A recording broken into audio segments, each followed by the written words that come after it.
I call the Brattleboro Select Board meeting of Tuesday, December 7th, 2021 to order. Peter, has the meeting been properly warned? Yes, it has. Thank you. The first order of business is to approve the minutes from November 23rd. Would our clerk like to give us a motion? Well, Madam Chair, I would note that there are minutes from November 23rd and November 30th in our material, Oh, very good. but the agenda does not say so. So, Well, let's approve them both nonetheless. okay. Can we approve them both if they weren't both on the agenda? Why don't you just approve the 23rd, Okay. and we'll put the 30th on again next week and properly throw it on the agenda. All right. All right. Sorry about that. That's okay. I move to approve the minutes of November 23rd. Great. Daniel has moved to approve the select board minutes from November 23rd. All select board members are in agreement, please raise your hand and say aye. Aye. Aye. Okay, that's 5-0. Thank you. Chair's remarks. We have a busy meeting tonight and I have no specific remarks. Does the town manager? I'll reserve mine for when we get to items on the agenda that you did. Thank you. Are there any select board members who would like to speak at this time? Jessica. Just a quick comment. I've been receiving some questions about the mask mandate around performing arts. And so I would love it if we could have that on our agenda for the next regular select board meeting to talk about potential exceptions for performing arts that could fall under our rule. Very good. Yeah. Thank you. Anyone else? Ian? I have two things. The first is just a quick shout out to the Brattleboro Words Project for receiving the Richard Hathaway Award from the Vermont Historical Society. I had just a moment to attend the award ceremony, and it was just a real pleasure to get to listen to the speakers. And if you haven't had an opportunity to check it out, they have a really great mobile app version of it that is easy to find, and you learn a lot about the town. So congratulations to them. The other thing is, Jess, this is your first year on the board, but it's always my pleasure to get to talk about elections. So it's election season again. So if people want to get their petitions for any kind of elected office, they need to go to the Brattleboro Town Clerk's office. And also for the any kind of unified school board official positions. The deadline to have them back is Monday, January 24th at 5 p.m. The town meeting members need to have 10 valid signatures from registered voters in their district, and town and school officers need to have 30 valid signatures from registered Brattleboro voters. If there's anything else on here. For town meeting members currently holding office with terms expiring this year, letters of intent will be mailed out in later December, early January, with a deadline for return of Monday, January 24th at 5 p.m. I don't know if I missed anything. Sounds great. Perfect. Thank you. What offices are for election? Well, that's what I was just looking for. Moderator, select board. Yeah. One 3-year select board seat, 2 1-year select board seats, town moderator, representative town meeting members. Anything else? There's probably a variety of Yeah. sheriffs and fence lookers and things like that. Yeah. So. Okay, thank you. Now, are there members of the public who would like to speak on an issue that is not on this evening's agenda? Please raise your hand.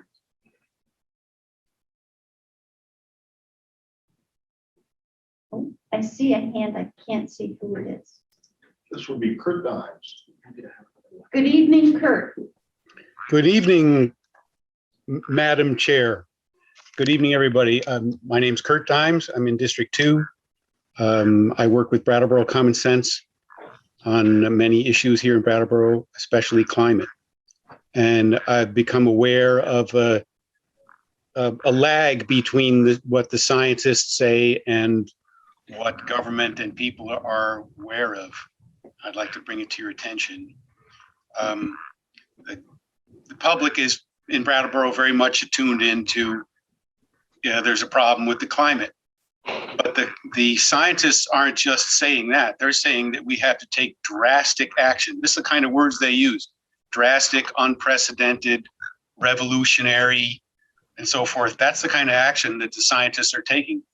And we're not really doing that. The other thing that's in science nowadays is the study of the Lancet, the English scientific journal, which shows that young people around the world are not so much upset about the climate as they are about people, adults, not doing action, not taking the direct action, the serious actions that the scientists are saying. They say, the word was, children nowadays feel betrayed by adult society because they're not taking action. So I want to suggest that, we have to change our thinking a little bit and think of, we got to summon the guts. We really have to summon our guts to take serious action on the climate, or else, if the children are right, we are betraying them. That I think should be the mental framework around which we guide our next climate initiatives, whether that comes from Brattleboro Common Sense or from the town. Thank you very much. Thank you, Kurt. Patrick, there's other hands up, correct? No, there's not. Oh, okay. Well, then let's go right into our consent agenda. We have 4 items on the consent agenda. Do we have a motion to make regarding that? I can make a motion. Please. I would like to make a motion to approve the consent agenda as presented. Thank you. Tim has made a motion to approve the consent agenda as presented. All select board members in favor of that motion, please raise your hand and say aye. Aye. Aye.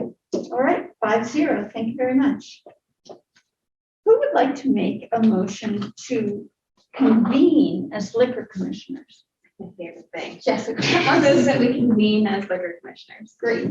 Jessica has moved to convene as liquor commissioners. All members in favor, please raise your hand and say aye. Aye. 5-0. All right, we are liquor commissioners, and we would like to hear about the Hermit Thrush Brewery. So what's before you tonight from Hermit Thrush is a request for an outside consumption permit. Hermit Thrush has operated since the beginning of COVID under an outside consumption permit that was issued by staff. You'll recall that in the summer of 2020, there were quite a wide variety of outside consumption permits that staff issued, rather than having them have to come before the board, so that it would expedite that process when there was lockdown and people couldn't be indoors. And so it facilitated the outdoor, people being able to gather outdoor at places that serve alcohol properly under their permits. The understanding was that at such time as we got sort of coming out of COVID, that things that had been approved administratively at that time would come to the select board for approval. That's still the plan.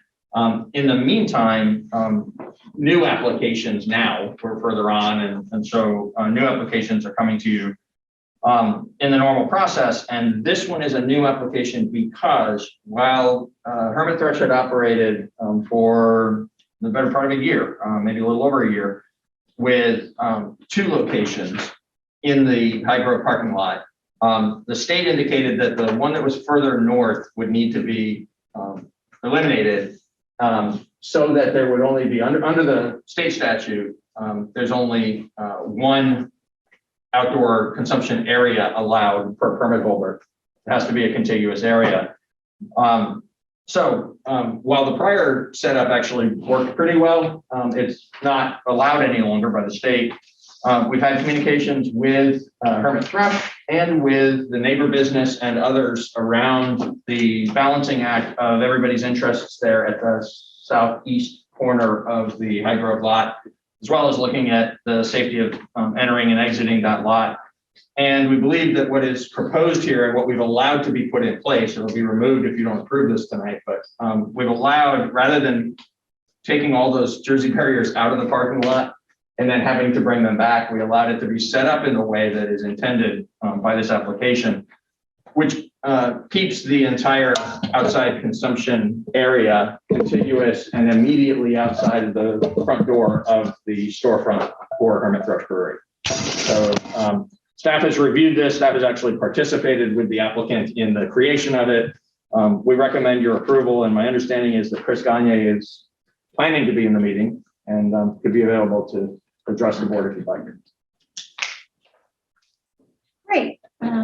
Patrick, do you see? Chris? So I believe I know everybody who's in the meeting, and I don't believe anybody is affiliated with Hermit Thrush. Okay. Take another quick check, but I looked at this a moment ago and still don't. All right. Would select board members care to comment on this application? Just really quickly, Mhm. is this the map that we have in our backup, is really how it's configured right now? Right? Yes. Like earlier Correct. today. Yep. My only request is that someone keeps an eye on, where the Jersey barrier meets the Jersey barrier, where the sidewalk is. Sure. I took a look at that today and I thought, as a snow plow clears that, they won't be able to get right next to it.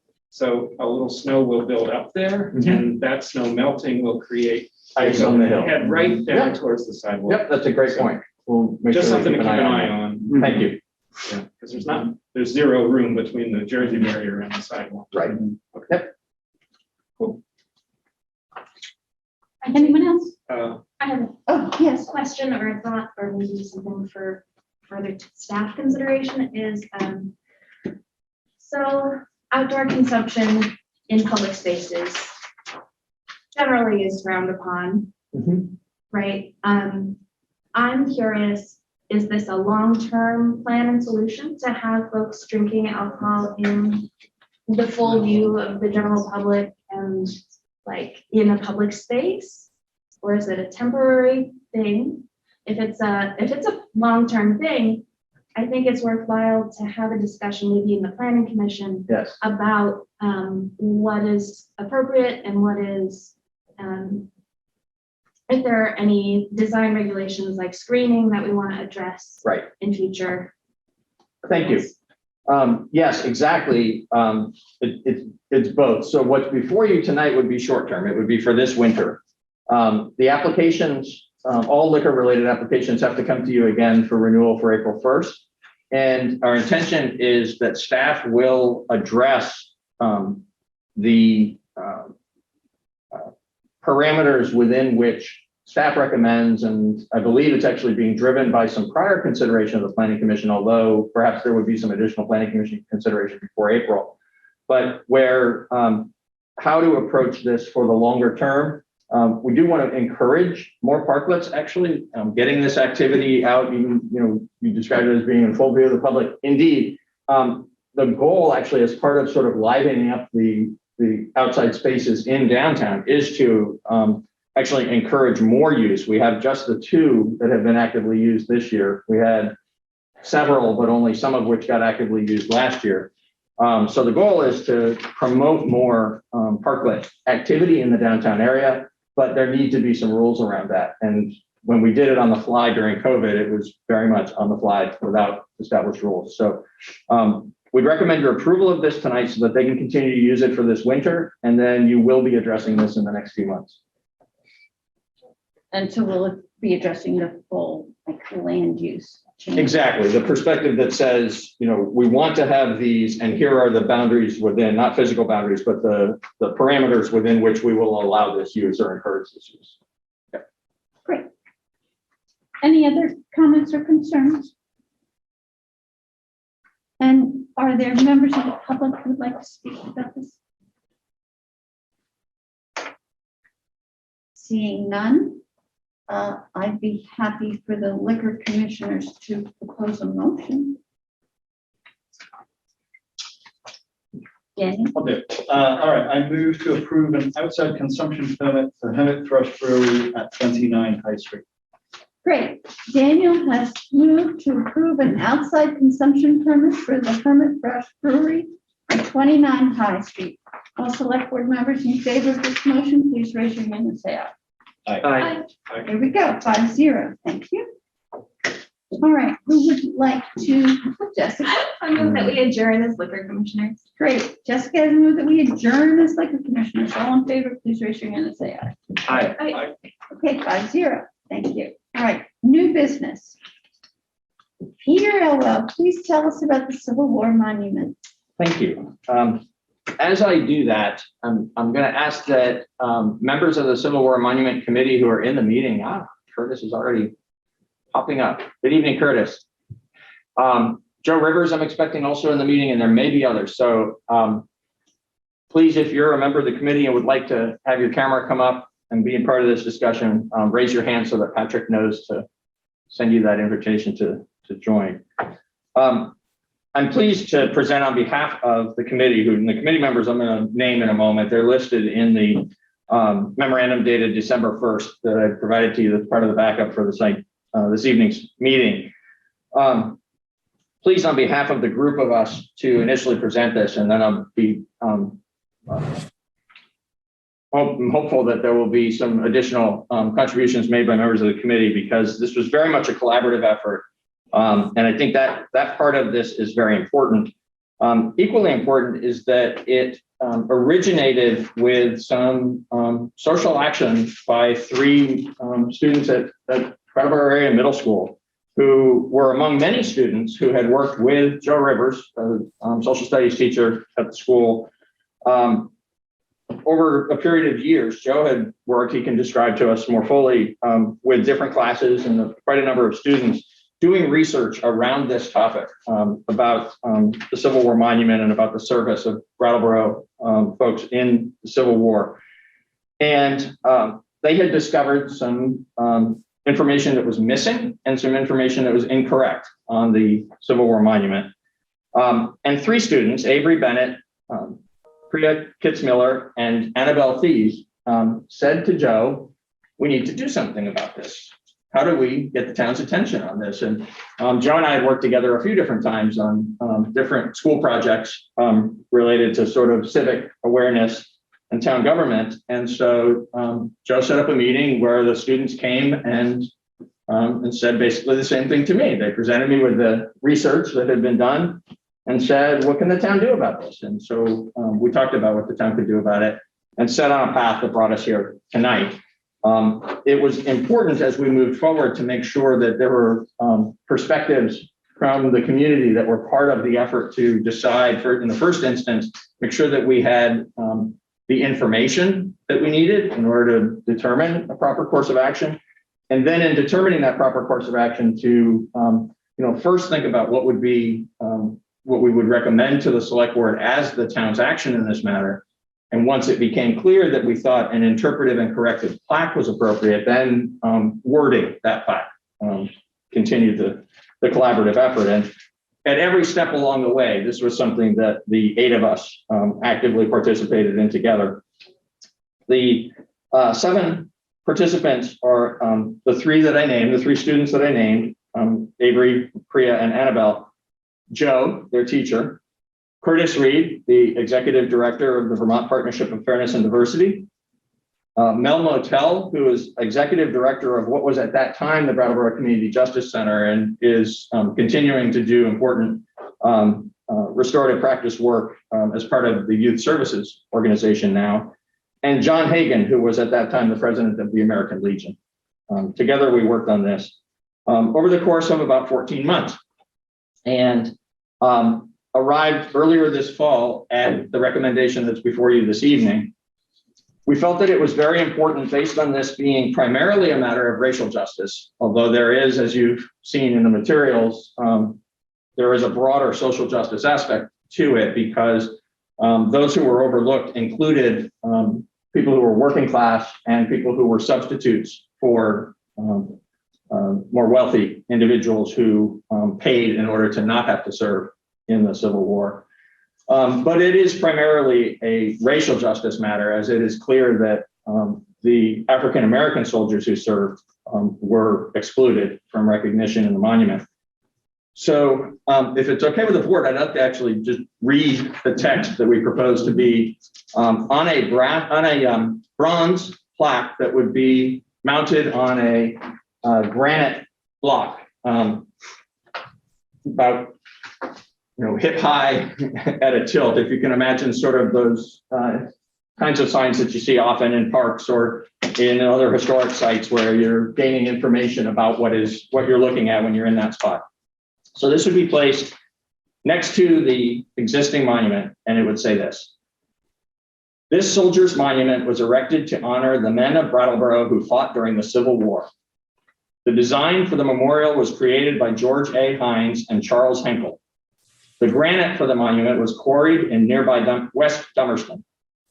The bronze soldier and plaques were cast by the sculptor Melzar Mosman in his Chicopee Bronze Works. The granite finish work was done by the Carrick brothers of St. Johnsbury. The Brattleboro Select Board approved the final version of the monument, and it was dedicated on Bunker Hill Day, June 17, 1887. Research by Brattleboro students and the Brattleboro Historical Society has made clear that the information on the plaques is incomplete, misleading, racist, and classist. The south-facing plaque states that 385 men enlisted and 31 died in service. Records compiled by the U.S. government and other organizations indicated that approximately 450 men served for Brattleboro and at least 56 died as a result of this service. The north-facing plaque lists the major battles fought by local soldiers. This list does not include the military service of 22 African-American soldiers from Brattleboro at the Battle of Chaffin's Farm, the Battle of Fair Oaks, the Appomattox Campaign, and in Texas to enforce the Emancipation Proclamation and the end of the war. 8 of those soldiers died as a result of their service. The west-facing plaque depicts a Confederate soldier shaking hands with a Union soldier. A kneeling African-American is between them, receiving emancipation papers from the Union soldier. Behind them is an allegorical female figure floating in the air. At the time, a local newspaper said this panel represented, quote, the giving of freedom to the slave, end quote. This image reinforces a stereotype that credits civilized white men for benevolently giving freedom to a grateful and subservient enslaved individual, obscuring the centuries-long struggle by Africans to oppose and fight slavery in the Americas. This monument and the statements at the 1887 dedication ceremony also failed to recognize the Civil War service and sacrifice of African Americans, working class laborers, and those who served as substitutes for privileged white men who chose not to serve. In 2021, the Brattleboro Select Board authorized the placement of this additional plaque to acknowledge the structural racism and classism that were built into this monument, and to set the record straight by honoring those who were previously excluded. Please see instructions below about how to learn more. And the intent is to attach to the front of the granite block something that will be able to hold a changeable additional sign that would lead people either with a QR code or to various websites to be able to research the matter further. And it would be explicitly done that way rather than as part of this text, so that it can be changed as it needs to be changed over time. We ask that you approve going forward to create this interpretive and corrective plaque on the granite base adjacent to the existing monument, and that you authorize the expenditure of not to exceed $15,000 for the project. And if you do authorize that this evening and we proceed in this manner, it is our hope and expectation that this work can be completed, the preparation of these materials can be completed during the winter so that installation can occur in the spring. And on Juneteenth, next June 19th, we would be able to have the dedication ceremony and gathering at the site. Thank you. Thank you. Do either of you gentlemen wish to address this matter? Joe, do you want to go first? No, sir. Okay. Well, first, this is a real testament of the tenacity and research skills of the three students. And I don't think they would have gone as far as they did without the tutelage of Joe. I mean, it's a testament to what I would consider very skillful teaching and guiding. And that in and of itself it is a win. Whether or not there was an additional plaque or not, the clarity of thought and research. And I forgot to mention that my other title, the other hat that I wear, is founder of the Vermont African American Heritage Trail. And the three young researchers followed up on all the suggestions that I had in terms of identifying more resource or more information.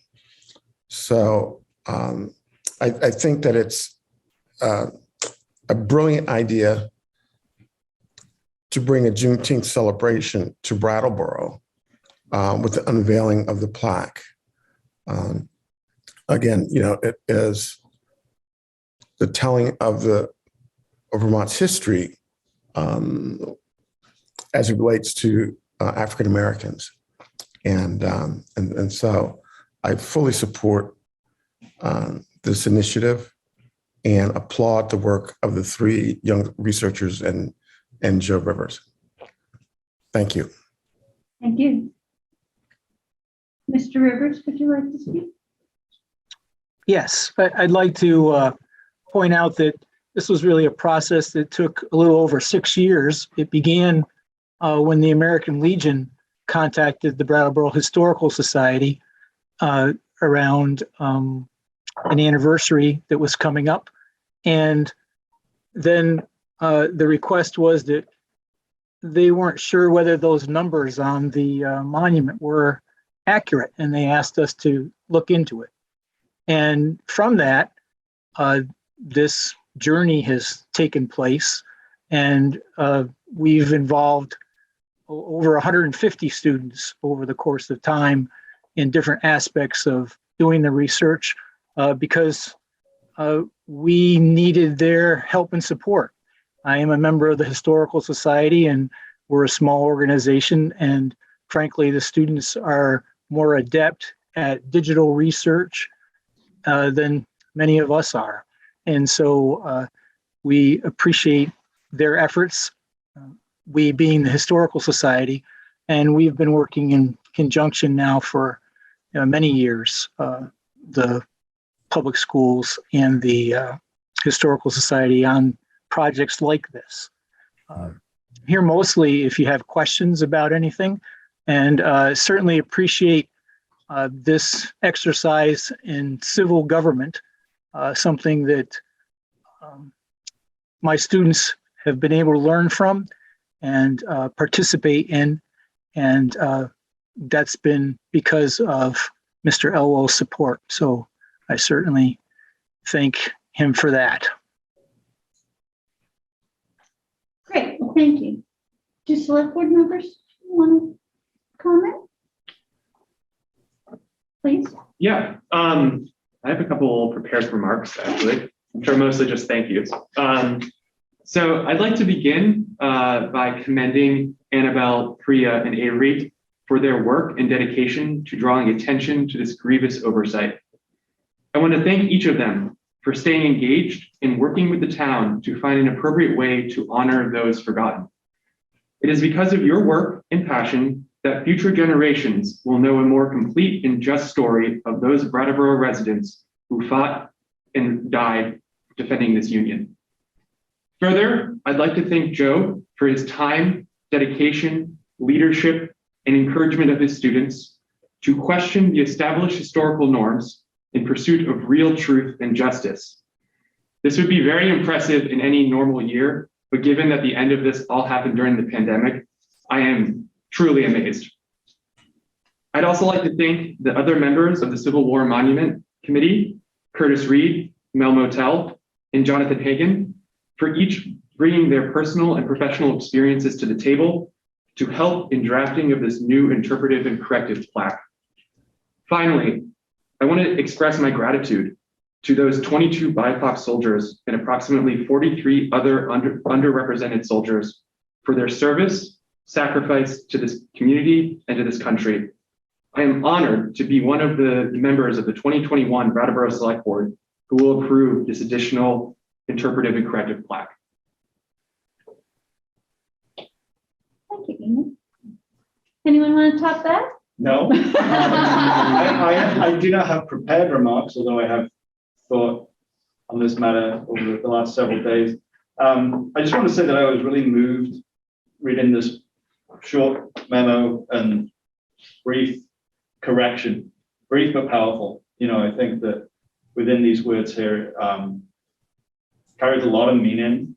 It's work that is not, you know, I don't quite see why the Brattleboro Select Board of 2021 gets some credit here. Like, you know, I'm gonna approve this. I expect the 5 of us to approve this, but like most of this is not work that we did. It's work that folks in the committee did, folks on Zoom right now. And I'm really grateful for them. And it's also building on, you know, previous generations of work where, you know, this stuff doesn't happen in a vacuum. It didn't just pop up out of nowhere. And I'm grateful that like institutions like the Historical Society are thriving and continuing to bring young people into this work, showing that history is not a static, finished thing. And I think that's what I was moved by here, that, you know, for our little part, we will do a very small thing momentarily and we'll have a ceremony and I'll be glad to attend that. But, you know, we're just playing our little part in history and I'm, you know, rather moved by it. I don't know if Joe or any of the folks in the committee would like to speak to the sort of process of like, how did they figure out that like folks were missing and where did they find them and what did that all look like? I think that would be kind of interesting to hear if they wish to tell it. But that is really all I have to say. I'm very moved. That's true. That's a good point. Would either of you gentlemen like to tell us about the research and how you went about correcting this wrong? I will defer to Joe. How much time do you have? Yeah, so it began really, there is an author, James Fuller, who wrote a book called Men of Color to Arms. He is a resident of Essex, Vermont, and that book tells the story of African Americans who served in Vermont or from Vermont in the Civil War. And that was the basis of us realizing not everybody mentioned in the article from 1887 is in that book. In fact, none of the people that were mentioned in the article in 1887 by those at the dedication of the monument were named at all. And so we realized then that African Americans who served for Brattleboro had not been recognized at the 1887 ceremony. From then, Ian Dempsey did some articles in the 1990s, which were helpful in giving us more information. Tom Ledoux has a great website, vermontcivilwar.org, and that website also provides a lot of information. The state of Vermont did a revised roster in 1892, 5 years after the monument was dedicated, that gave a very accurate summary of the number of people, where they were from, and what they did during the Civil War for service. And so those resources helped drive us as we went through the research process. Great, thank you. That's very interesting.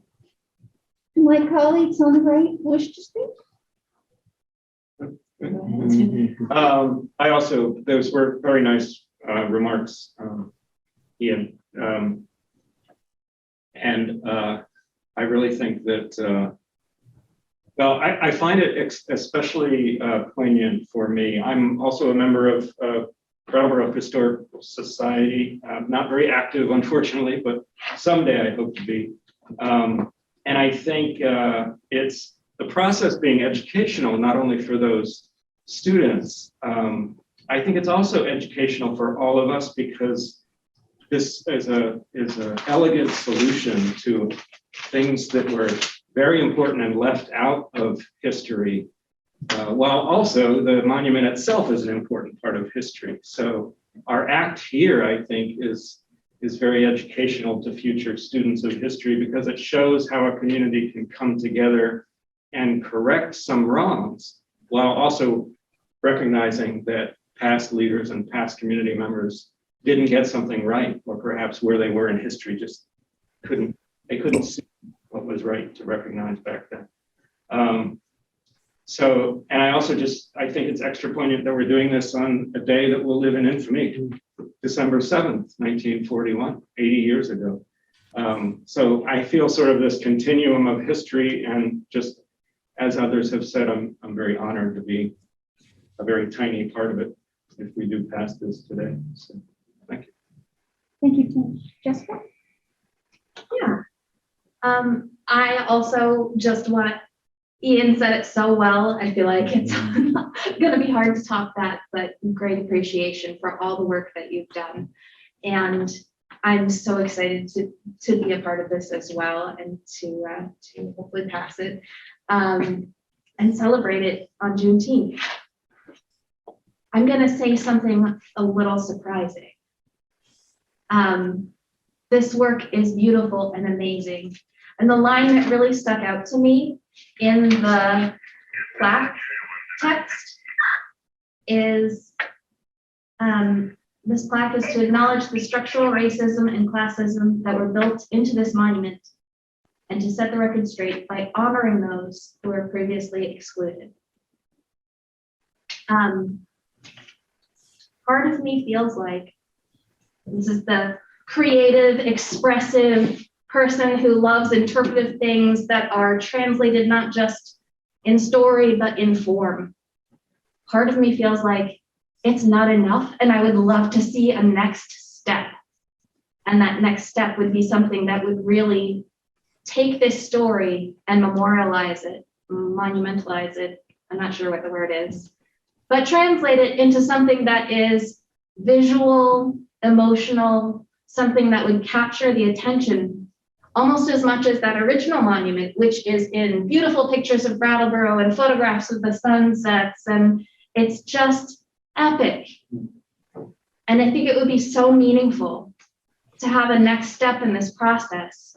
Take this story that we're telling now and translate it into another piece to complement the landscape there and add to the story visually. So that is the controversial thing I wanted to say, that it's beautiful, it's wonderful, let's keep going.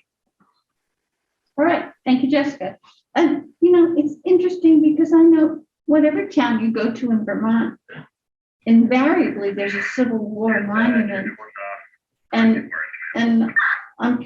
I'm hoping that this could be an example to all towns. Correct the record if it needs correcting. I also think this is a great example of civil action for students and citizens, of creating change. And it's a wonderful thing that our select board gets to vote for truth and justice on a Tuesday night. So I would like to make the motion. Let's see if there's any public. Oh, yeah. Are there members of the public who would like to speak? The first one is not Ricky. First one in line, and the first one with the longest hand up is Dick DeGray. Mr. DeGray? Yes, thank you. Great work by Joe and the students. My question is, I don't believe that is illuminated at night. Is there any plans to light that up, which I think would be a great feature for it?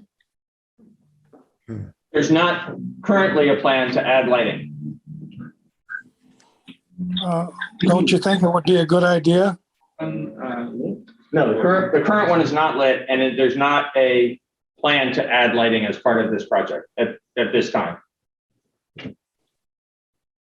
Well, that's why I'm asking. Well, because you're going to put this in, couldn't this be added to when we have the inauguration in June, maybe? I think I heard you say that I don't think it would be a whole great expense to illuminate this for nighttime, and I think it would be a great visual for the common. If the select board would like us to price lighting, we can do that and bring it back to you. Yeah, I mean, We'll consider it. so the other monument isn't lit currently, so. Right. Are any of the Nothing on monuments lit on the common is common? lit, currently? right? I believe that's correct. So I don't know exactly what the second part of putting it said. None of the other monuments on the common are lit. That's right. That's what I believe to be true. I'd actually have to go over there and look at it to confirm, but there's certainly not lighting, like there's a street light within the common, and there are street lights that surround the common. So there's some degree of illumination in the park, but there's nothing that is spotlighting that's intended to highlight any of the items that are placed in the park. Yeah. Currently. But if someone were going to use their phone to get the QR code, they'd have a light. Their own cell phone. Sure. Yeah. Or a flashlight. You want to say something?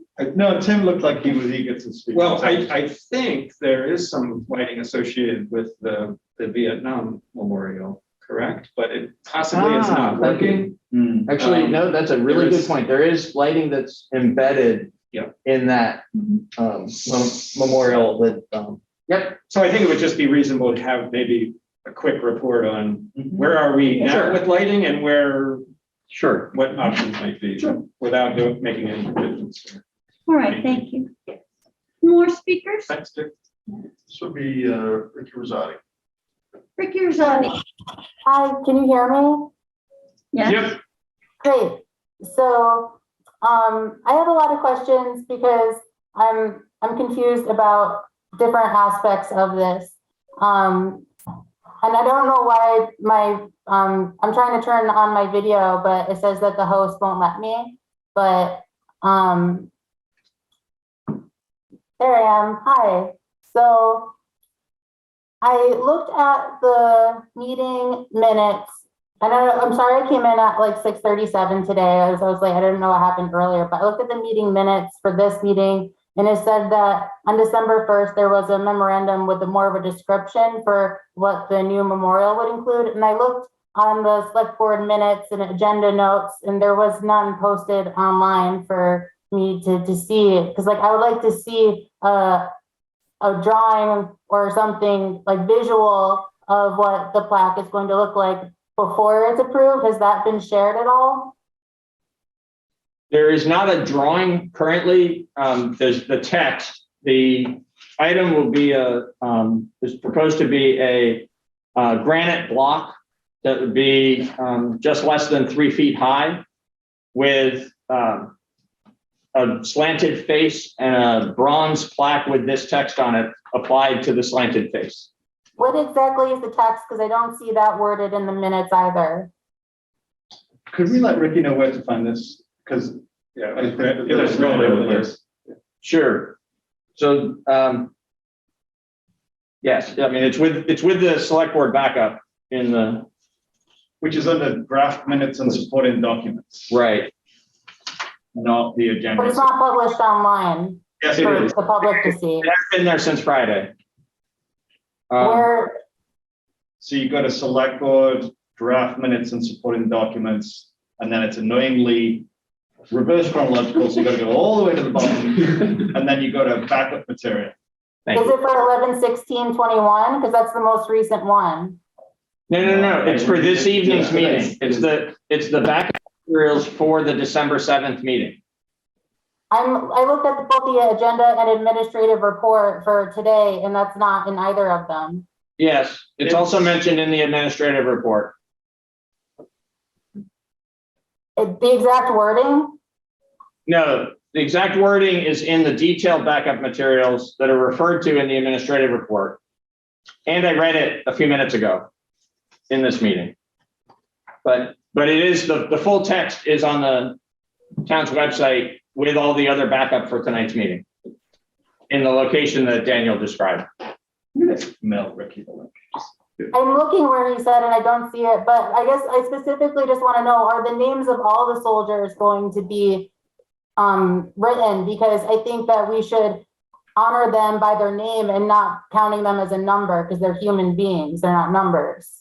Right. We had some discussion about that within the group, actually, because some of us were of the misunderstanding at the beginning of this work that the names were of the in the 1887 monument were listed. And they actually weren't. There's summary information provided about numbers who served and numbers who died and locations where they served and the rest of what we've been discussing. So the committee's recommendation was to correct that and provide the information sort of, I guess the way I would term it, and please, Curtis or Joe, speak up if you would describe this differently, but where the corrective information is being provided in the same manner as the original information was displayed, rather than by doing something different and naming individuals. So what I hear you saying is that you are perpetuating this, putting a number to people rather than recognizing them by their names. I don't have a further explanation. I recognize that different people could have a different perspective about this. I think that's a shame. And is there any intention to correct an emphasis on how the current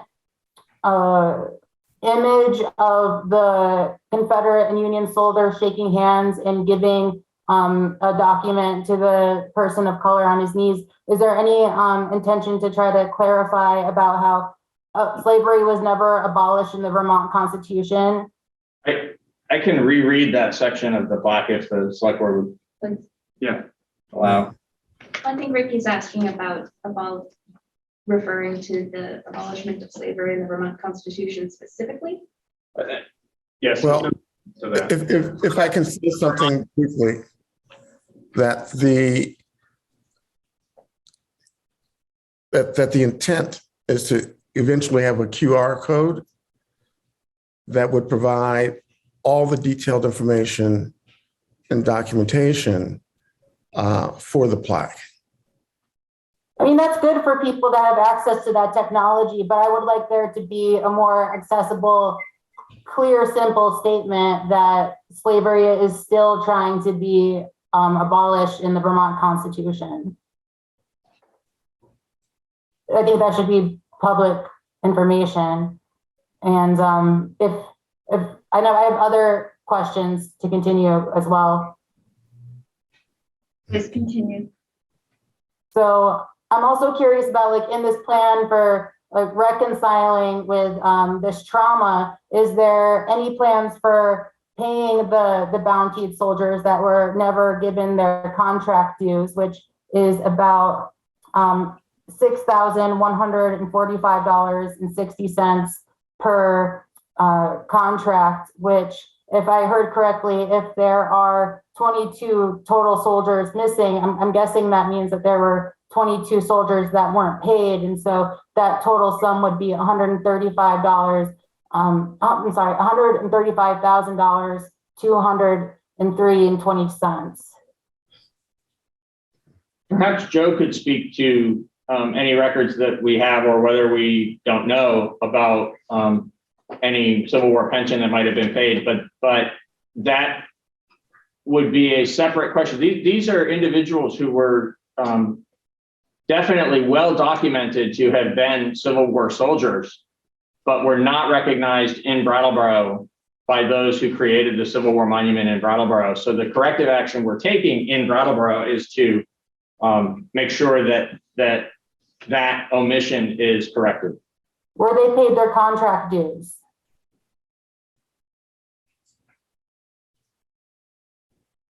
There is no part of what's being considered by the select board at this time that would involve payment to individuals. Well, I figure that this is an unsettled case of democide until that there is appropriations to the descendants and survivors of those people if they were never paid. Thanks for your input. Do you have further questions, Ricky? No.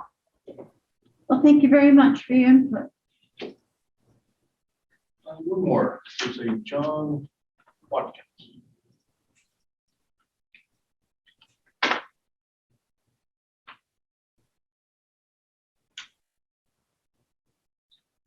Welcome, John.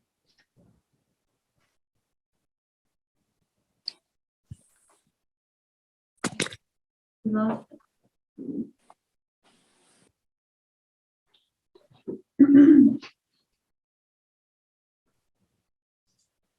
Looks like John's all done. All right. Do I see Daniel raising his hand? Am I correct? You're right. I just, Oh, he's here? No, there's, Ricky's has their hand up again. may I, just before, Please. thank you, because that actually speaks to, I think, something that Ricky brought up as well. You know, so Ricky asked whether it would be possible for the names of those who served to be on the monument, and I think that's a fair and reasonable question. My understanding of the event that took place in 1887 is that the names of those who are memorialized in that monument were read at that time. And I should hope that in our event on June 19th this year, that we will read the names that were not read. Absolutely. At that time. And I think that would be really, really important. And I hope that the newspapers will report accurately on those names. And that will be entered into the historical record for future students to come back and review. Great, Daniel. Great Excellent idea. point. Ricky, would you like to speak again? Yes, thank you. I feel disappointed in the conclusion of like the current state of how this is being handled without actually memorializing the actual names. And I just hope that there is consideration for actually investing into a reparations department for there to be case managers to reconcile the debts owed to the soldiers that weren't paid. Thank you, Ricky. All right, anyone else from the public or the select board want to speak before we vote? Jessica? I do. I have a question for Joe. So Ricky's comments about names got me thinking. I know there is a Civil War burial plot in the South Main graveyard. Do you know if that includes any of these soldiers, or were they also excluded from that area? There are 56 names that we know of, people who were from Brattleboro and ended up losing their lives during the Civil War.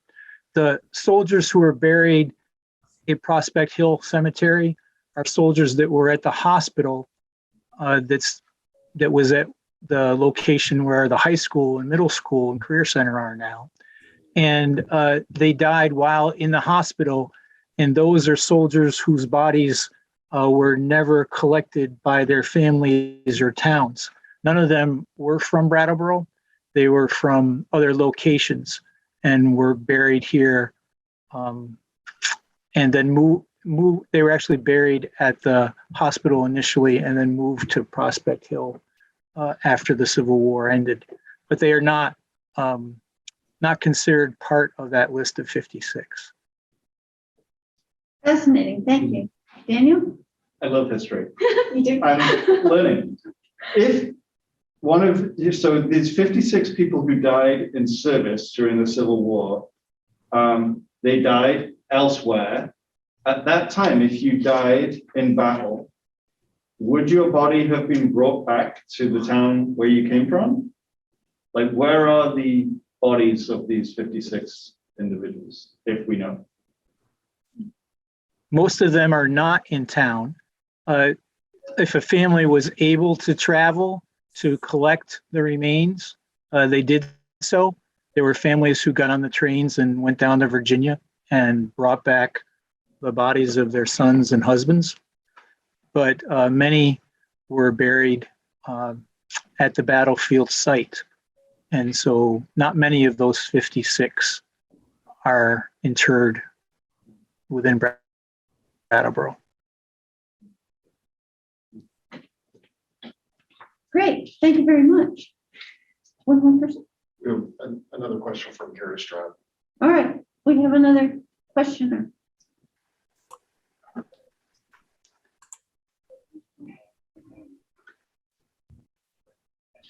Hi, Gary Stroud, District 2 Rep. Hi, everybody. I guess this question is going to, address it to either Joe or Curtis. You mentioned family members. When this memorial goes up, are you going to have some type of memorial and notify them of this and have them come up at least to see the memorial and have some type of, closure in that aspect as well also? I can certainly imagine that.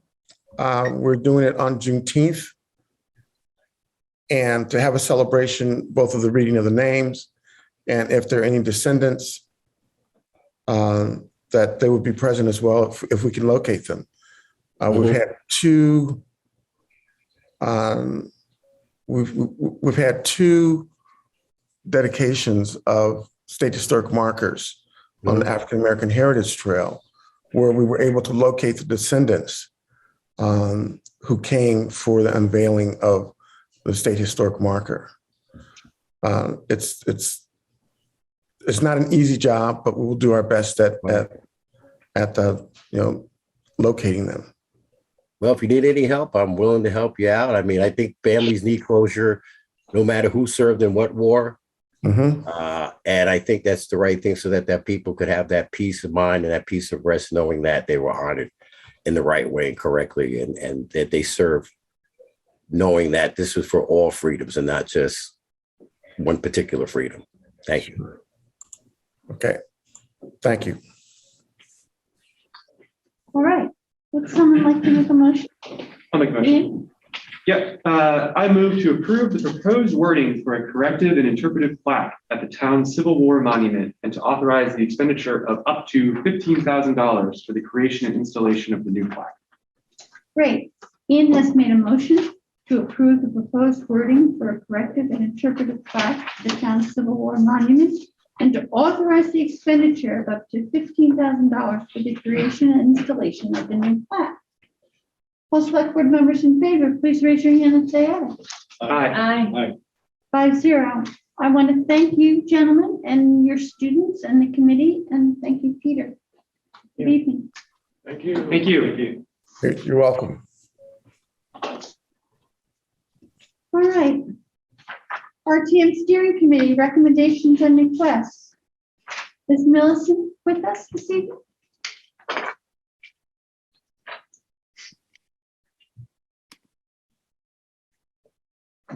Hello, everybody. Thank you for letting me speak here. So I'm the chair of the RTM Steering Committee, and we were formed for the first time in the last RTM in March as a 3-year ad hoc group. And we have 4 topics: voting our members at the upcoming 22 RTM for RTM Steering Committee members, the quality childcare and promotion of that childcare for 2022 RTM, the childcare and promotion for 2023 RTM, and Charter Revision Commission early appointment. So the first one, so when we were formed last year, our members came to the committee in a little bit of an unusual way. It was really the first people that signed up to be in the committee in the first 30 days after RTM got to be in the committee. And then after that, the door closed. So we would like our town meeting members to choose the members of the steering committee from the floor at the 2022 RTM and at future RTMs that during our 3-year period, as is done with the Finance Committee, Human Services Committee. We want that because we want people who are in RTM to know that we are accountable. We want to be able to include new members, and we are representatives and in service of RTM. We have wording for the article that we've reviewed with the town attorney, and that is to see if representative town meeting will elect members of the RTM steering committee each year for a 1-year term for the duration of this committee. Okay. Now, do you want me to go on with the other 3, Liz? Or do you want to stop and see if there's questions? And see, if Peter, do you want to address that motion in particular? Is there anything like that? All I would say is we've begun working on the draft warning for RTM, and you'll be reviewing that and taking action on it in January.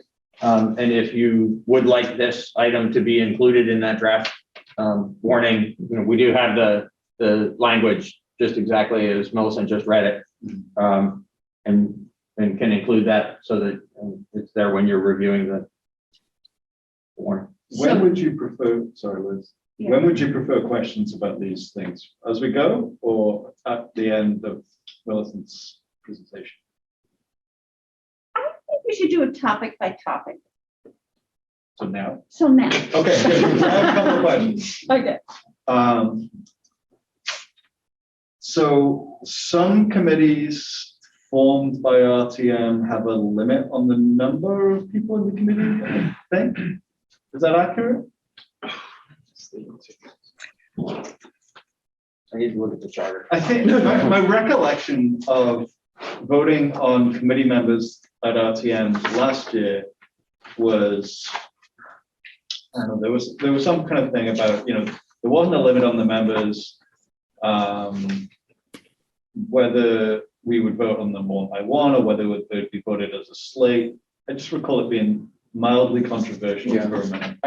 I believe that the Finance Committee does not specify the number. RTM, it's up to RTM to choose. There's a nominating process and an electing process, and RTM has authority to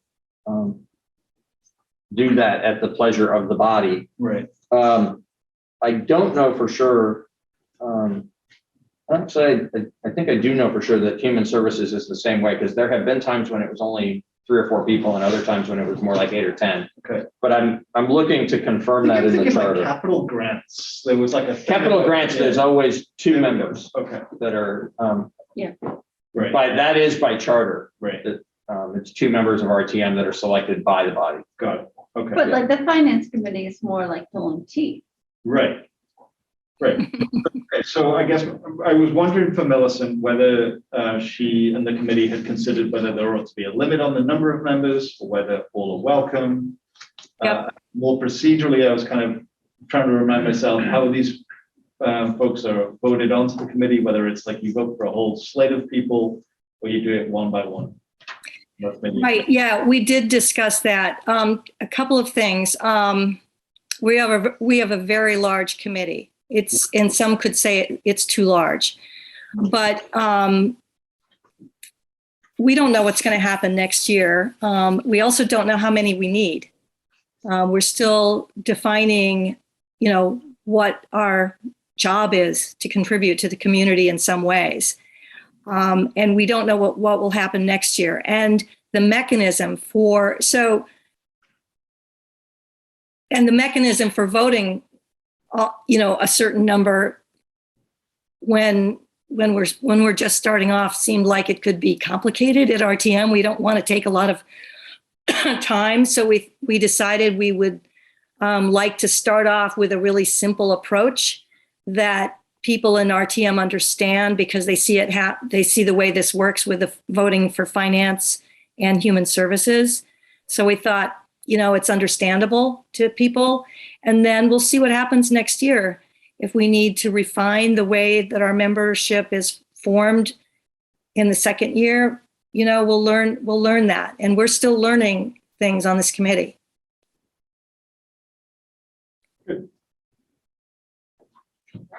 So, what does the charter say?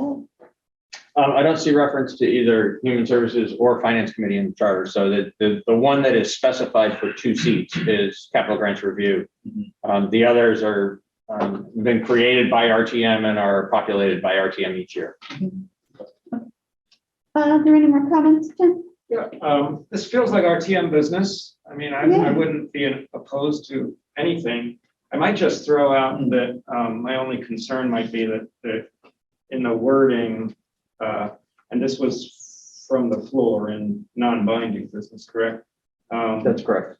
But the wording of the original formation document or whatever, for lack of a better term, it says the committee shall automatically dissolve in 3 years unless action is taken for its continuation or other status.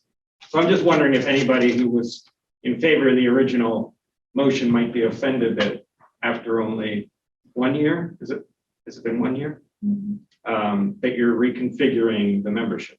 That's my only concern, but it's a light one. Just wondered if you had an opinion on that, Millicent. Well, we want to be able to allow other people to join. We have right now 14 members. We can't allow more people to join without allowing people to leave. We're not asking to extend the 3-year period. We're just asking to give more people a chance to become a member and asking for RTM to basically, say, these are the people that we would like to be on the committee and not just the people who came up and said they want to be on the committee. Okay. Sure.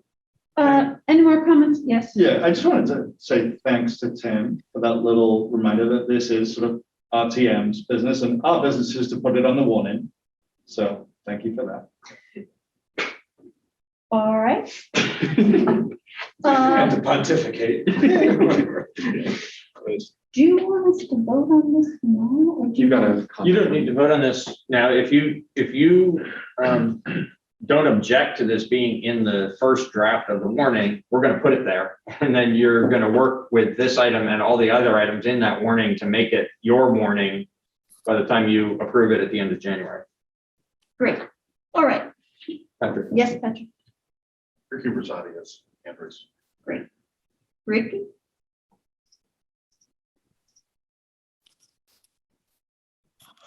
So I'm on that committee and I would love for all the committees to be as inclusive as possible and not have a limited number of seats. We're lucky to have people that are interested even in participating. There is such a profound amount of work to be done that I think everyone, even the people that disagree with me and that I disagree with, that we still are better with enabling each other some authority to work together and making these decisions together.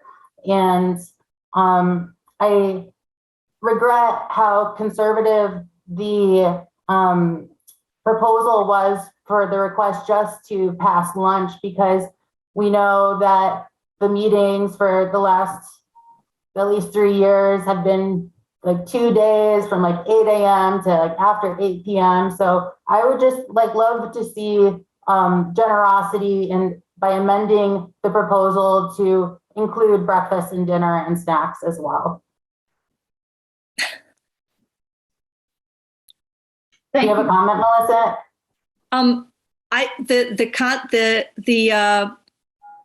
The topic of lunch is not on the agenda.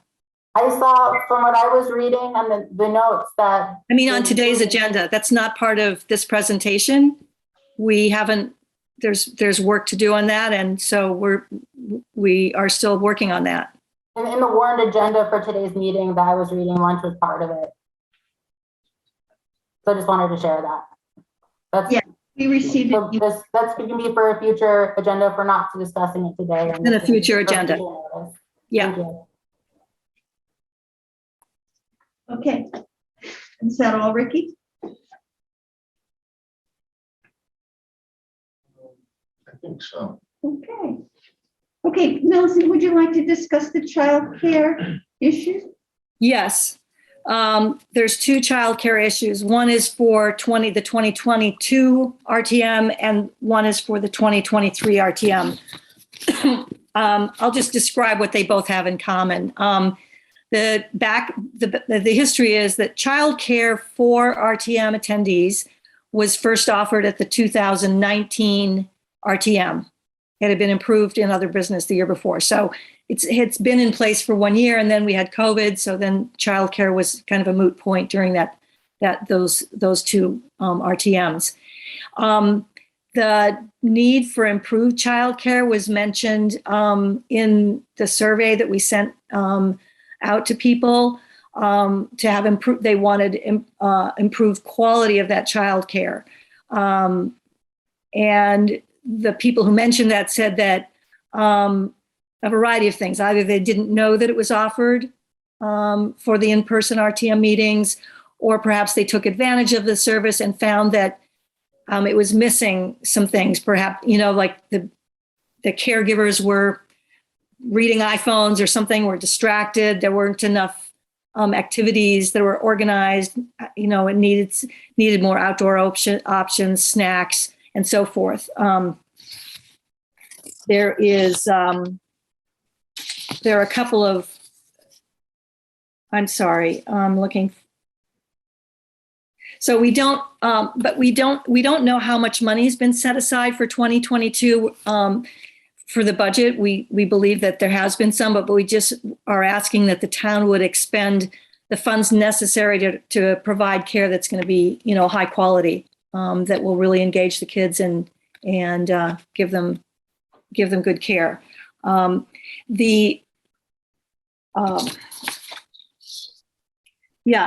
sorry, I missed a couple of my notes. There was a couple of organizations that were cited as examples of good childcare. One is Vermont Wilderness School and BEEC. And we also are asking that this is promoted well. And we will work with the town to help make that happen. And Peter has already told us that would happen. So just want to, add that point. Let's break now and ask Peter what he envisions. All right. So, if I might, not so much what I envisioned, but there was actually a plan in place that didn't get implemented for 2020 because of the interruption of COVID, where the town had made arrangements with the Winston Crowdy Center to provide the childcare, and it was our intention going forward that Winston Crowdy Center would continue to provide the childcare. I'd like to say about that first year that at that time it was both a town meeting and a school district annual meeting held in the school, and so the way that we approached childcare the first year when it had never been done before was we honestly were just very direct about it. As a town staff, we were kind of at a loss about how to do this and how to do it well, because childcare isn't what we do. But we, our partner in putting on the town meeting is the school district at that time. And so we asked the school district, could we partner on the childcare in a way that the town would pay the bills and the school would make the arrangements? And the school did, provided the facility for it and populated the supervision of it. It was pretty simple that first year. It wasn't an organized day of activities. And so we appreciate the feedback. We think can be made more robust. And that was actually the intent of hiring professional childcare folks to do it. They did provide childcare at the information meeting in 2020. And my recollection is either there were no children there or just one or two. It was a very lightly attended meeting that you may remember. That was the beginning of COVID. People were already, there's a tremendous amount of uncertainty about it. People were pulling back from their social activities. And it was only a couple of days later that we had to actually cancel or postpone the in-person representative town meeting for that year. So we haven't really experienced it in the way that it was envisioned to be already improved with Winston Crowdy providing the services. That is what we had planned to go forward with for 2022, if we're able to have an in-person representative town meeting in 2022. And the Winston Crowdy Center is willing to put that on. So that's the current plan. We could be directed to explore other options or, you know, do something different if you think it's appropriate. I've got a question, Millicent, and that is, it very well might be remote, the next meeting. And if it's remote, what are your thoughts about whether people want babysitting or childcare, even if it's remote? Like, do people want someone to care for their children while attending a meeting on Zoom? Is that something that? We didn't discuss that. And I don't, I mean, I can ask the committee. I'll ask the committee what they think about that. It's a good question. It's hard, just off the cuff. It's hard for me to imagine how that would work. I mean, that's just a thought, and I know COVID complicates everything. Yeah. I just thought. Yeah. I'd put it out there. Yeah. That's a good question. Hmm. Okay, so. So this was for 2022. The budget's in place, and the request is just to have that care there. And then for 2023, where the request is to put to make sure that the funds are in the budget for this year, so that in 2023 that's anticipated. Great, Millicent, let's ask the select board members. Well, first of all, Peter. Yeah, I was just going to say, I don't think that it needs more funding directed to it. What's the I'm sorry? Do you know the line? What amount? It's included, I believe, within the elections line item because that's where RTM expenses. I would look, but Clerk Quip has stolen. Sorry? Clerk Quip has stolen my binder. So I don't have my budget book with me tonight since we didn't have budget matters on the agenda, but what I would say is we already plan to provide childcare. We already plan to pay the Winston Pratty Center to provide it. So I don't think this needs to be addressed as a budgetary matter, you know, for 23, yeah, you know, or for you to be, you know, concerned about being able to afford it for 22. Substantively, I think the question is everyone comfortable that we move forward to use, you know, have an arrangement with the Winston Pratty Center for this purpose, or do you want us to pursue a different direction? Ian? I'm happy with Winston Pratty Center doing it. Oh, yeah. I would be also happy to have a representative of the Winston Pratty Center come to the board at some point to just kind of talk us through a little bit about what they're going to do. Yeah, because I think Millicent, I think the point's well taken that we want to provide quality childcare for our RTM members. So, and I have good faith that Winston Pratty will do that, but we could definitely hear a little bit from them on it. Definitely leave it to the professionals. Anyone have comments about the childcare? We've got a couple of childcare consumers over here. Yeah. Oh gosh, I won't go down a rabbit hole, but I was just going to say that I don't feel, while I understand that there might have been some comments, Millicent, about not high quality or not engaging enough. I don't really have enough data myself to be able to think that something other than Winston Pratty would be warranted at all. I mean, we would just have to maybe hear more details about that if we were going to try to change the current plan, especially since we only had 1 year of this and it wasn't utilized for whatever reason, whether it was lack of. Yeah, it would be great to hear, you know, what the plan is for Winston Pratty, as Peter suggested. I think that we would enjoy hearing that, and that would help us to be able to describe it and to work with the town in describing it, you know, when we promote it. Yeah, great. Yeah, just a recognition that we're still sort of in flux with the yeah, question of whether we'll be in person even. So right. Thank you. I'm sorry. Yeah, I mean, whilst we're sort of on this global question of like, will we have an in-person town meeting? Yeah, that's what I know that we won't decide that right now, but when would we need to decide that? Yep. So thank you. That's actually what I was going to offer too, just for some advance notice of what you'll be grappling with in January. When the legislature was in special session recently to address the mask matter, they explicitly indicated that the very first order of business in January at the regular session will be to take up a bill that is likely to be identical to the one they adopted last year and the governor signed last year, that is primarily geared towards all the other communities in the state who hold a town meeting rather than a representative town meeting. But I'll get back to that in a second. The reason they are going to take that up as such a high priority is they recognize that all the towns around Vermont need to approve warnings in January to warn their town meetings for town meeting day, actually on March 1st. And that, while we can't be certain of how things are going to go, if today's data was what the decisions were being based on, there would likely be places that wanted to either postpone or not have an in-person meeting and be able to do it by Australian ballot. That was what was explicitly allowed by this special legislation last January, was that towns could put all of their business on an Australian ballot or could wait until warm weather and hold a town meeting outdoors in person. When that was being considered last January, we asked the legislature to include a paragraph, a special section that was explicit solely to Brattleboro's circumstances because of representative town meeting.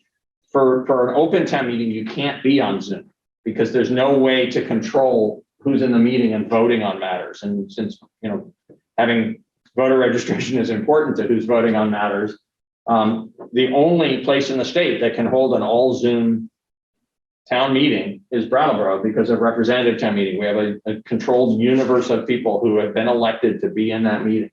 And so we asked for a paragraph that said we could be all remote and not have to have an in-person component to the meeting. And that was permitted last year. And so that's how we held it. My expectation is they will adopt the same legislation this year. That won't compel you to have an all remote meeting, but you could have an all remote meeting if you choose to warn it that way, if this legislation is passed. As of right now, you could not do that. But the expectation is you will be able to do that at the end of January. And even without that legislation, you could have a hybrid meeting or an all in-person meeting at your discretion. Follow-up question on that.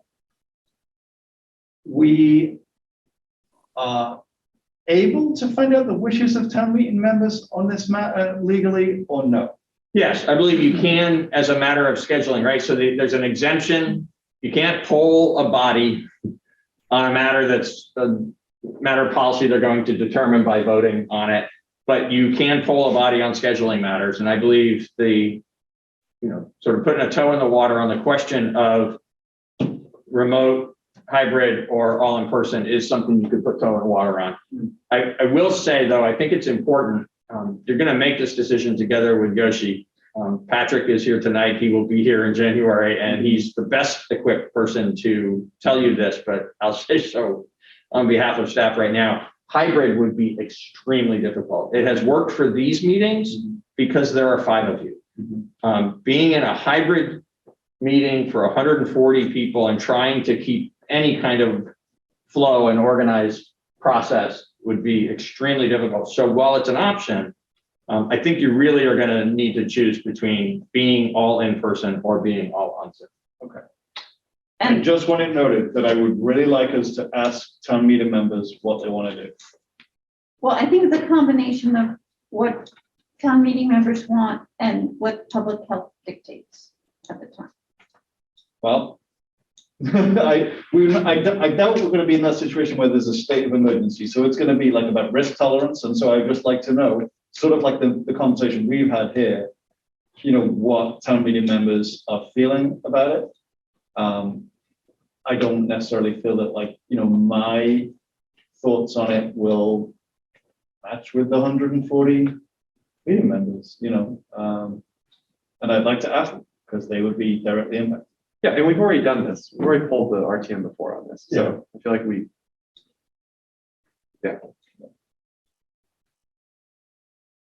All right, everybody's shaking their heads.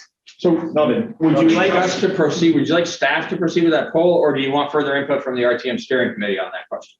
I mean, if staff can proceed with it, the committee are 15 of the members, they will be full. I would imagine the appropriate time to poll would be in January. Yes, when people have up-to-date assessment of how they're feeling and how things are going, because we don't know what's going to happen. All right, Millicent, you ready for item 4? Yes, thank you. Hand up. Hold on a second. Hold on. Sorry, Millicent. There's a End up, it's Farm East. hand up. Who did you say, Patrick? Farm East. Oh, Far. Please join us. Hi there. Thanks, y'all. Just on the subject of that poll, I think it's great to do. One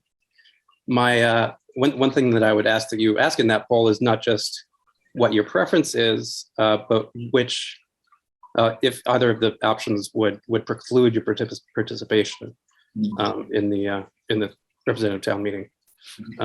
Because while I might prefer to be in person, if a lot of people are going to feel like they can't be in person because of the public health matters that you brought up, Liz. So I think it's more important to be accessible than to please the maximum number of people's vague preferences. Good point, Far. Thank you.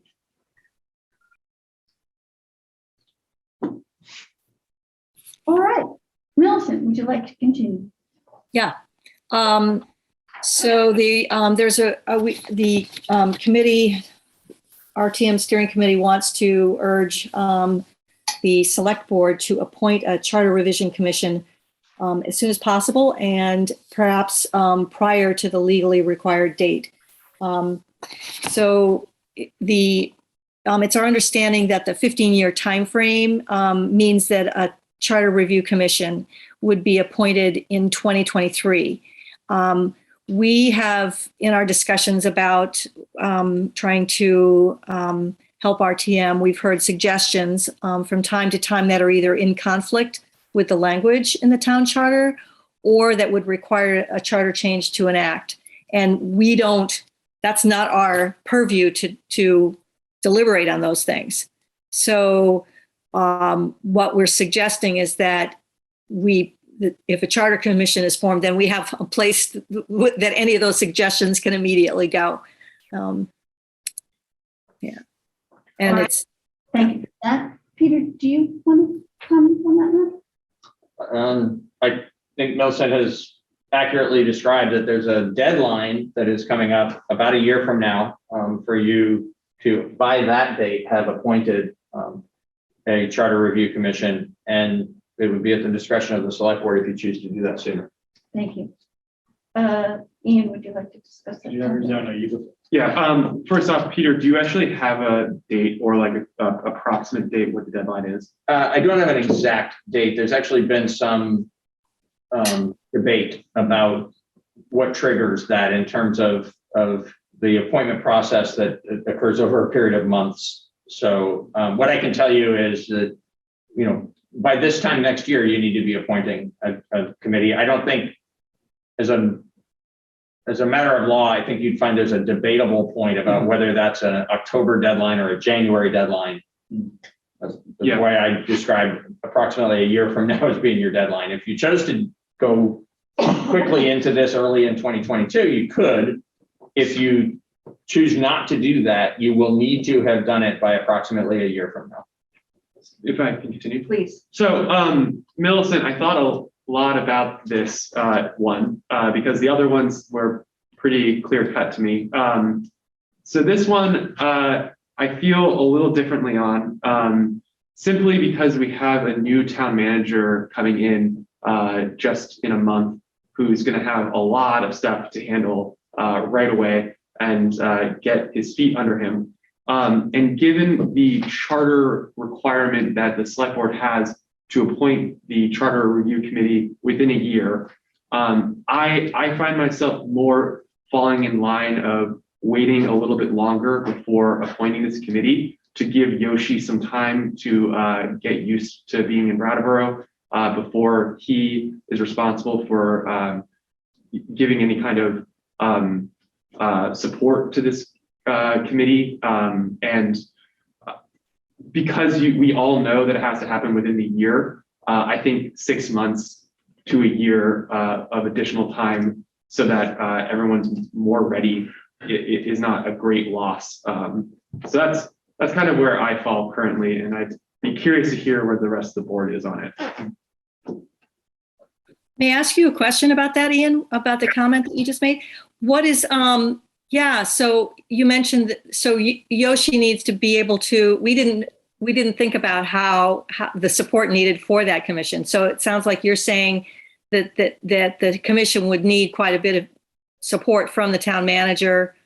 I guess, can you just talk a little bit more about that process? I'm going to pass that over to Peter. I have some thoughts on it, but you're definitely the one to speak to it with me as Patrick. Thank you. Yeah, no, I think actually, Nelson, you will especially appreciate this, having been the chair of the RTM steering committee. I think there's probably other RTM steering committee members who would appreciate it too. But I think staff's role would likely be very similar to how we have interacted with you, which I would characterize as substantial. Giving interpretations of how things work, and when you've asked us our perspective of what works well versus what might need to be changed, and and even just on plain logistical things like making sure the proper public notice of meetings is provided and all that kind of stuff. So there is some degree of administrative support that I think will be important to making sure that the process is done properly. And then there's the more interactive part of it that's around the substance of the issues that the Charter Review Commission will consider. Okay, thank you. Yoshi would need to be much more familiar with the charter as it stands now and what it all means. And I think that would take some time as well. Daniel? I'd actually sorry, I'm going to defer to Tim because I just feel like I've talked a lot. Oh, and you had your hand up, and I'll go. Well, I did, but hold I on was, for just a second. I'm sorry. Ian, are you That's finished? No, I'm finished. And I had a point of clarification first, and then a quick comment. In the notes, it said, I think came from Millicent, your committee or group, that you're assuming that it would mean the commission would be a plan in 2023, but I hear Peter saying 2022, the end of 2022. I can speak to that. Okay. Thank you. So, and I can give a very explicit timeline if the select board needs this. I frankly don't think it'll be helpful, because what it'll do is just provide more information about why there isn't a precise date to offer you. So there was a process that began in the fall of 2020, I'm sorry, the fall of 2007, through which a charter review commission was created. The appointments to populate that commission and the work of that commission actually had, the finishing of the creation of it, and then the work of it began in 2023. And so there's actually been some debate within the RTM steering committee about whether the deadline for this is the fall. Starts at the beginning of the process or the end of the process. Right. And I will say that I have been of the understanding up until that conversation occurred earlier this year that it would be early in 2023 that you would face this deadline if you didn't choose to move forward sooner. But there are people who will argue the point that when the select board back then made a decision to create a charter review commission in the fall of 2007, that is the date that we tie to now 15 years later. I think you can avoid being bound to one particular date so long as you are in a very transparent public process to move forward with this between now and approximately a year from now. I see. That helps. Yeah. because if you compare it to like a town's requirement to renew a town plan every, I don't know, 5 years, however it is. You don't start that from the beginning of the process of writing the town plan, because it takes several years to write the town plan. Yeah. So you start it from the end of the process. Except the charter is written in a way that it is different from the town plan cycle. So you're exactly right about how a town plan deadline, but from the adoption of one, you have a certain period of time before you have to adopt another. That's not true here. So for instance, the last Charter Review Commission met for several years, and then it took another couple of years before the recommendations of that commission were approved and sign off to Montpelier and be, approved there and became the new charter. So that we don't tie to I believe 2013 is when that charter was finally approved, that new charter. We don't tie 15 years to 2013. We tie it back to 2007 or 2008. And that's explicitly set forth in the charter that the ability of the language is that the select board has an obligation to appoint a charter review commission, not less often than once every 15 years. Either those exact words or words to that effect. I can find the exact words if you want them. You want them? Well, I was actually looking at the charter and I noticed that the Springfield charter has a very clear definition of like how the committee is formed, how many people are on it, what sorts of people are on it. Brattleboro does not have that. So perhaps one thing for our charter review commission to consider is clarifying the formation of a charter review commission. Item 1. So I actually do have some questions. I need to continue. I had a two-part answer, if you don't mind, Chair. Is that all right? I don't mind, Chair. All right. So given that I'm satisfied with the more generous interpretation or the more conservative interpretation of December 2022 being our outside deadline. Millicent, my question is, and this you can't go into details on this, but hearing that there are things that you really need to talk about, but not telling me what they are, I kind of need some hint at that. Otherwise, I can't really think, given the very correct thing that Ian said about our town manager coming in, and I would throw in there just trying to get back on our feet from pandemic weirdness with everything going on with RTM and everything else. I would definitely not vote for any earlier until I heard some reason. What's broke that needs fixing? Well, we're kind of deliberately not spending time on that. So we don't have, as a committee, any agreement that certain things need to change in the charter, because when somebody suggests something,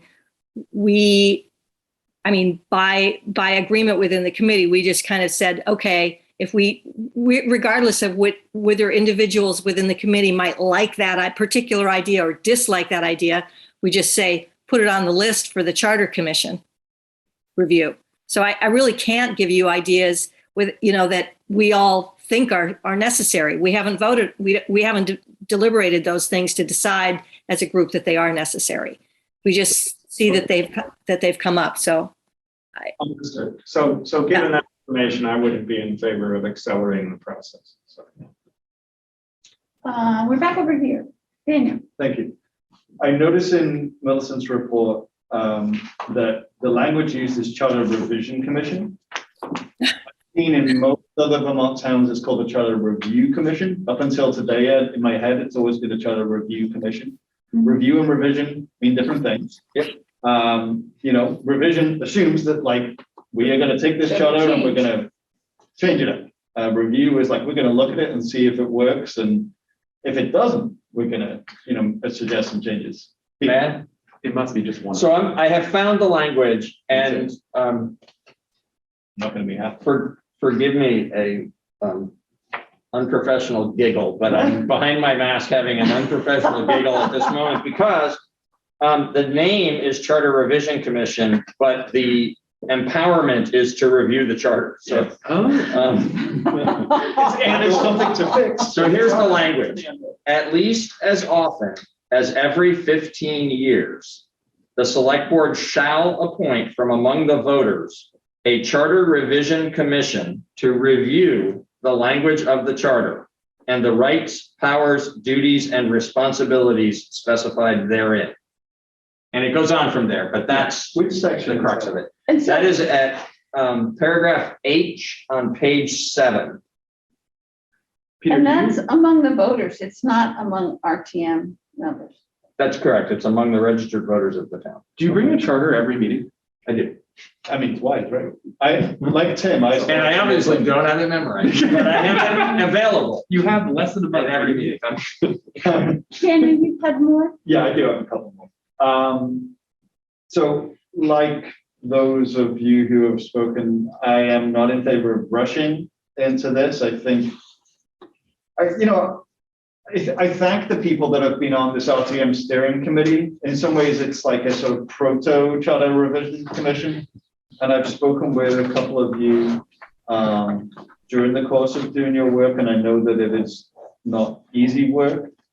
And I really hope that when we do decide to take the plunge into a charter review commission or a charter revision commission, that we really do our utmost to ensure broad participation from the public, and that the committee is acting in the interests of, of the town, and that it's not an attempt to push one agenda. I'm sure that in the RTM steering committee, there's been some push and pull around that sort of thing, and that's understandable. We even have that amongst us five now and then.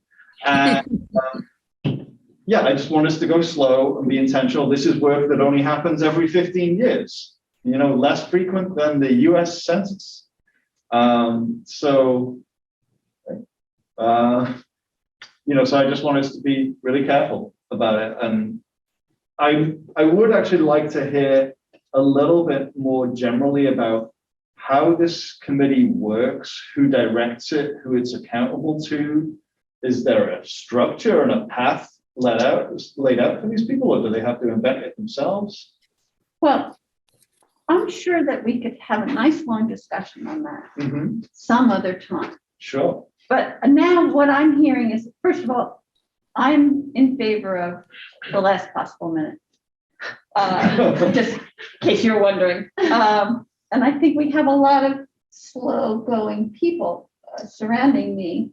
Jessica, did you want to? I did just want to ask, because you specify in your memo here, the intent of this recommendation is to provide a means for suggestions that require a charter change to be heard from the community. And like we just heard from Peter, the last commission took, what? I believe it met about 3 years. 3 years. 3 years. And 80 some in their meetings. work. And if the deadline is not, bring us recommendations every 15 years, but start the process every 15 years. I was just wondering what the urgency was. I think it was that it's coming up soon, and simply that there were people in our committee who felt strongly about certain things that would require a charter change. Not that the committee itself agreed as a whole, but that certain individuals did, and this would give them a way to make those suggestions. Okay, thank you. So, Peter, how do we want to proceed? Do you just want like a nodding acceptance? So here's what I would say about the 4 things you've heard, Yeah. and which is really 3 things. Like, if you don't mind, Nelson, I think that the 2 childcare pieces are really one recommendation. Have a quality childcare program offered both in 22 and 23 if there's an in-person meeting. Yeah. So looking at those 3 things, the first one was about the language for the warning for the population of the RTM steering committee for this next year. I think we've covered that adequately. That's going to be in the draft warning that you're going to see when you start working with the warning in January. The second thing being the childcare, I saw among the select board members general support for the idea that continuing along the path of setting something up with Winston Prouty is fine. It's not something I've advised you. It's not something we need to appropriate more funds for. It's going to be, we haven't fully developed the scope of it or the cost of it yet, and we're going to pay whatever is the appropriate cost for the appropriate program. So you asked that somebody from Winston Prouty come and address you in January. I'll ask that Chloe or a designee comes and do that. I think that takes care of item number 2. And item number 3 is frankly yours. You've received advice from the RTM steering committee. You've had a good full discussion of it here. if there's not consensus, there's at least a strong majority viewpoint that you want to take some time and address this, more like a year from now and less like in the next few months. And so I think that's where that one just stays until you're ready to take it up. Great. Well, Nelson, I thank you. There's a hand up. But hold that thought, Nelson, because someone wants to speak. This will be Dick DeGray. Dick DeGray. Yeah, it's interesting listening the discussion about the charter. I was a board member back in 2007, 2006 through the 2013. So through that whole charter revision process, and listening to the conversation that you want to appoint the committee earlier because there's things that people want to address. And obviously, the easy one is all the language that's in the charter about our school district. That has certainly changed, and that will be easy to remove from the charter.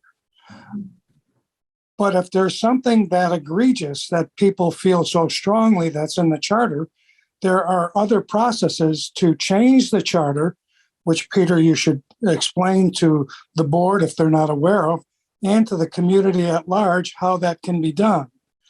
And, the process of picking, I'm glad you pointed out it's not RTM members that are automatically picked for the committee. It's the voters at large. The select board gets to pick how large that committee is. And I would disagree with a caller earlier that larger is better. I served on the Brattleboro BUH select board, BUH school board when there were 17 members. And it was quite cumbersome. And I always thought really difficult to get things done. So there's a lot to think about. And I would agree with the board leaning towards later. You're talking about a three and a half year process, almost 4 years before the committee gets all the way through the charter and then sends it up to the legislature, which you don't know if they're going to approve it as presented or if they're going to take things out or send it back. So it is a long, cumbersome process. And you should really, I would agree with the chairwoman, that you should really deliberate when you go forward on this issue and to make sure that you get it right because we're talking about our town here. Thank you. Thank you. So again, Nelson, I thank you for your work on the committee and for presenting this evening. Oh, there's another person. There's another hand up. Okay. Give me just a second. I'll bring in Farmies.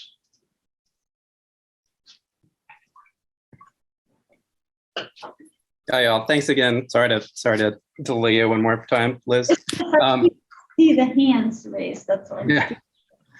Just another thing about the timing and the urgency, or at least the importance of the charter committee. One of the things that Lauren brought up in Lauren Crisp, the moderator, brought up in his presentation to the committee that I caught pieces of was that he felt like it was somewhat important and urgent to get it to get this process started. So that speaks a lot to me, just because he probably more than anybody else has a clear sense of what the obstacles are to the smooth functioning of the town meeting, representative town meeting. So Right. that seems like kind of an important thing to take into consideration. Yeah. Thanks, Far. I didn't want to mention that, but that's true. I heard that too. Yeah.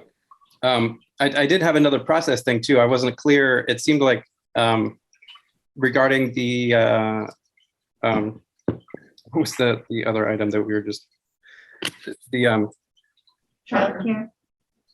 before the charter. Yeah, the childcare. It seemed like there was the issue about this coming year, 2022, was addressed, but I didn't get a clear sense that there was discussion of the following year and having that be put on the warning this year for the town meeting.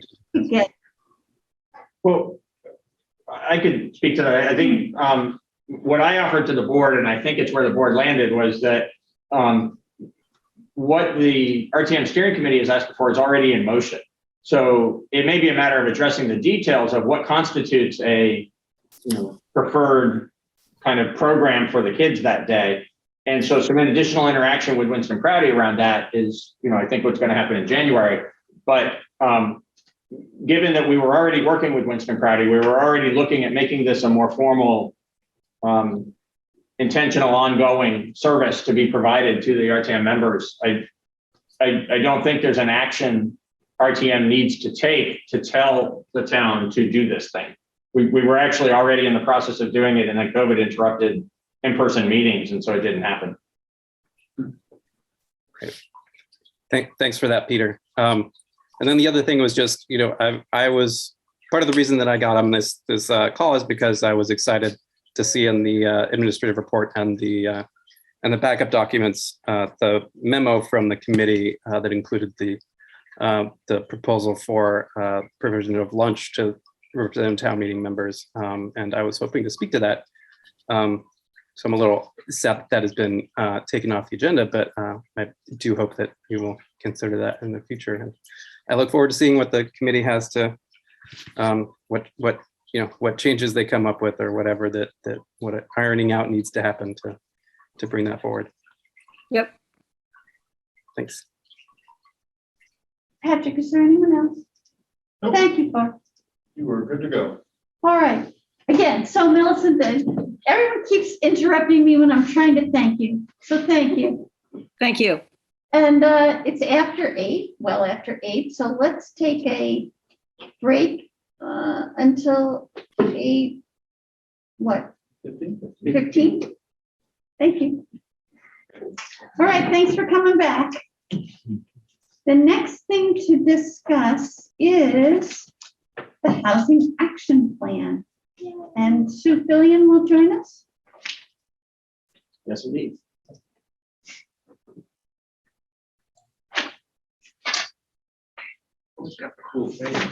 Good evening. All right. Are you ready? Good. We're ready. Okay. All right. Well, thanks for having me tonight. I'm excited to be here with Rachel Selsky, who is from Camoin Associates, who is the consultant that's been working on the Housing Action Plan.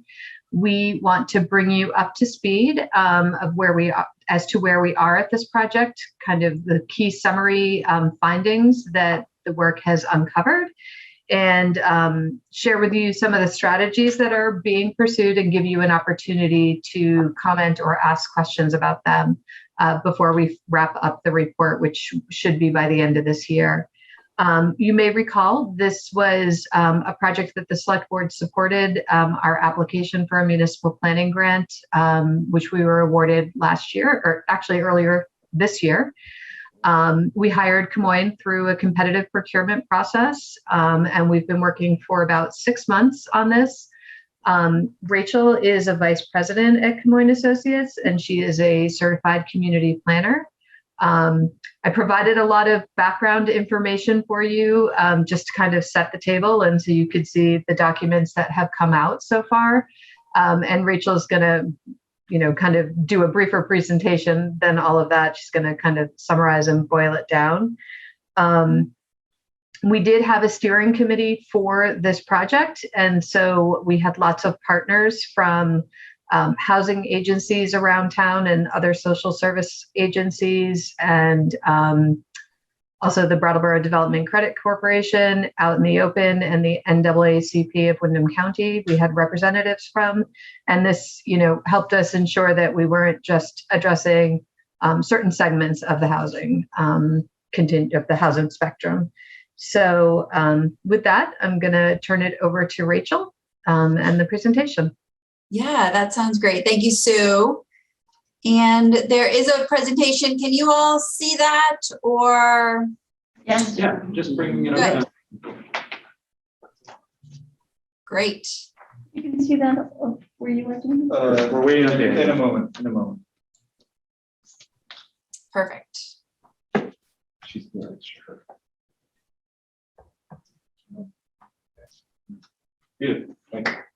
Good. Well, thank you all so much. Thank you, Sue, for that introduction. I really appreciate it. It's wonderful to be here tonight. This has been a long process with Sue and Steve and other members of the steering committee. So I'm really excited to be here tonight to be able to present to you all some of the data findings, as well as some of the strategies and goals that we've identified as we work towards wrapping this up.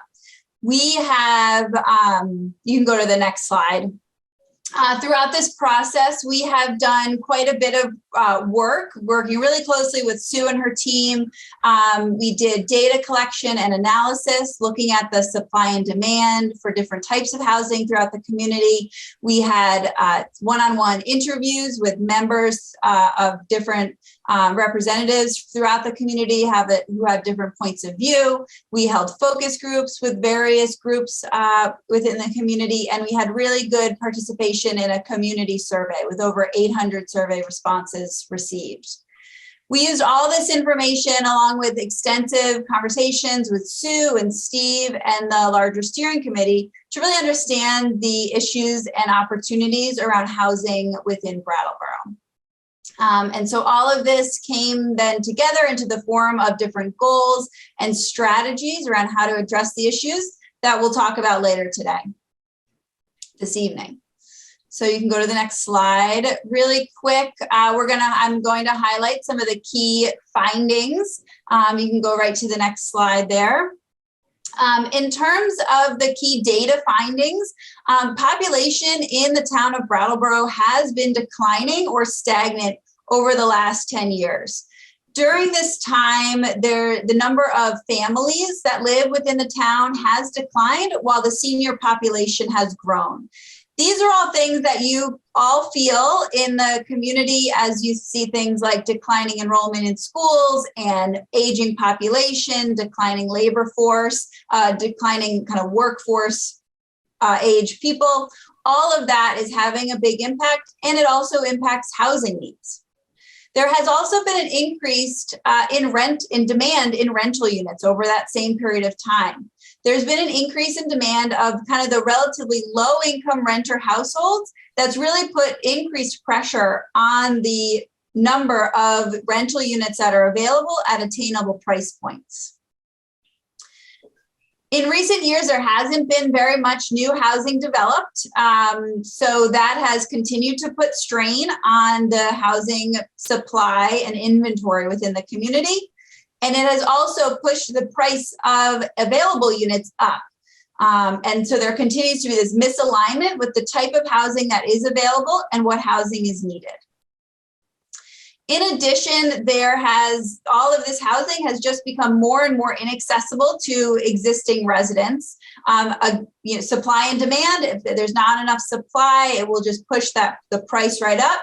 And that over the last 2 years has been exacerbated by the housing market trends that have resulted from COVID, the massive shifts in where people are living, what people are moving to Brattleboro and other similar types of communities, really continuing to put pressure on the existing housing and really broadening that affordability gap for local residents and workers, and really increasing the need for new housing. Thank you. There is a very high level of residents within Brattleboro that are underhoused and overburdened. So underhoused is a term that we use to include for people that may be forced because of financial reasons to live in situations that are either substandard, or they're forced to live with other people, roommates, when otherwise they would prefer not to, but as a financial decision, they have to live with others.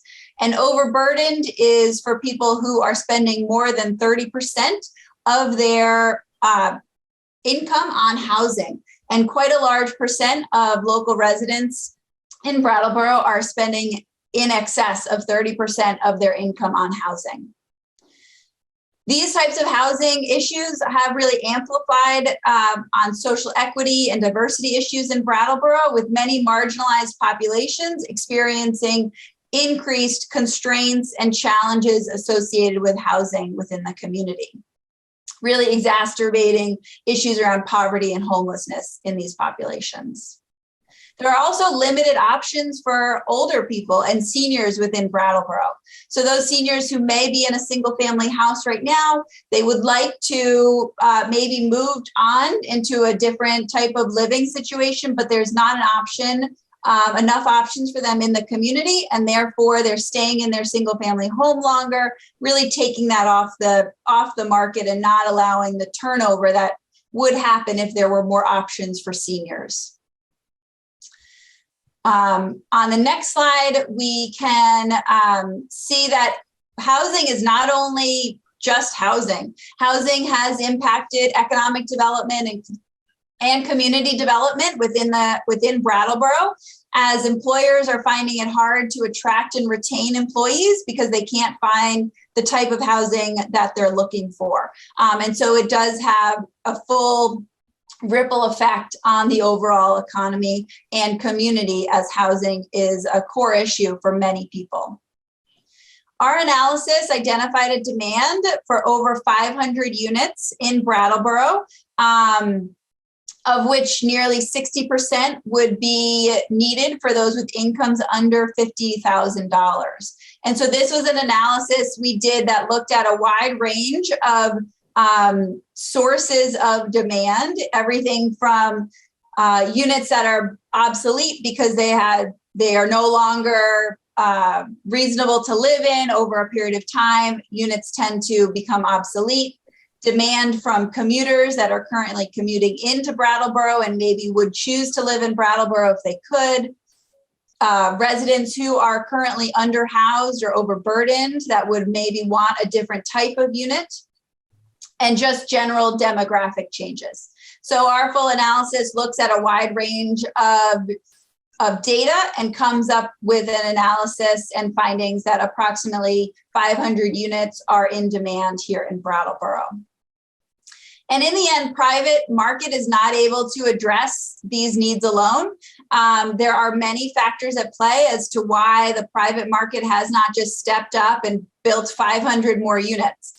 There is funding for the lower income units and affordable units, but really finding a financially feasible way to build those middle income units is very difficult and oftentimes is not able to financially pencil out for the developers. And so that just makes it even more difficult to get those units built. And so there really is a need for public-private partnerships to help support those really addressing this critical need at this time. So those were some of the key data findings. And so we combined, that was a combination of data as well as the interviews and focus groups really helped us see that there are 4 primary goals that have come out of and kind of themes that rise to the top. And just kind of setting the stage for what I'm going to present, our strategy will include 3 real components. So there'll be overarching goals. There'll be 4 overarching goals. And then under each goal, there'll be a series of strategies, about 4 to 6 strategies that help achieve those goals. And those are the 2 things we're going to be talking about today or tonight. But in the end, there will also be specific tactics that really give a much more step-by-step guide for the town and partner organizations to use to pursue implementation. And so it will really get down to the specific tactics to achieving the goals. But I did just want to say tonight we'll be showing more of the goals and the strategies. And I also want to point out before we move on to the goals that the items here are not intended to be the sole responsibility of the town of Brattleboro as an entity. There are many different partner organizations within Brattleboro that will play a role in implementation of this strategy. And the town is not always the right player to make these changes or to have the impact. And so we have included strategies that might be better suited for a different organization to take the lead on, because it is all part of this comprehensive look at the housing related issues within Brattleboro. So we didn't want to lose strategies just because the town didn't have the right levers to pull to make that change. We wanted to include them in the overall project and plan. So now I'll go into the different goals. So the goal 1 is to work with developers to increase the supply and quality of diverse housing in Brattleboro. So this one really is about finding opportunities to increase the number of units within Brattleboro, really along the full spectrum of housing, everything from affordable all the way through market rate. There is a need for all of those types of housing units within Brattleboro. And really creating these additional housing units will require proactive and creative approaches, as well as partnerships between the town, developers, and other nonprofits. Some of the strategy highlights, I'm not going to run through all of them here, but some of the strategy highlights that we would, that achieve this goal would be to conduct a study to identify the key sites within the community that are most appropriate for housing. So they have access to transportation, they're close to community resources, they have infrastructure and other key factors to begin to pursue a path towards development and housing development. And really focusing on opportunities to create appropriate senior housing options to address the critical need of aging members within the community. And so identifying an appropriate path towards senior housing creation is another priority strategy within this plan. For goal 2, if we want to just go to that, the second goal is to create new funding sources and strategies to create and rehabilitate affordable and middle income housing. So the types and price points for housing needed within the community is typically infeasible for the private sector to build. So identifying new funding sources and strategies will help address these critical constraints. And so some of the key strategy highlights that we include here are establishing a Brattleboro Community Housing Opportunity Fund that's able to receive and distribute funds to critical housing projects that may not meet the specific requirements of other funding sources, but are addressing a critical housing need within the community. And so really providing some flexibility on sources of funds, as well as how to distribute those funds to key projects in the community that will have the greatest impact. We also suggest advocating for a pre-development loan program to support developers with the early costs associated with housing development that they're hit with before they even get a shovel in the ground. And so that was something we heard through the interviews as being a real barrier to entry, as those critical pre-development costs. And then certainly also considering different sources of funds that might be able to be captured and used to direct to housing related projects that address the critical needs and will have the greatest impact as well. For goal 3, we are really focusing less on the supply side and more on how do we help the residents in Brattleboro find and retain quality housing. So local workers and households face several challenges, including the unaffordable housing costs, substandard conditions in some cases, and a general lack of housing options that we feel can be addressed by the town and partners together. Some of the key strategy highlights for this goal are around increasing capacity at the town for addressing housing related issues through the potential creation of a new position, as well as a more thorough and active virtual housing office that people can access to gain information, understand the resources, and have access to the information that they need to make decisions around housing for themselves and their families. As well as identify opportunities to incentivize accessory dwelling units and converting underutilized spaces in existing homes to create more affordability for property ownership, as well as create additional units for people to live in. And moving on to goal 4, this one is create an implementation framework by monitoring housing issues, communicating needs, building capacity, and collaborating on solutions with partners. This is really about creating an environment within the town that is conducive to addressing housing issues effectively, efficiently, with the best information and in an equitable manner. So some of the strategies that we've identified within this goal area are to encourage and support conversations around issues of inequity and discrimination in housing and identifying opportunities for repair. We also recommend reviewing land use regulations regularly and different building codes and policies to make sure they are continually aligning with the community's needs around housing and housing related goals. And finally, working with partners to convene a regional housing summit that explores regional solutions to some of the housing issues that many communities within Southeast Vermont are facing. So that is kind of the quick overview of the strategy and the plan. Again, each of these will have more specific tactics under them that provide more guidance. These were presented maybe last week or 2 weeks ago to the public as part of a public meeting. And so we'll take the information from this tonight and the public meeting and refine it, and then work with Sue to wrap it up in the next couple weeks.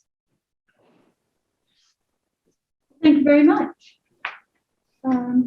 There's a really interesting information and statistical information in the report that I really need to ponder, but I think this study is just what the town was looking for in terms of its thoroughness.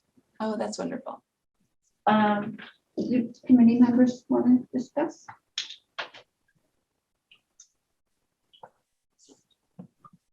Ian?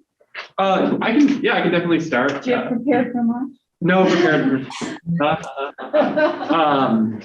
I have, first off, thank you so much. It's a great presentation, and the more thorough background information there's quite a lot there to digest for sure. Not gonna lie, the summary of the issues is kind of terrifying. Like I'm very aware that we have a housing crisis, but hearing it all laid out, it's sobering for sure. But I'm really pleased with this report, and there's a lot of clear goals that we can achieve with some tactics there that seem achievable. So I guess my first question is probably to Sue. What do you think, what do you see there's a lot there. What are like the first things that you see us sort of addressing in 2022? So there's a couple of things that I think are easier to address right off the bat, and some things that the Planning Commission have committed to working to on. So the identification of parcels that can have infill development or development on is something that the Planning Commission is committing to. We also did apply for a grant to do some more bylaw updates of the land use regulations. So we won't hear till January. If we don't get that, we're still committed to making some more regulatory changes. I think a virtual housing office, if that's something that's this is supported by the select board, is something that could come with a new website, and is something that the planning department could maintain and keep up to date. So I think those are some of the easy ones that we would definitely move on in 2022. We have had good partner engagement and have kind of been advocating, some of the federal funds that are coming out, trying to get, one of the things that we found really effective for Brattleboro in creating new housing units was that $30,000 program from the CARES funding that was used to create new units or bring units back online. So, we have been advocating with the local legislators on that as well. And so hopefully that's something that will come back. So yeah, we haven't really sat down to prioritize what, is coming out of the strategies yet, but I think having a broad steering committee was good because we do have, I think we have the buy-in of other partners in the community. The housing data analysis was really useful for several of the partners and projects that they're working on. So, of course, there's, we often are having conversations with developers who are interested, and it seems to have picked up a little bit lately. There's the Winston Prouty Delta campus work that's going on. And so I think we're doing quite a few of the things that are in the report. And we probably will need to prioritize more some of the strategies.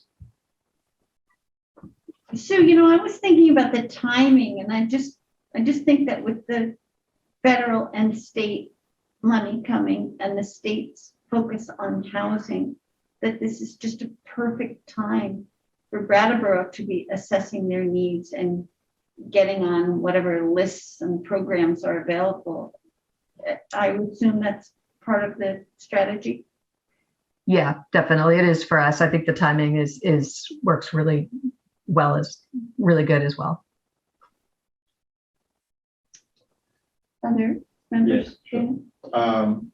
Rachel, thank you for the presentation. I joined your community meeting the other week and I enjoyed the voting tool. That was really fun and a good way to gauge the opinion of the folks in the meeting. I really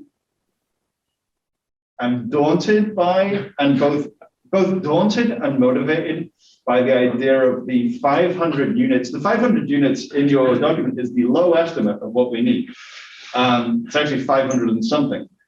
But the idea that Brattleboro would commit to finding a way for 500 units to be built in the near future. Sue, I would love to see a map of Brattleboro and find space for 500 units. And if that can't be done, then, that's kind of the magnitude of the challenge. And so 500 is an easy to remember number. It is audacious, and it is the kind of scale that I think that we need to be aiming for. And if we're thinking about, okay, here's an extra unit here or there, that's all well and good. But if we're not aiming for that kind of large impact, then I think we're, shooting way too low. So I'm glad to have that number and I will keep it in mind. You mentioned as one of the goals, a sort of like housing officer position. And I work for one of the agencies in town that provides support with people for housing. Ian's looking at me because I always talk about this. He always talks about being a lawyer. It's what we do. And so I work for SEVCA. We also have Wyndham Windsor Housing Trust, Groundworks, Youth Services provide housing services as well. And so there are already people employed by organizations in the town who do this, but perhaps there needs to be better understanding in the community of, if you're struggling with housing, where to go. During the pandemic, a lot of us, shifted from our offices and went back home. But now I would say, for the most part, you can go in person and see somebody, even without an appointment, to figure out how to get into a place or how to prevent eviction. So I don't want to see the town committing too many resources to creating another position that would be, duplicated with what's already going on in the community. I am really kind of moved by the need for ways for seniors to transition from their homes into places where they can be more supported and also stay within the communities that they are part of. Family members of mine, are aging, want to age in place. We've just done some renovations. Well, they've just done some renovations. I didn't do a thing. to move a bedroom downstairs so that they don't have to climb the stairs and they're more likely to be able to stay there for the next however many years. Other people that I know, moved from their home to Valley Cares in Townsend.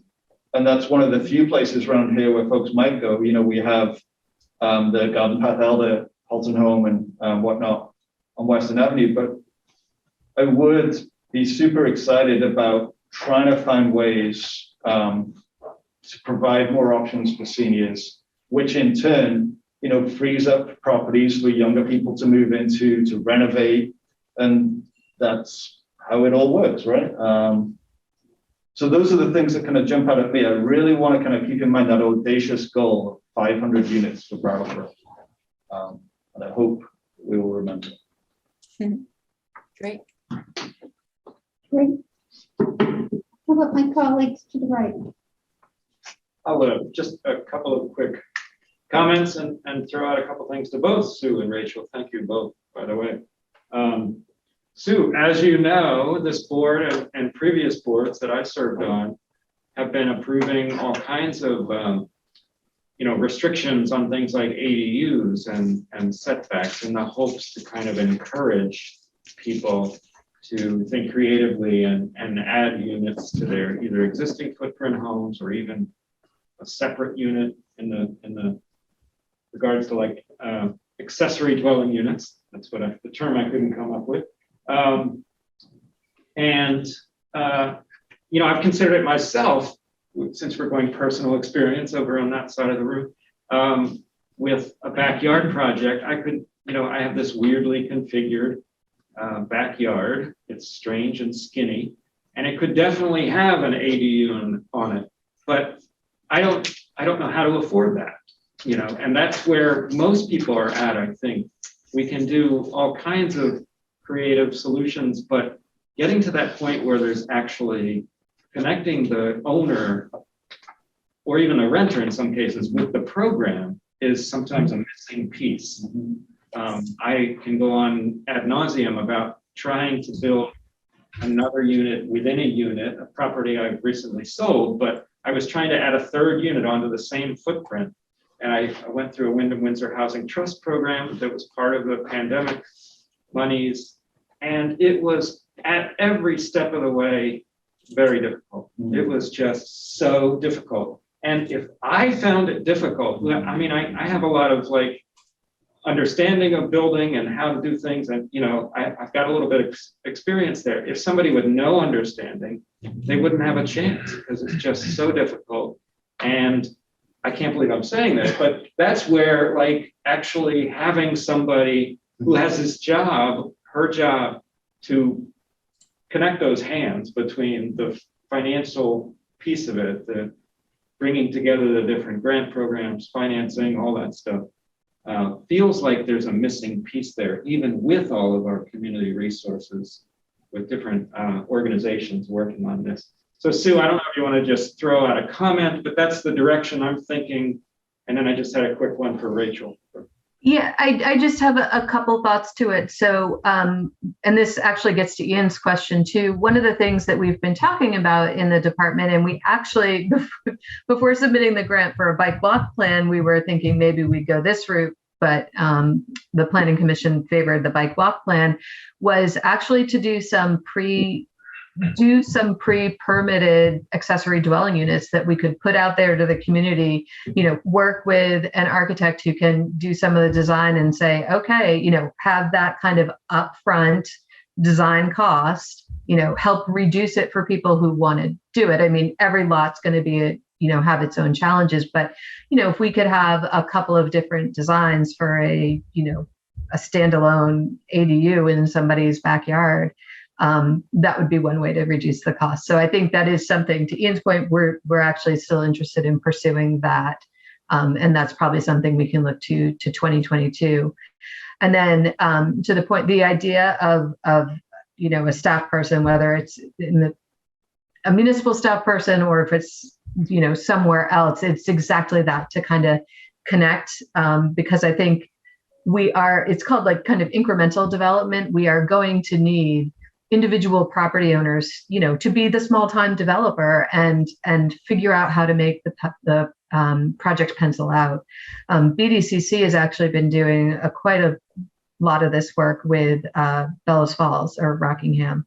So I'm sure that we're going to have some tools that we're going to be able to bring to Brattleboro as well to help with that. Thank you. And Rachel, I wanted to just ask you about, I think, part of my frustration, it feels like it was just last year, but I think it was earlier than last year. We had, when I got excited about a project that the museum has been talking about. It's definitely not off the table, I know, but the pause button got hit on that, especially with the pandemic. There was a lot of pushback in our community because it was following the reality of to be able to make this type of huge project on the river there happen even. You have to combine all of these strange new market tax credits, all of these different funding mechanisms put together. And what you end up with is some luxury units, some middle income, and some very affordable units, but all within the same giant project.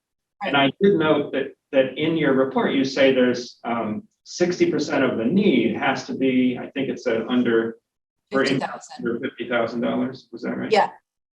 I thought I'd just throw it back to you because I'm really intrigued by that, how to kind of like get the rest of our community excited about a project that is something that could happen given our current reality, while not saying that we shouldn't support fully, affordable, that we could also maybe consider supporting an all, upper and lower income strata, solution. Do you have anything to just kind of Yeah, absolutely.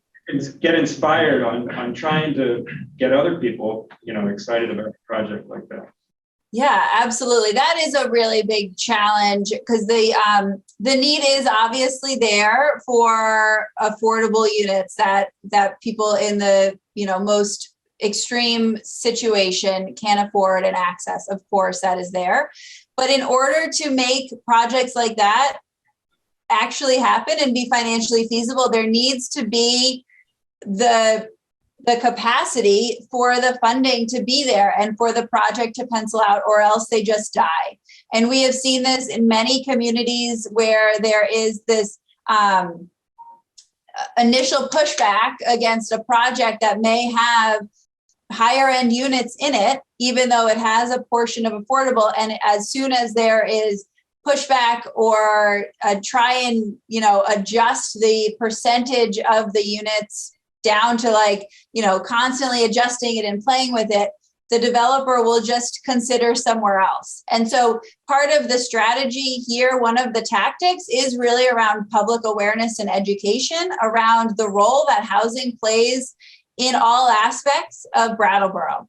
And people in Brattleboro are much more aware of housing related issues than I think many other communities are. I think you get it, you understand it, you see it on a daily basis, you see it in the papers, in the Facebook pages, you see this conversation, residents know there's an issue, but I think connecting it to themselves and finding opportunities to say that this is really impacting our ability for economic development. It's affecting our ability to have opportunities for our kids to stay in the area, and they want units that they want to live in and jobs they want to work at. And so really just playing it out of housing is one component, but it is a critical component in so many other aspects of the type of community that Brattleboro wants to be and see for themselves and for their future. That I think that's what it is really just communicating that, raising the awareness, and really hitting it over the head that there needs to be this full continuum of units in order for sustainable future Brattleboro. You need room for everybody, and that includes everyone along the full spectrum. Thank you. It's not easy. That's not an easy one, but it's got to be doable. Yeah, I went to a forum, I guess it was online, a forum at the museum about housing, and I guess it was last year. And it was very interesting, and all the people who were presenting were saying that the only housing that's being built in Brattleboro right now is subsidized low-income housing, and that there really needs to be housing across the board, as you were discussing. So, you know, we've heard testimony in the past that doctors won't move here because they have no place to live, or, you know, all across the economic development spectrum. So I would applaud your efforts to have workforce housing and market housing and all types of housing that's necessary. Did you want to say something, Jessica? Yes. Oh, yes, because I'm very excited about this project. Besides being very excited, I do have a question for Sue, and it's about the zoning changes that might come out of this. I know when I was on the planning commission, we were talking a lot about density and about, you know, what the shape of Brattleboro and how people sort of spread out across the landscape.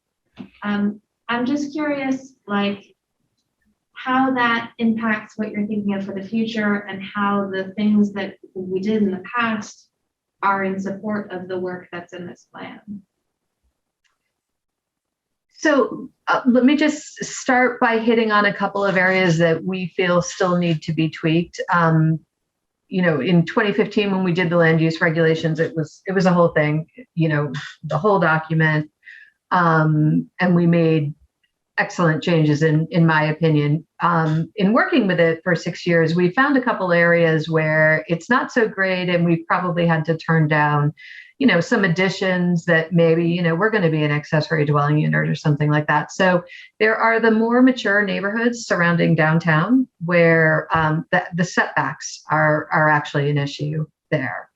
And so, yeah, we got rid of the density requirements. That's great, but these are really compact, you know, small lots, dense housing, you know, kind of close together. And so that's an area we want to look at. We also think the planned unit developments, which get really techy, you know, we haven't been seeing them used, because in some areas they're really specific, and you know, we might want some additional tools to use that, you know, maybe allows, you know, some infill townhouses, or, you know, some sort of mix of units, garden, you know, different style apartment blocks or something like that. So those are things that we want to tweak in the land use regulations. Possibly allowing, you know, more than one accessory dwelling unit by right, or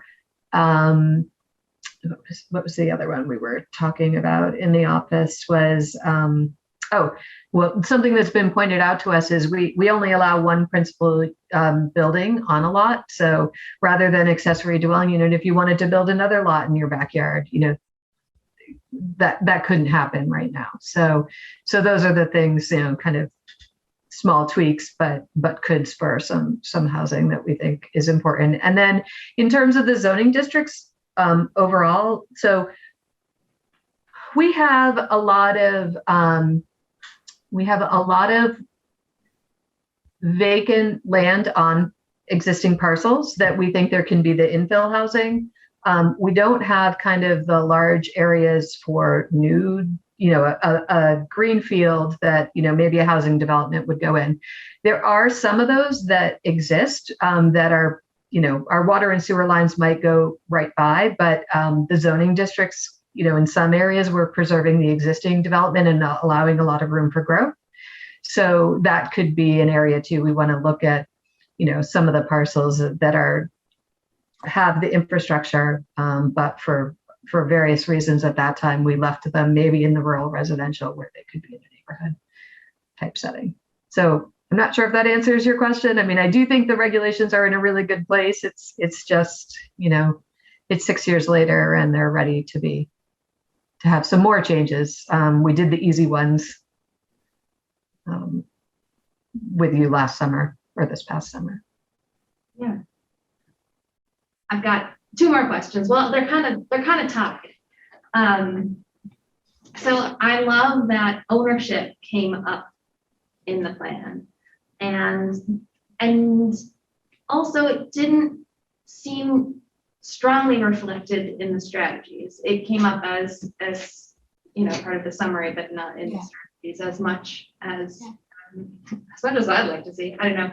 I think it's an incredible tool for a path to wealth building for lots of different populations, including these lower income folks that have this need for housing.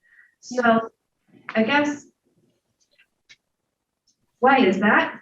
And then also, the other question I had was, there was one strategy that talked about addressing inequity, but I'm wondering, like, is there anything else in the recommendations or in the plan or in your thinking around this that could really increase equitable access to some of these programs for people that already own homes, or folks that might access the programs for other needs? Outside of the typical systems or the difficult to navigate systems that we may talk about a little earlier. Yeah. Sue, I can jump in and start. Sure. That's a really good point, that we don't call out kind of a path to home ownership specifically within the strategy. I would say we do talk about it in a couple areas. One is around the creation of a housing cooperative development. That would be one pathway for people to buy in and start to build some wealth and create more stable housing opportunities for themselves. So we do talk about creation of a housing cooperative, which it would be one opportunity there. And then the other one that I don't know if I can find the specific strategy right now, but I was just writing about it this morning while I was working on the report, is around using increasing access to all the many programs that the various nonprofit organizations and housing related organizations have in the community around training and education about how do you go about home ownership, how do you do credit repair, and really increasing access to the public for those types of training programs, so that they can increase their education and awareness about how to pursue that. So those are two areas where we talk a bit more about how to just increase literacy around the path to home ownership. And then I think the other reason is that we didn't want to, we really wanted to focus more on just creating the units and access for people. Not everybody wants home ownership. So I think we wanted to really create an opportunity for people to, pursue the path that they were, most comfortable with. But I can certainly take a look at that and see if there are some more opportunities to really highlight the home ownership pathway and opportunities for that. Great. I know there's people from the public. Oh, let's hear You from the wanted public. to We can hear from the public first. say something else? Yeah, I do, but we can. Okay, first is Ricky. All right. Can you hear me? Yes. Great. Can my video be turned on? We're working on that. Okay, we're working. Okay. So, I have been bailed out of horrible living situations several times by people at SEBCA because I was too poor to get out of those situations myself, and they helped coordinate the resources for me. And I only have one grievance with them, which is why I would support there being alternative agencies to help people get housing, is that I was in another horrible situation because I'm in chronic poverty, and I could, in their process, appeal their denial for my request for help, but they didn't have the integrity to treat me with enough dignity to meet me in person. This was before COVID.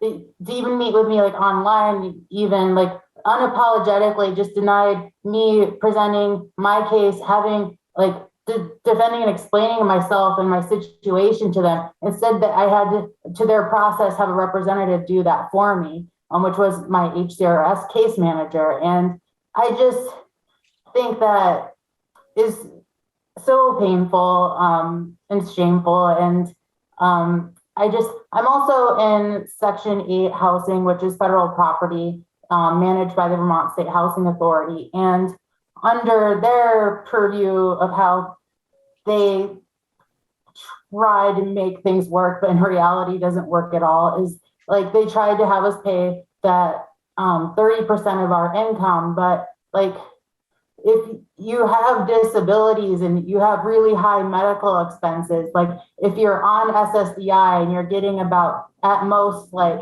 about $10,000 a year, like paying 30%, is perpetuating poverty and sickness, and you're not going to heal and live. Like there's such a high suicide rate in Vermont, and I think a lot of that is because of economic disparity and just like the pressure and stress of just like the constant struggle to try to not be fined for being poor is really hard to cope and survive. So if there is a municipal regulation of rent control, I just hope that there is an understanding that 30% of your income doesn't really solve anything towards your rent, to try to like help the quality of life of people. Thank you.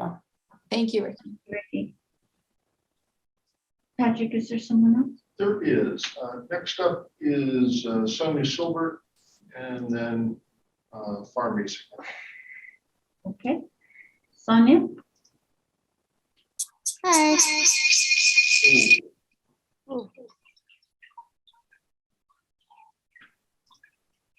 Is that better? Probably because Fawn needs to turn his thing off. Hi. I just wanted to say I really appreciate that presentation and the report as a whole.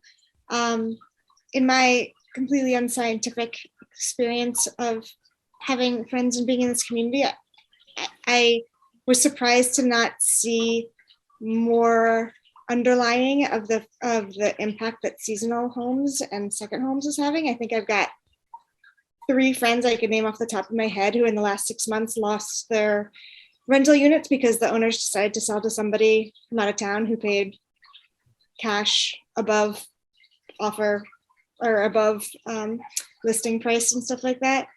And I think another thing that I've been seeing a lot that you mentioned briefly in your report, but not very much, is that so much rental stock has been taken out of the market and turned into Airbnbs or other short-term rentals.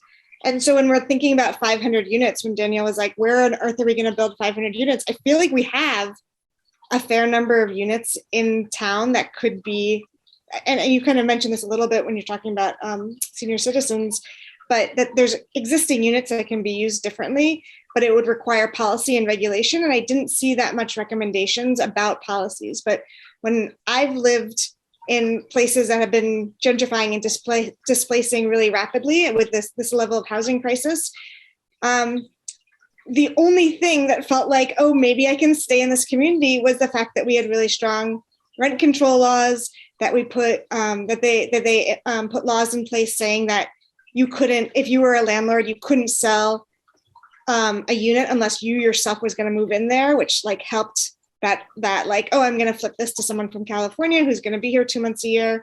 Like, is there a way to incentivize renting long-term rather than these short-term rentals? It just feels like in addition to building houses and like providing the resources that you all are talking about, like there needs to be some policy and regulations there as well.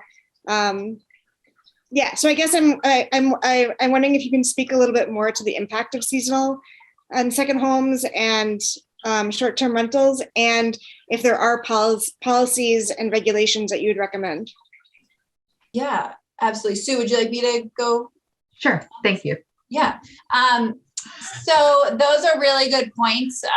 We did look at the number of short-term rentals that are currently reported. So those are like the Airbnbs that you're talking about in Brattleboro.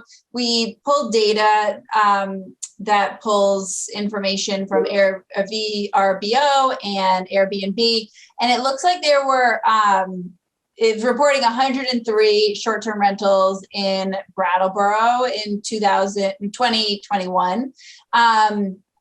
And so that is, so we are tracking that number, and we did make a note within the strategy to begin registering those units so that the town of Brattleboro can keep a closer eye on any impacts on the overall housing market.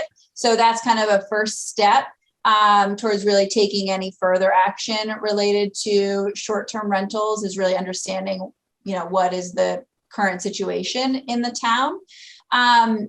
And regarding the seasonal nature of housing, I think those experiences you speak to, just recently, I think that is a big partially a COVID-19 impact, partially Brattleboro is a great place to live. You have access to all the recreation, and there's more and more people looking for access to a second home in a great place like Brattleboro. So I do think there is going to be continuing impact from seasonal homes and second homeowners.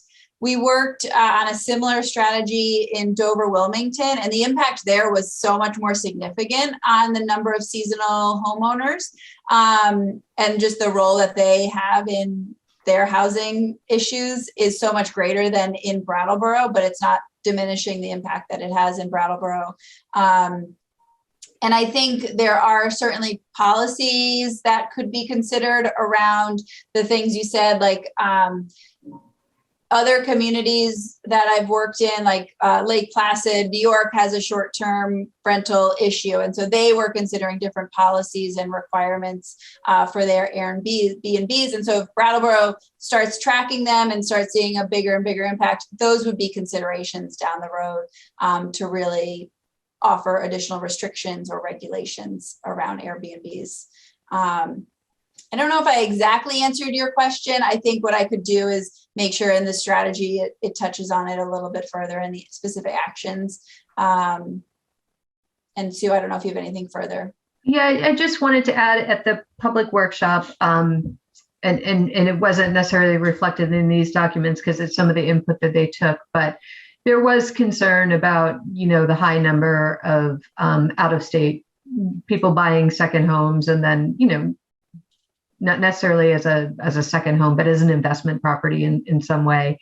And so we did kind of talk about, what are the strategies that maybe can help with that, with the idea, to stop speculation. So that might be, I haven't really talked it through with Rachel yet, but it was brought up in the public workshop and trying to, think about strategies that might be able to get at that, or I should say tactics to kind of address that.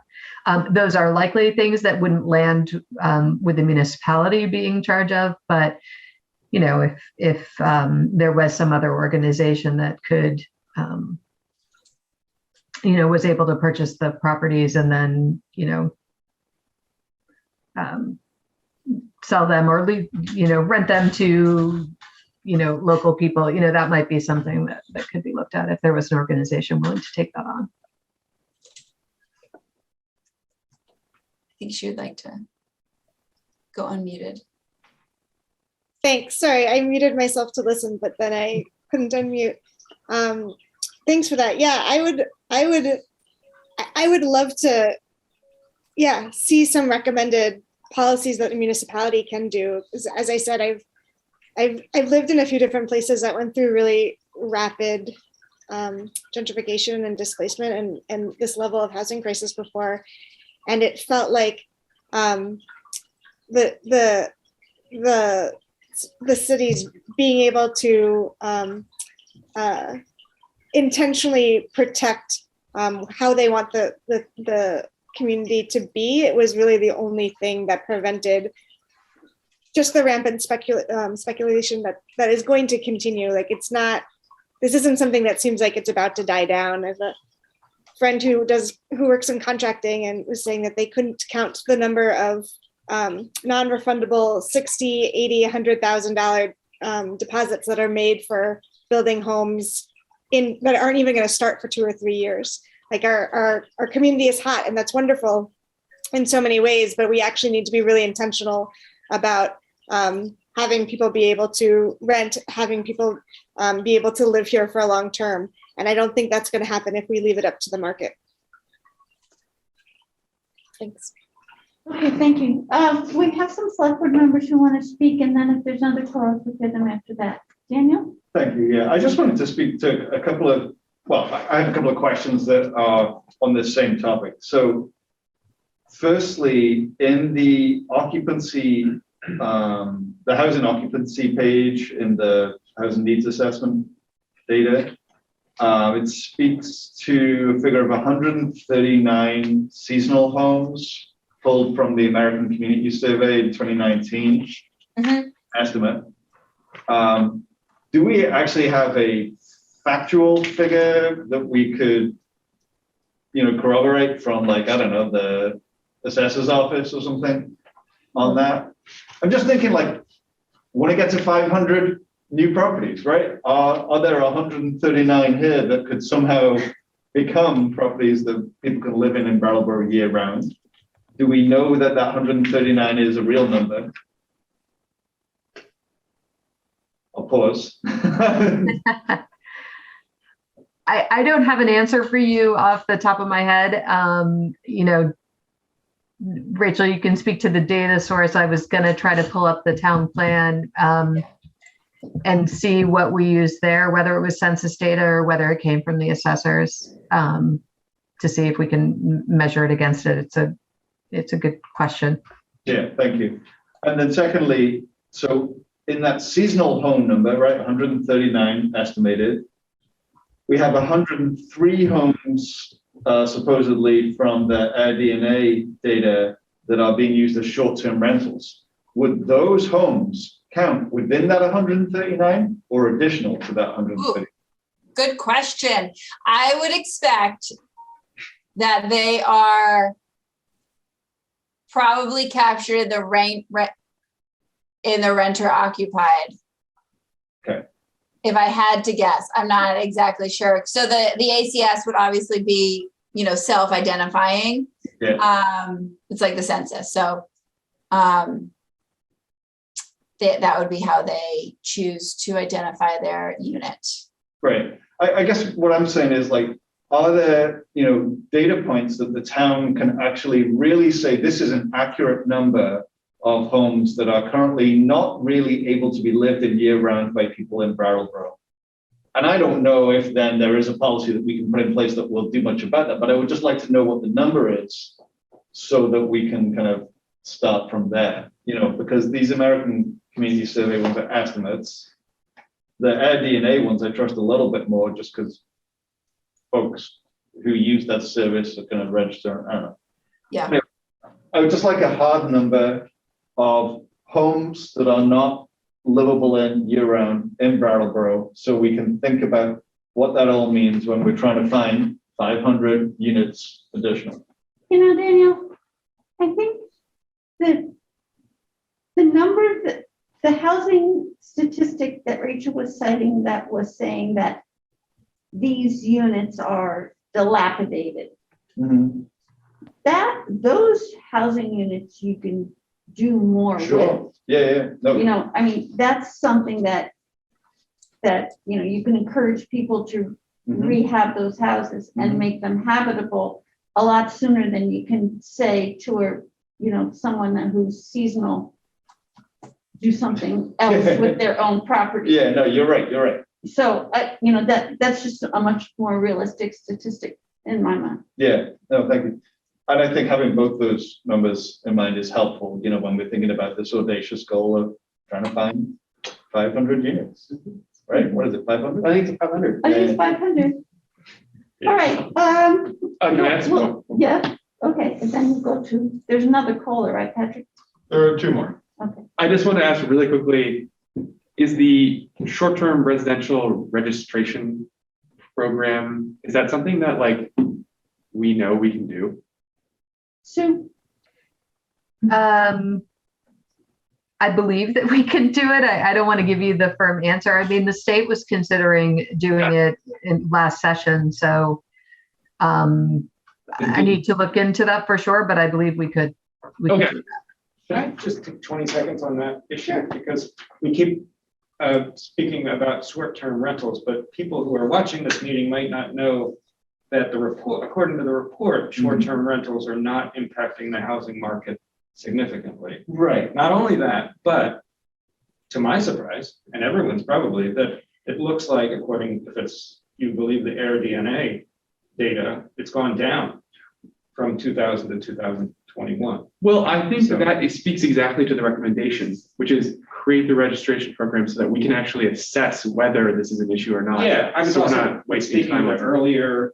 There was another comment about how terrible short-term rentals are. We really need that data to really understand if that's actually the case. 'Cause intuitively it can seem that way, but it might not actually be the case at all. I think that's what I was trying to ask for as well. Just like real hard data. Sure. I know that like this is good data and One more question, Sue. I just want to point out about, a potential registry. I mean, I think, in my mind, short-term rentals aren't inherently bad, but it's what is the short-term rental? If it's, I'm renting, some space in my house, but I'm still living in it, it could be helping me stay in my home as opposed to, I bought this as a short-term rental property. So that's something that I think that we don't have a good handle on. What is the arrangement of our short-term rentals? And just refresh our memory of how many units are being proposed on the Winston Prouty site. Couple hundred, 200. It's all very conceptual at this point. But also audacious. Yeah, no, that isn't the scale of the kind of thing that we need. And it's like a rare opportunity, and we won't, we don't know whether it's going to work out. So all of our eggs can't be in that basket, but it's a basket that we hope does very well. Yes. Need lots of baskets. Okay. More callers, Patrick? Yes, we have Art Meeks. Okay.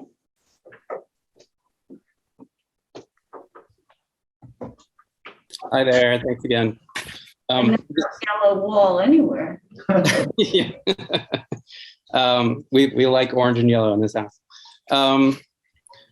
Yeah, I love this report. There's a lot of great things in here. And one thing that frustrates me a little bit about this conversation is the report puts such a strong emphasis on the need for the availability of housing at the lower income ranges. And from some people I'm hearing, well, what about the doctors and lawyers? And I'm just hoping that when the rubber meets the road and this housing action plan, actually parts of it start to get implemented, that implementation doesn't get held hostage by a sort of upper middle class lives matter sort of agenda. Like, we're kind of focusing as we should be on the need for lower income housing, and I don't want I would be very sad to see that that need sort of subverted by sort of anecdotal evidence from the people that other upper class people know that that's where the need is. We have data here to show that in terms of actual numbers, people at the lower income scale are in a much more dire situation than doctors and lawyers, for instance. So I hope that gets taken into consideration through the rest of the process. The other thing, it's instructive to hear these things about the way that how hard it is to get housing development to pencil out for developers.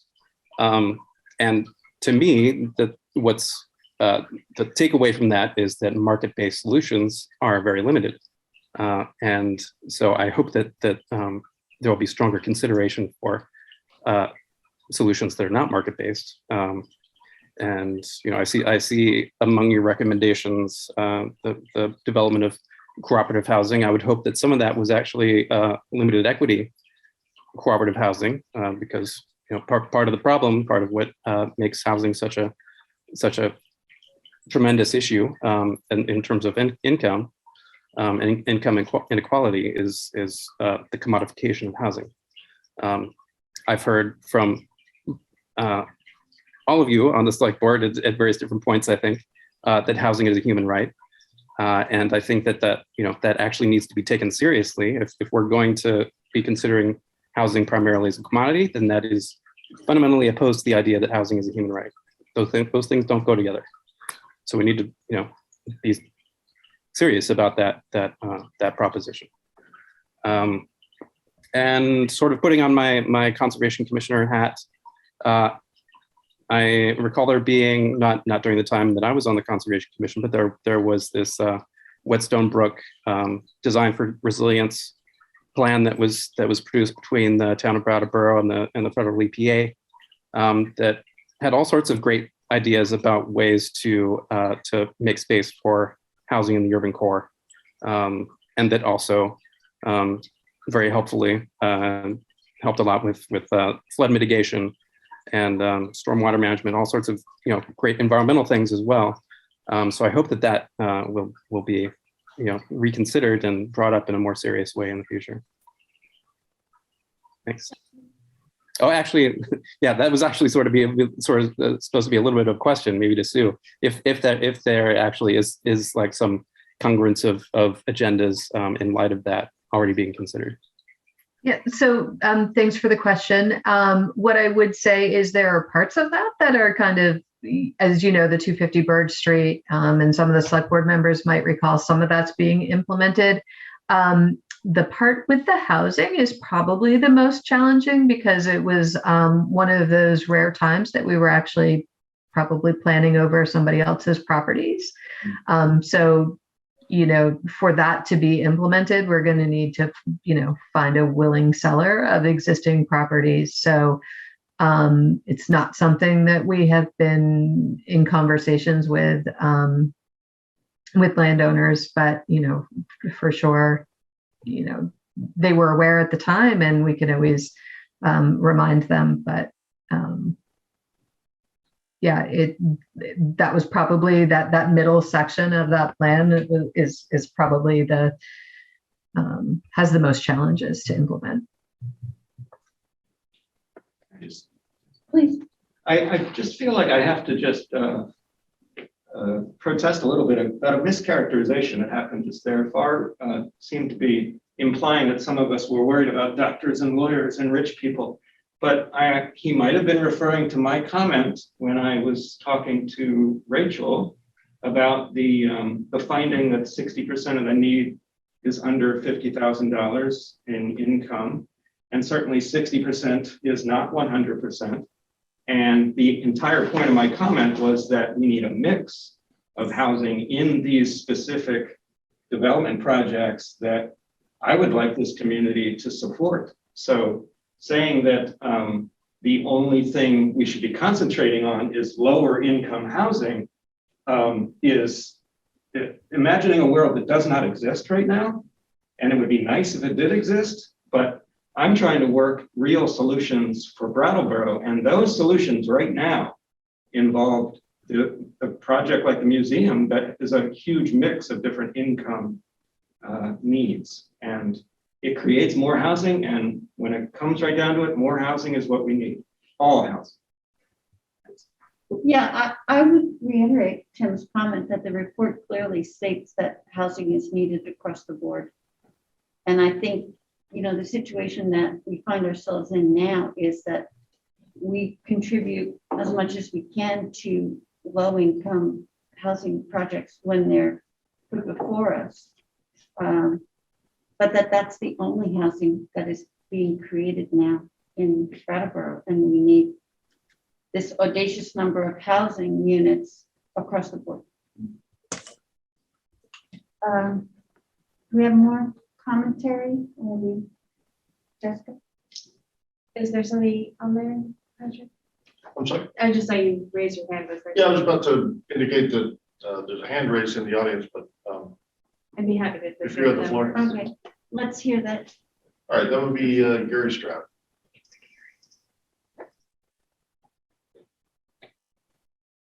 Hi, Gary. Hi, guys. I'm just going to put my last input on that. I have to say that survey was awesome.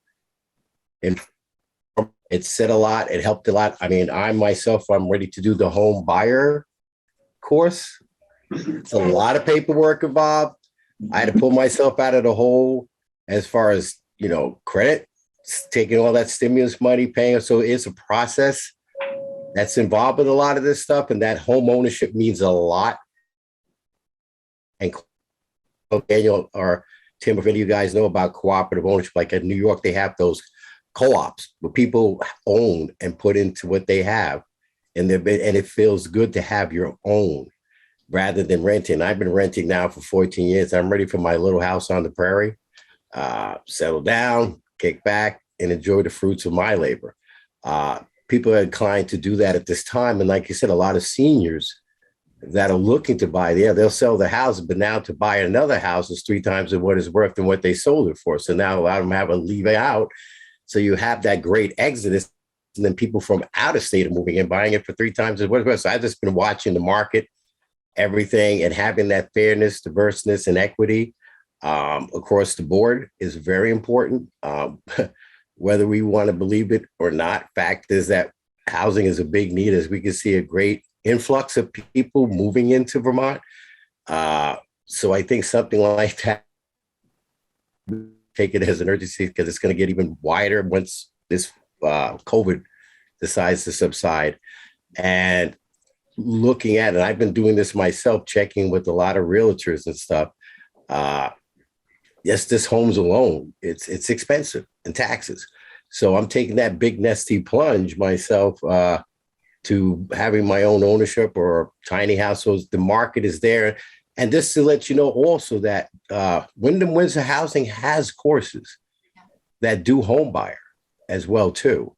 It's a lot of stipulations and stuff to that aspect too, but education is key. People need to be educated and know, is this for me? So that way you're fitting the right people in the right areas that need to be put into that. They're not going to lose that home because it's not within their financial means. So education definitely is very important to have implemented too before people start investing. So I just wanted to throw that out. Thank you guys so much. Stay safe.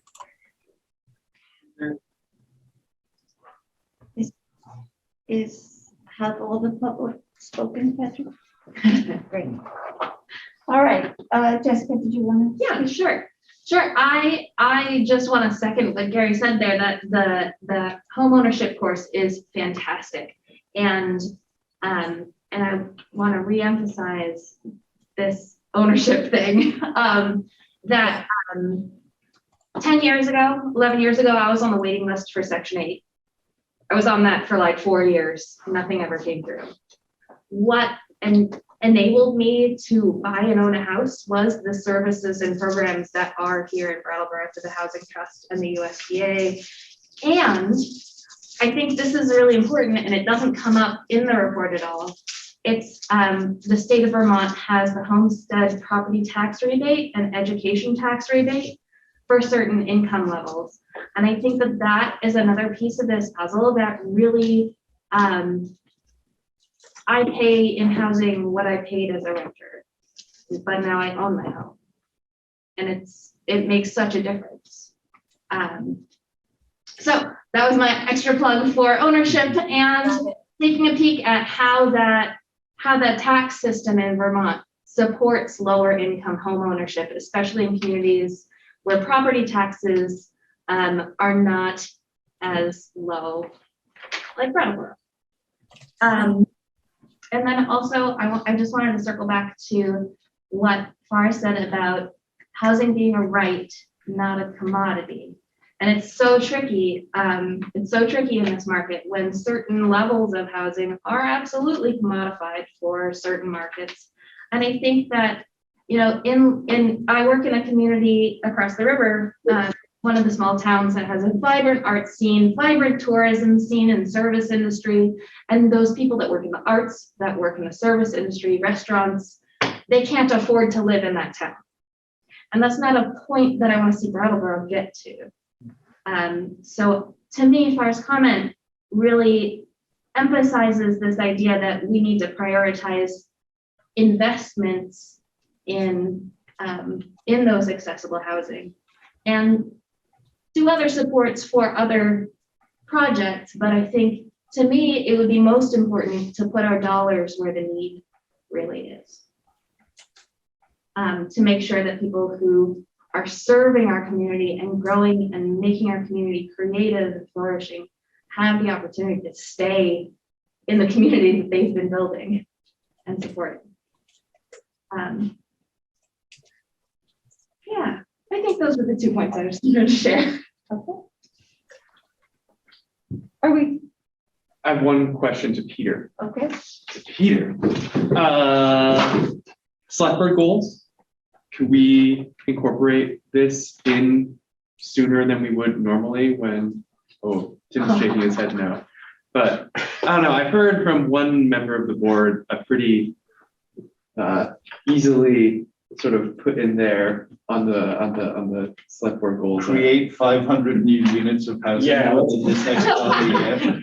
I bet you there's something already. I mean, don't have it memorized, but there must be something about how. Well, I was thinking that there is definitely something, but it could be probably more specified using this, but maybe when it's Probably says finalized. something like, wait for this housing study. Yeah. Maybe that's what it says. Accordingly. Yeah, it actually does refer to. It does, okay, Yeah. fair enough. Let them be done with that. So we might want to tweak that, but it's certainly there. Okay, so maybe I'm jumping the gun. I'd offer you a different piece of advice regarding the goals in general, not about your specific ask about the housing. Yeah. You are 2/3 of the way through this select board year. And I don't mean to be a comedian here. I mean to be serious that adjusting the goals when you get so near the finish line, I think it has a satisfying feeling about, like, we named it, now we know it's 500. We didn't know that 6 months ago, so it wasn't in there 6 months ago. But it isn't realistically going to change the course of, the policies you're going to pursue. You're going to pursue these policies. You're going to pursue them before next April if there's opportunities to grab before next April. And I'm certain that the select board that is setting annual goals next April is going to have a very high priority to be more specific about housing than we've been able to be in the past. Fair enough. Downright audacious, I'd say. I'd say, look, I'm sure you on the board will remember this in April. And Yes. the 3 of us, others will remind you if we're in the public or we're sitting at home. Yeah. All right. So with that, let me thank you both, Rachel and Sue, and say goodnight to Rachel and ask Sue to stay for the next item. I've got 2 more. Thanks very much. Thank you, Rachel. Thank you, Rachel. Okay. Take it away, Sue. All right, so the next presentation before you is on the Route 9 bicycle scoping study.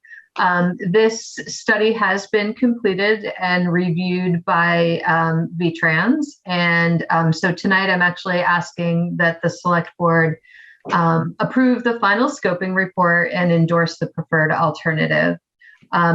Just real quick, this was a project that came about in 2020 or 2019. I'm sorry, I can't remember the year now. It was a request to the Traffic Safety Committee to consider bicycle lanes on a portion of Route 9. I think it was Spino Court to exit 2. And staff was on board with it. We had some conversations at Traffic Safety. And when we took it to VTrans, they had requested that we do a scoping study because this is State Route 9 as well. And so we applied for a grant and we hired Dufresne Group to conduct the scoping study. And the scoping study has it's part of VTrans's kind of project development, that goes all the way from scoping to construction. It's got a pretty defined set of criteria that you need to look at, and then evaluate the alternatives. So with me tonight is Chrissy Haskins. You may know her from her work on several of the town's infrastructure projects. She's a vice president and a professional engineer at Dufresne Group. And I'm going to turn it over to Chrissy to tell you about the preferred alternative that we're hoping you will endorse tonight. Welcome, Chrissy. Thanks, Sue. So we're going to jump right into it. Just to summarize the scoping study, the study area extends from Route 9, along Route 9 from Main Street to the exit 2 interchange.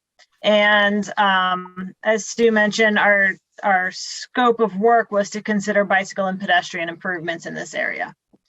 So Patrick, you can go to the next slide. The preferred alternative, so we reviewed a few different alternatives. We had a committee made up of some local folks, and out of that committee and our public meetings, the preferred alternative ended up being reconfiguring the roadway to add bike lanes. This would be two-way bike lanes. So on either side of the road, adding a bike lane. And it also included moving the curb line to accommodate wider sidewalks. The wider sidewalks in this alternative would provide better accommodation for families and children on bicycles, as well as just general pedestrians. The sidewalk replacements would improve the condition and accessibility of the sidewalks, and all of them would be constructed in compliance with ADA guidelines. Next slide. This shows the typical cross-section of what the preferred alternative would look like. So currently the travel lanes are a little bit wider, and the parking, the travel lanes I believe are 11 feet, but there's 2 parking lanes, one on either side of the road, and those are, I believe, 9 feet wide. So what we would do is narrow the parking lane, eliminate 1 parking lane, and add in 2 5-foot wide bike lanes. And then you can see there, we're also widening the sidewalk. That's a 5-foot wide sidewalk with a 6-inch curb. As for travel lane, this is the minimum width recommended for this type of road due to the truck traffic. And also on the parking lane, 8 feet is as narrow as we would recommend going for that. So as you can see on the bottom of the section there, you can see a total number of 51 feet. The right-of-way is generally about 50 feet, although it does vary along the road corridor. So within the roadway, we don't really have anywhere else to gain that extra foot. So there may be some areas where the sidewalk widening projects would require right-of-way, a possible 1 foot or 6-inch easements here and there. And that would be worked out in those particular sidewalk replacement projects. Next slide.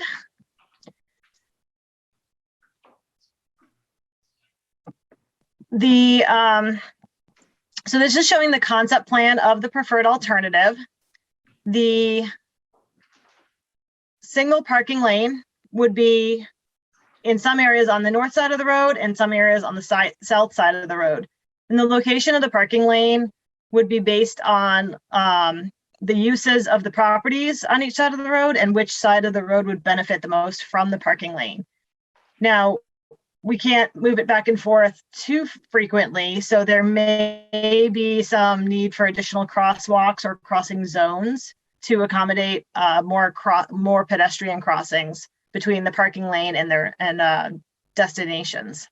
The red line on this plan here depicts the parking lane that would remain in place, and the red circles would be the proposed transition areas where we shift the travel and bike lanes over so that we can swap the parking lane to the opposite side of the road. So it is a little bit difficult to see, I think, on the screen.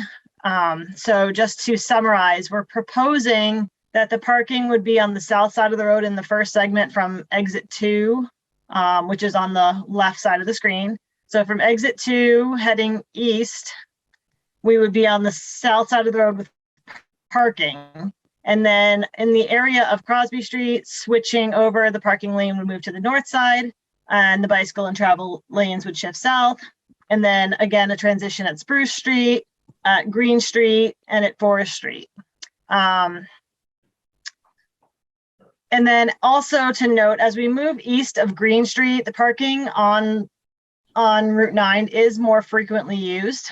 And so that would likely require some more consideration as to alternative parking locations to replace the lost parking spaces. Patrick, next slide, please. This is showing how the parking lane transition would happen. So the shift from parking on the north or south to the opposite side, and how the bike and travel lanes would shift. These transitions do need to be gentle to accommodate the truck traffic and truck turning radii. So we are recommending that the transitions occur over about 130-foot length. And these transitions would all need to be coordinated with the intersections to ensure that there are no issues with sight distance or turning radius at the intersections. Next slide, please. The preferred option in the public meetings was overwhelmingly a non-painted bike lane delineated with white line and symbols, and having painted crossings at major driveways and intersections. So in the pictures you can see there, the right side, you can see the bike symbol, the arrow, and the white line. And what you can't see is a little bit further up is the green crossing marks, but in the left photo, you can see that a little bit better. So this was actually recently done on Depot Street in Manchester, and that's what the right photo is of. This option will require some annual maintenance for repainting the major driveway and intersection crossings. But this is far less expensive than a fully painted bike lane. But it does provide a little bit extra protection at the intersections for visibility of the bike crossing. Next slide. Some design considerations.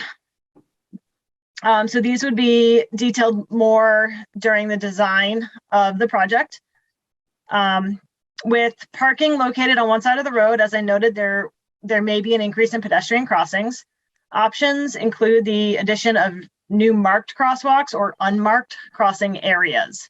So a marked crosswalk is, most people have seen that. It's those white bars that are painted across the road. That indicates a crossing location. There's usually pedestrian crossing signs right there at the crosswalk. An unmarked crossing area, it uses the signs only. There is no actual pavement markings on the road. And the signs would indicate pedestrian crossing and have a length such as 500 feet. So it would have the little picture of the person, and then 500 feet or whatever the distance is to indicate that that would be the crossing zone. In this case, the unmarked crossing option may be beneficial, where in a situation where people would exit their vehicles and then walk directly across the road instead of traveling east or west to get to a marked crosswalk. Another crossing consideration is crossing enhancements. This would be something like a rapid rectangular flashing beacon. That is an example of that's at Union Street, or in-street pedestrian signs. And those are the little signs that go in the middle of the road. They're placed on the center line of the road, and they are a low-cost option for increasing driver awareness for pedestrian crossings. So that type of awareness, the in-street signs may be beneficial in areas that have increased pedestrian crossings, possibly Spruce Street or Spennow Court. We don't want to have too many of those flashing beacon enhancements because they tend to get too familiar and they don't stand out as much as we would like them to. So VTrans really encourages to use them sparingly.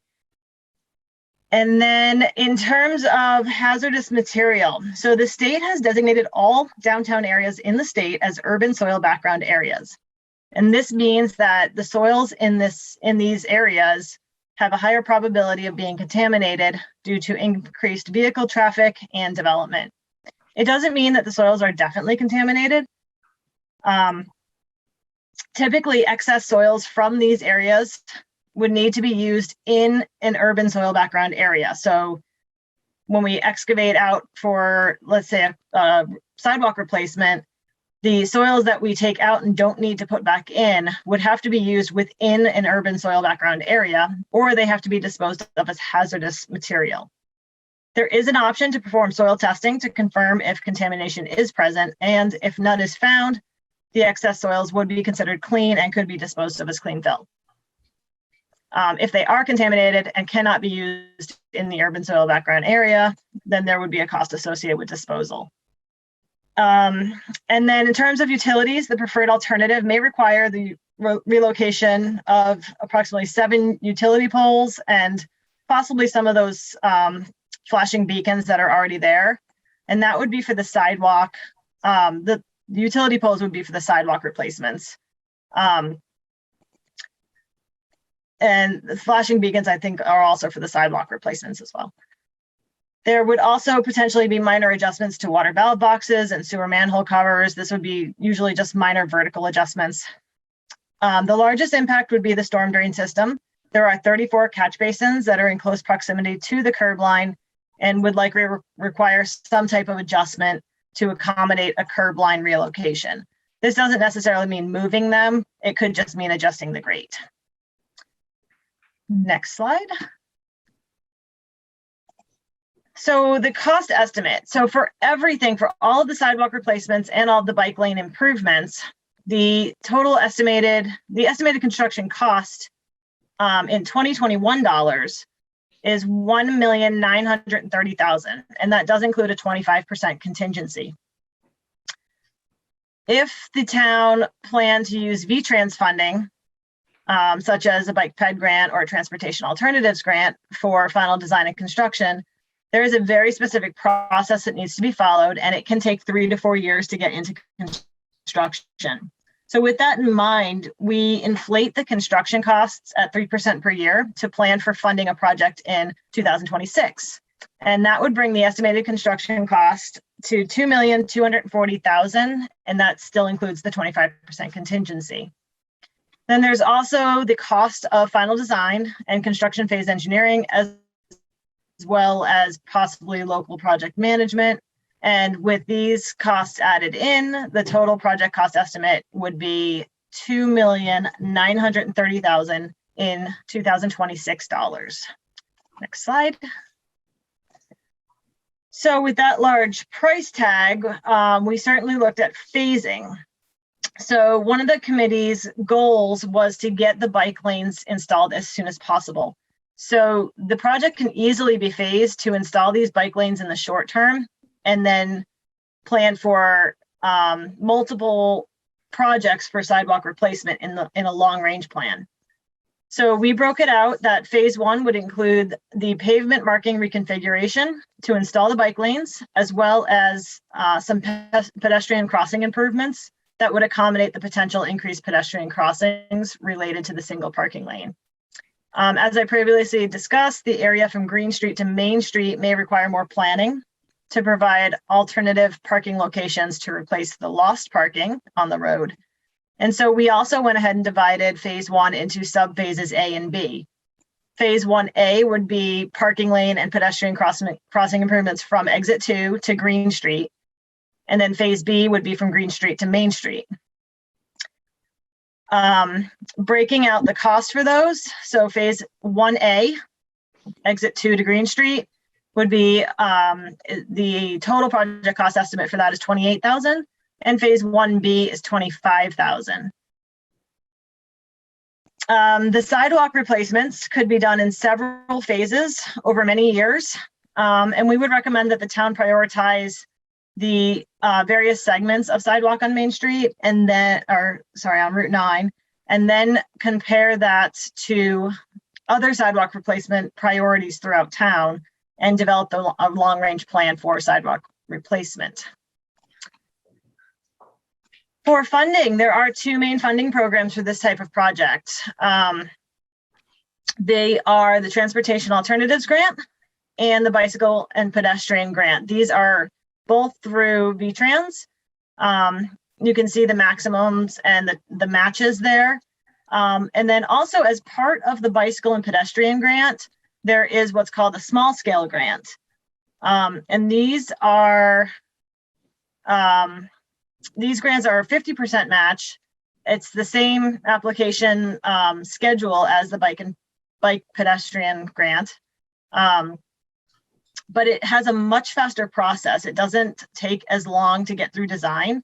And so in these small scale grants, you can really move through design in a winter and then get into construction the following, the grant view awarded in the fall, design through the winter, construction the next summer. So it doesn't take that 3 to 4 year time period. For the sidewalk replacements, the one of the other two options would probably be better because of the smaller matches. On the next slide, we talk about schedule. So based on approval of the scoping study tonight by the select board, the potential schedule to move forward with a phase 1A project is shown. So this would be the bike lanes from exit 2 to Green Street. So this assumes using a small scale grant or local funding. They would both have similar schedules. The grant awards are typically made late summer or early fall. And then there would be a process of executing a grant agreement and preparing an RFP for the final design engineering. And like I said, the design phase is fairly simple in this type of grant and can be completed in a couple months. And then on the next slide, we have a schedule for a sidewalk replacement through one of the other grant programs that takes a little bit longer. So this would be moving, so same schedule for grant award. The engineer procurement typically takes about 3 months, and then design can take 3 to 4 years, depending on environmental review and right-of-way. Those are typically the big time issues in the design phase. And then construction is usually what VTrans advertises for this type of project, is that construction is usually 4 years from grant award. The next steps for this project is, so we've already submitted the final report. We are done with the scoping phase at this point, assuming that the select board approves the final report tonight. And then it would be consideration of applying for a grant. These grant applications are typically due in June. So you don't have to decide that tonight. It's certainly something you can think about. That date is subject to change, especially with, it's been changing a little bit with COVID, but so I would urge you to check in with VTrans on the actual deadline, but it's usually around there. So that was all I had, and I would be happy to take any questions or comments. Liz, could I just jump in and just, I want to address one thing in the report? Sure. So regarding the sidewalks, this project didn't necessarily start out, it was really about the bike lanes, but Public Works identified the fact that, they are 4-foot sidewalks, and that when the town redoes the sidewalks, they're a minimum of 5 feet. So it's something that we did want to consider in this scoping study if in the future we want to apply for any of those funding sources. I think the priority to move forward for traffic safety and, at least for the planning department, is the bicycle lanes. So. And so we're proposing both of these phases are contingent upon state money. And that Brattleboro would be responsible for the match. Is that correct? So at this point, we're not even proposing. I mean, if we want to apply for the small grant, we'll come back to the select board. And yeah, the town would be responsible for the match, similar to any sidewalk project down the line. I guess what I was trying to say is it's not a priority right now for us to replace these sidewalks. There might be, as Chrissy mentioned, there might be other high priority sidewalks. It got included into the report for the same reasons as we had to do the scoping study. This is on a state route. So if we go to widen those sidewalks in the future, VTrans would want a scoping study. So it made sense to do it at this time. Sure. So I just want to put a finer point on that distinction there. The phase 1A is what we believe that the town should move forward with. That's the paint only solution. It doesn't require construction. It's much less design. It's $28,000 cost estimate. And it's in the part of this length of roadway that is easier to work with because there's fewer complications in terms of the parking needs on both sides of the road. So if I could be so bold as to characterize sort of three segments, right? Phase 1A is a light lift. It's 28. If you believe that this is a good plan going forward, that we want to create this slightly meandering section of Route 9 so that there can be bike lanes on both sides of the road, then it's only $28,000 to make that happen. And then a little bit of maintenance money each year to keep the paint in good condition.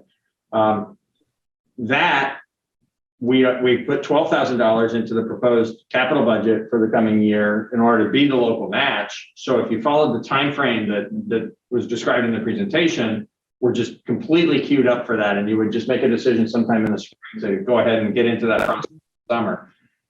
If you wanted to expedite this and get it done sooner, we could pay the full $28,000. We need to budget that instead of the 12. But you would take out that whole grant application review approval timeframe and might be able to actually get the work done sooner.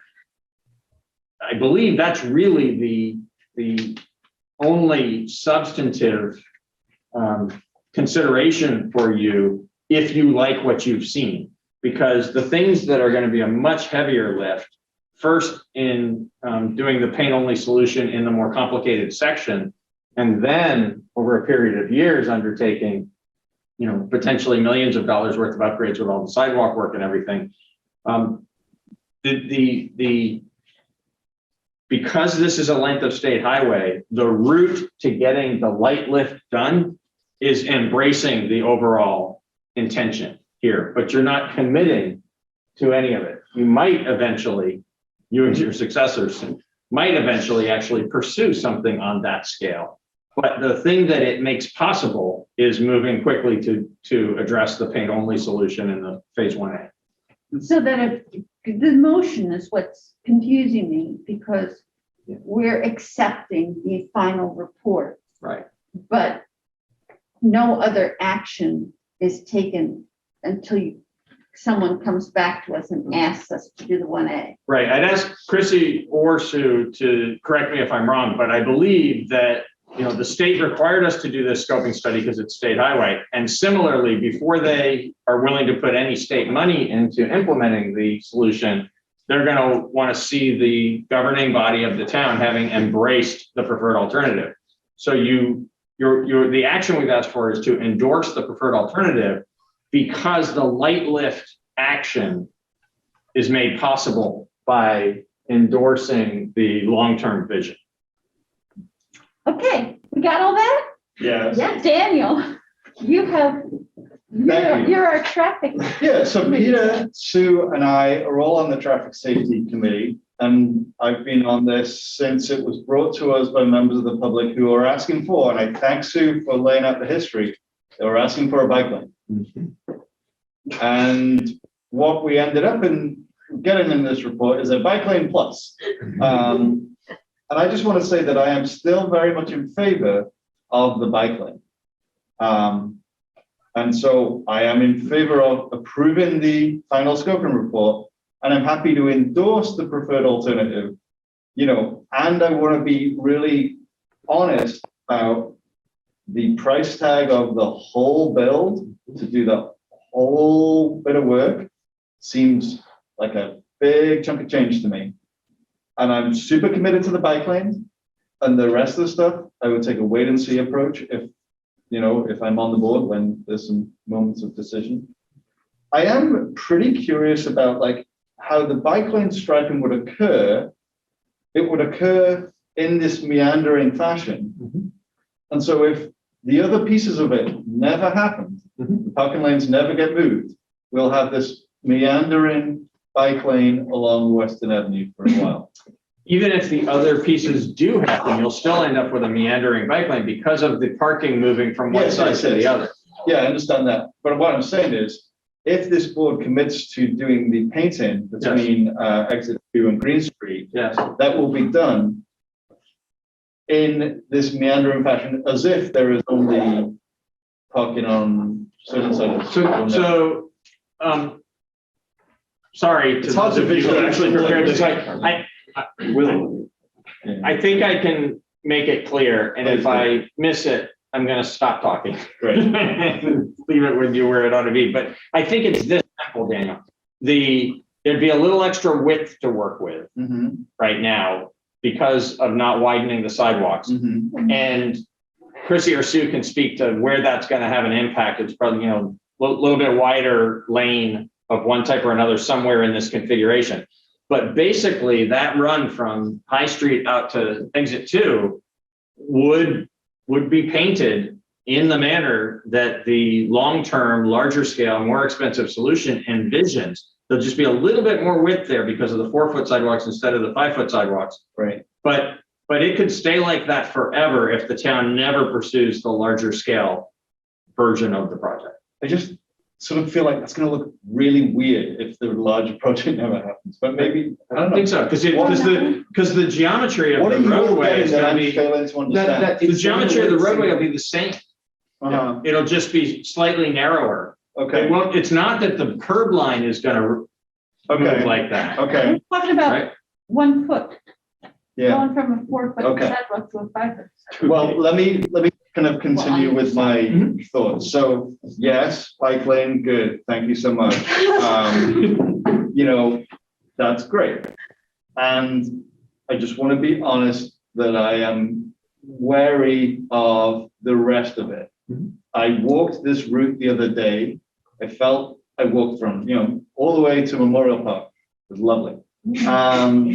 And, you know, the sidewalk is okay. In places, it's less than okay. Tim's shaking his head. I used to live on High Street as well, and so did Ian. So we all know that. Crow line, try a stroll up to the crow line. So, yeah, it you should know, have been a skate park.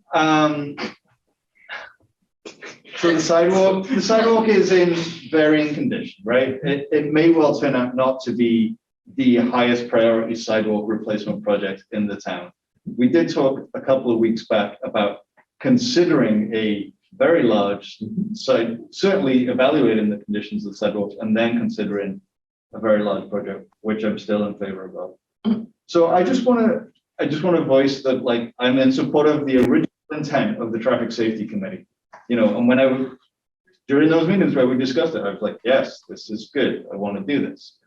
And as this project has grown, I'm like, oh, you know, so I don't want to like endorse the preferred alternative and feel that we are locked into like $3 million of projects.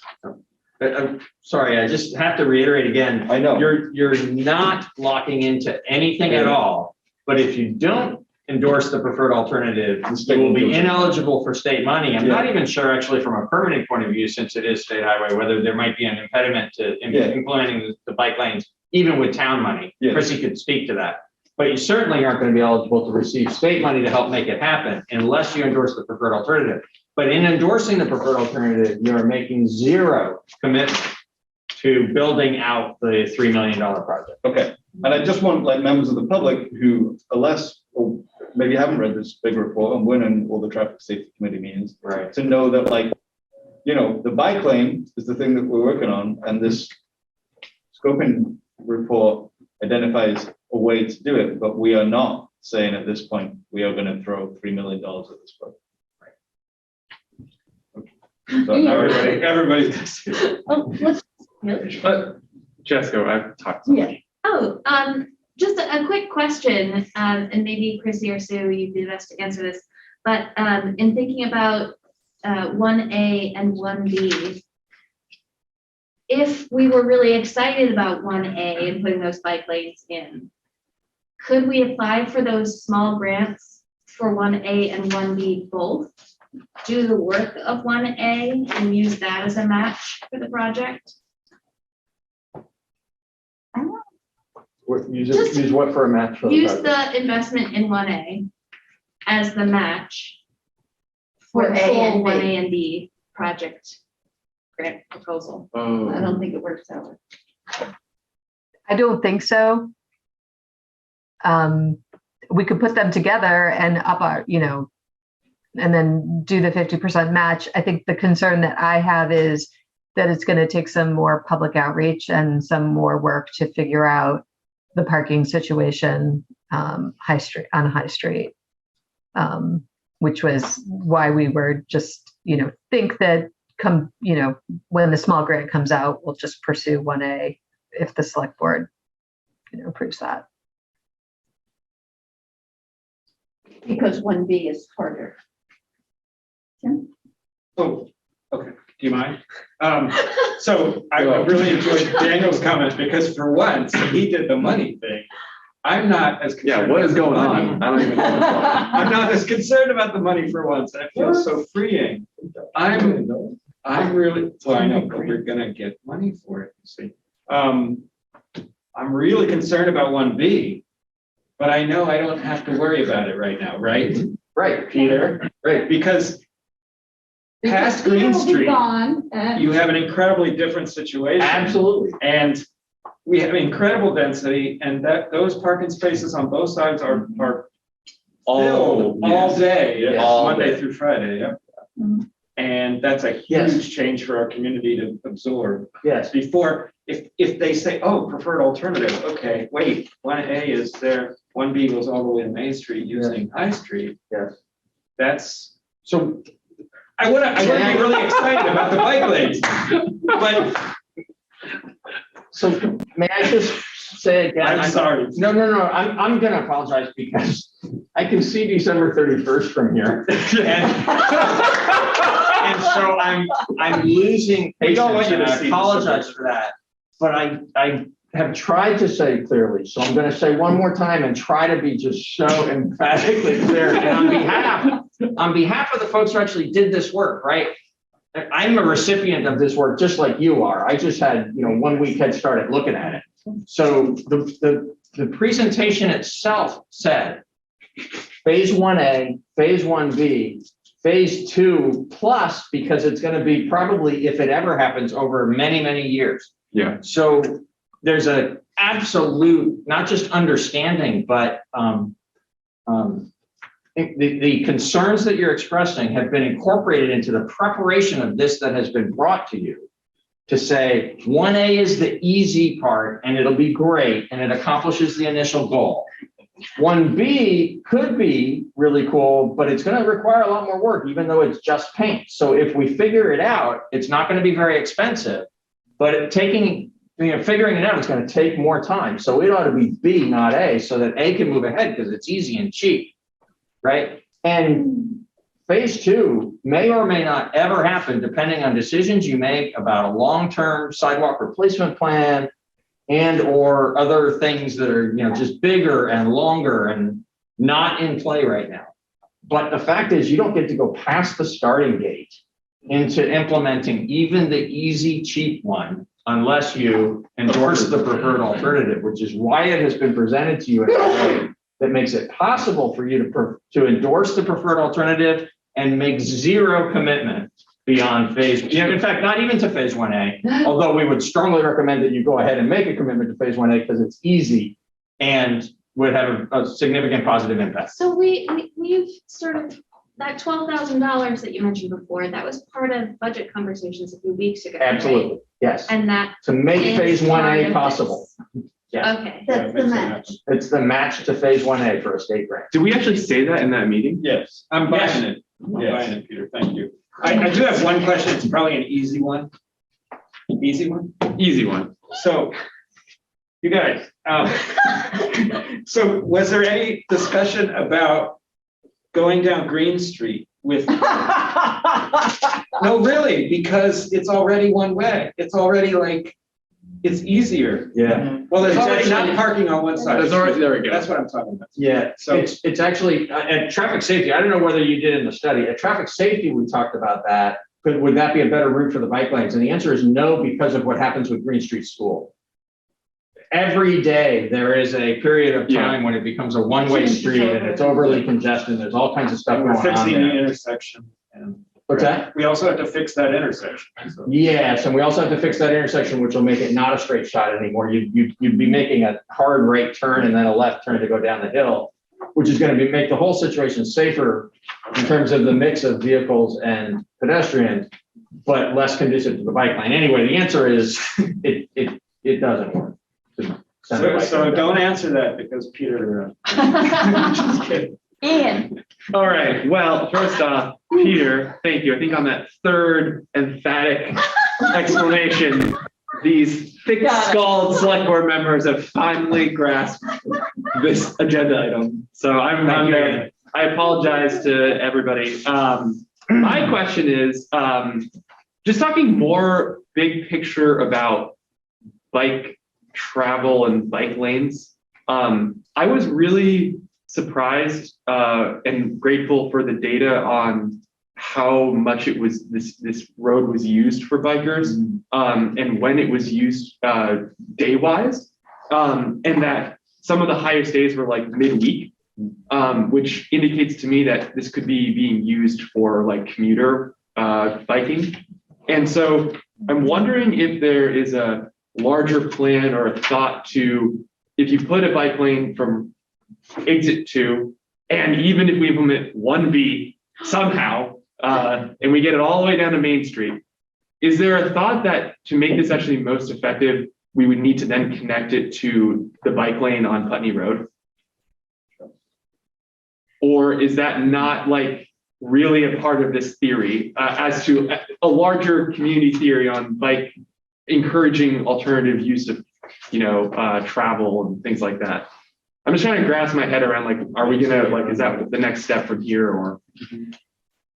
So I can answer that. I mean, I think that it is a move to make the, active transportation more feasible in Brattleboro, whether it makes sense to, go to Main Street and then all the way up. I think we've been kind of working on the gateways. There's the Putney Road bike lanes, soon to be on Route 30. That'll, I can't remember where they end, but the Route 30 project will have them. There's some on Route 9 further out. I think hopefully we can do the bike walk master plan, and there's going to be some prioritization. Maybe there's, we want them to be routes that people are traveling so that it can be used for transportation, not just for recreation. So we are, beginning to think about that, but and that would, I think, be the goal, is to make these connections so people can get around town. Okay, that's really helpful. Yeah, I mean, now that I understand it, right? Are we ready for the public? Patrick? Yep, first up is Ricky Rosati. Welcome back, Ricky. Hi.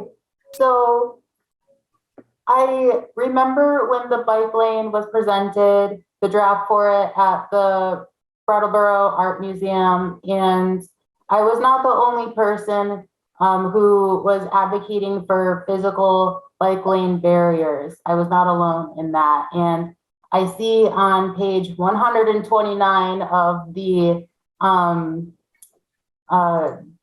Defense Consulting supplemental presentation that under section 3.4 alternative presentation, there's a statement that says There was discussion regarding the details of some of the alternatives, pros and cons of narrower travel lanes, permitting approval processes, funding, intersection improvements, barriers along the bike lane, signage, and winter maintenance. 2 polls were conducted during the meeting to obtain feedback on the preferred alternative. The polls are summarized below. What is your preference between maintaining a parking lane on the north side, south side, and meandering back and forth? And the other question was, what is the preference for bike lane treatments between non-painted with dash lines at drives, intersections, painting crossing at drives and intersections only or fully painted?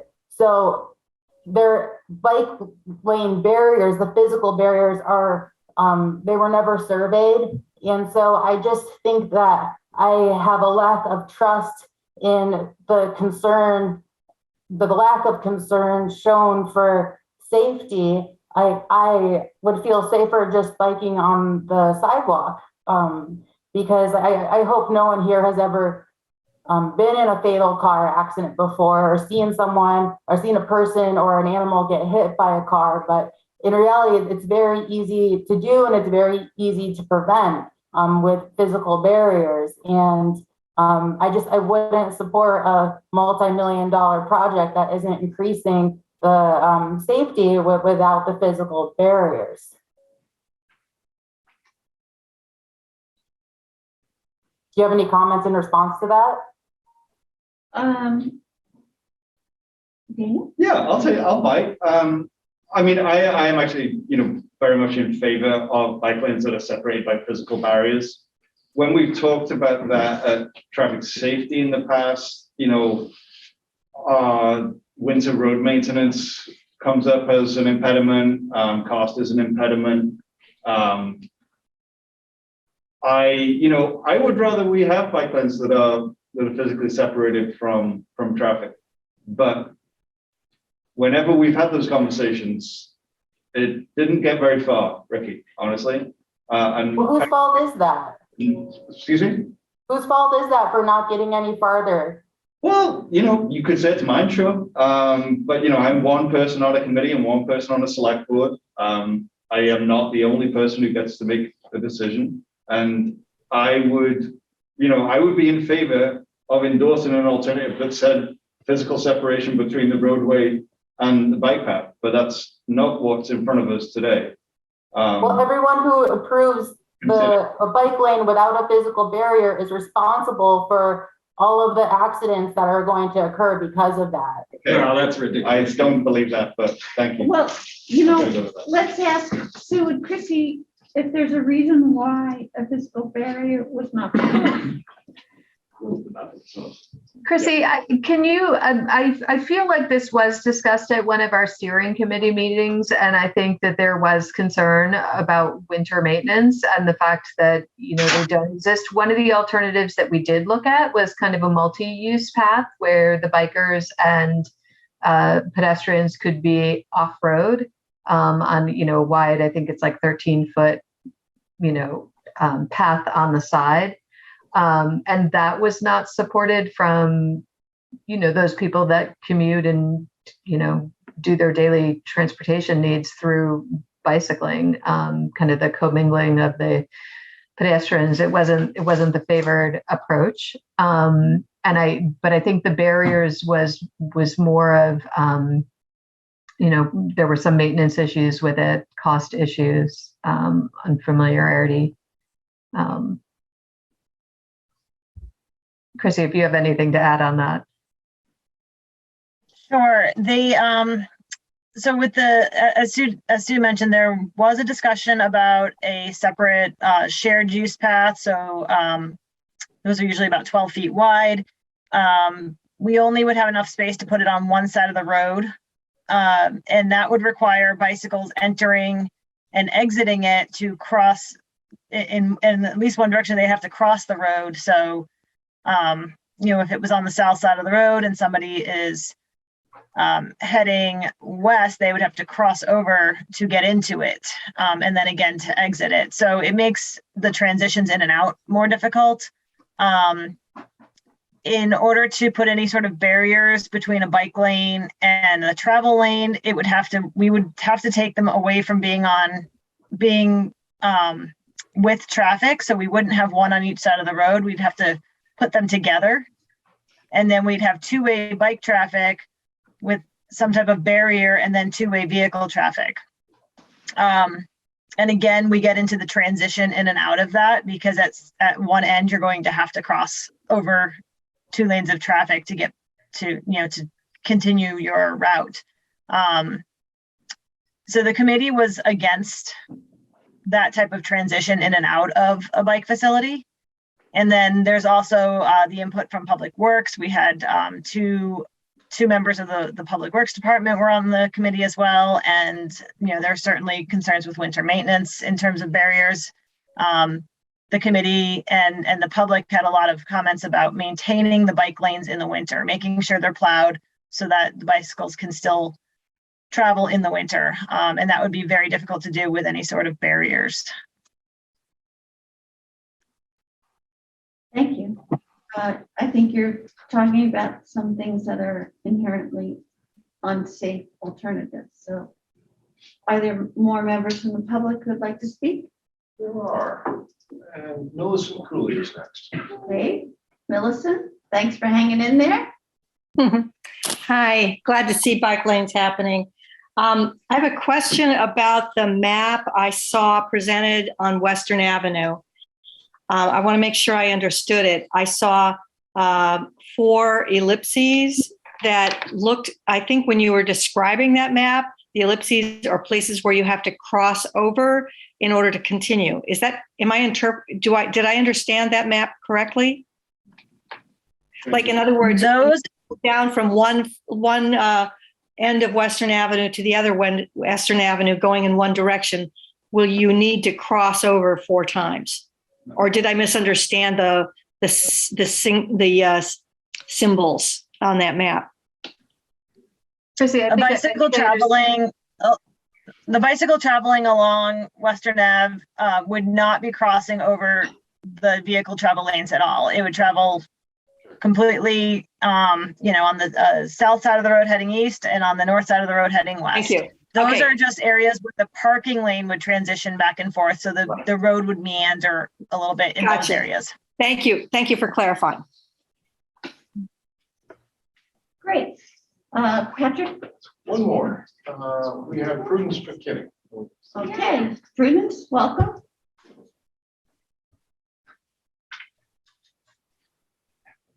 Thank you. I want to encourage the Select Board to vote in favor of the proposal. I'm a member of the Planning Commission and also Brattleboro Coalition for Active Transportation. And this project has been something we've been advocating for and working with Sue and traffic safety for a while. We would love to have protected bike lanes, but at this point we'll take paint because it's a starting place. And if there's any way that we can, I guess I'm a little disappointed. I was hoping that we were going to be able to see this take place, in the upcoming construction year in 2022. So I don't know whether there's any way that we could do the paint and the grant could come later. That would be great. Thank you.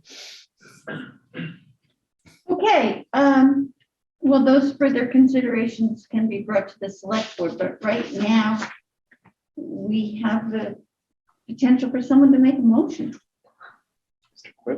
Oh, God, yeah, maybe I can do this one. All right, and I'm going to change it now. I move to approve the final scoping report and endorse the preferred alternative. Great. Daniel has made a motion to approve the final scoping report and endorse the preferred alternative. All Select Board members in favor of this motion, please raise your hand and say aye. Aye. Okay, happy now, Peter? Thank you, and I appreciate my outburst. But we do have a very pressing matter that I'd like Peter to address. Yeah, so actually, Sue is going to make the next presentation too. Thank you, Chrissy. Thank you, Chrissy. Sue's going to make the too. I want to note that it's almost 10:30. Liz and I had a little side conversation during the wrap up of this last one to see if there were anything that we could push off. And honestly, the committee appointments are your last item are going to be a 2-minute item. And each of the other two things, I believe, are really quite straightforward and pretty important. I think we should do them tonight and move action forward on them. But it's going to require us expediting, particularly on the next one, more than we would have if there was more time to be able to, if we didn't have such a full agenda as we have had tonight. So my suggestion is don't push any of this off, because next week we have community safety. The week after that is 2 weeks from now and the 21st of December. Yeah. So let's do these, but I would ask that you allow Sue to make an abbreviated presentation, be really clear about the actions that are being recommended that will increase safety, particularly for pedestrians, but also for vehicles in the intersection at South Main and Canal Street, so that you can act on this promptly this evening, as long as you're comfortable with it. If you're uncomfortable with it, that's a different story. We should kick it off to when you can address it more fully. But with that, Let's see how fast you can talk. Okay.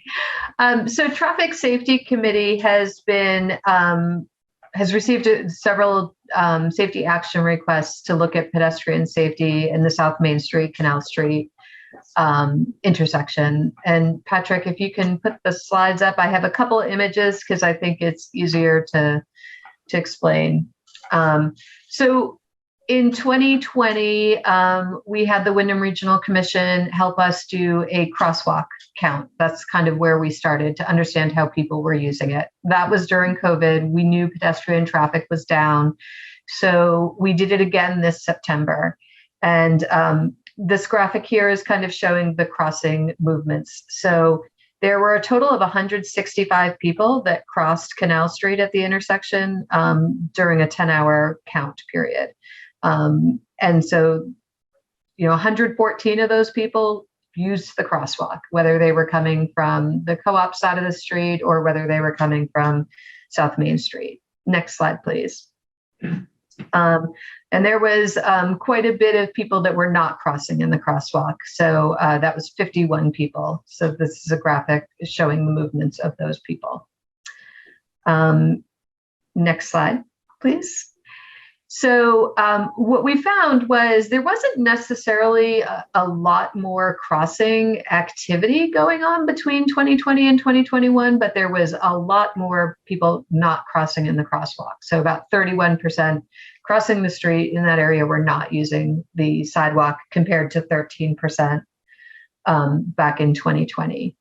We're not really sure why, but there is a fairly large trip generator on South Main Street. Groundworks, which was not open in 2020, is open in 2021. So it could be that, it could be people commuting into downtown as well. Next slide.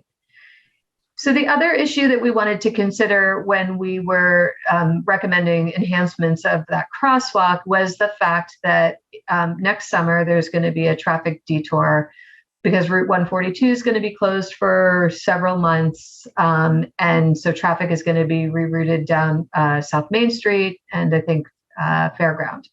So these images that I'm showing here is kind of the Main Street intersection on the left. You're looking from the intersection with Main Street up Canal Street.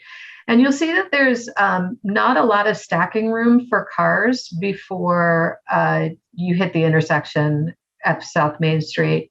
And one of the things that we kind of observed, we didn't kind of count it clearly, is that there are times that there's times that the intersection gets blocked, particularly heavier traffic times, but also that you can really only fit like 6 cars in that area. And then cars that are driving north, headed towards Main Street on Canal Street, have the right of way. So if you start getting a couple of cars stopped at South Main Street, you can only get like a couple of cars that go through while the light is green before it's stopped up again. And so the concern is with more traffic coming down South Main Street, that there's not going to be, there's going to be more traffic congestion there because those cars are not necessarily going to have the opportunity to get out in the cycle of the lights. So these are just some images showing how many cars kind of fit in that area. Next slide. So what staff ended up recommended to the Traffic Safety Committee and what they endorsed is the following to improve pedestrian crossing, particularly in the crosswalk. So this is an LED edge-lit stop sign. And so we're proposing that a stop sign should be placed at the corner outside of the Abbott block, which is the building in the kind of where it got the red drawing circle and where a stop bar would be. So that would be a new stop sign at that corner.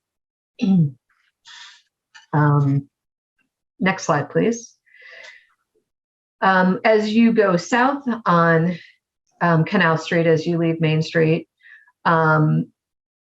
we would do an edge-lit sign for the crosswalk sign at the intersection there. So that's just an example of the edge-lit on the right. Next slide. We also identified that there is a yellow crosswalk side. Maybe in the picture you can see the red circle around. It's a white sign.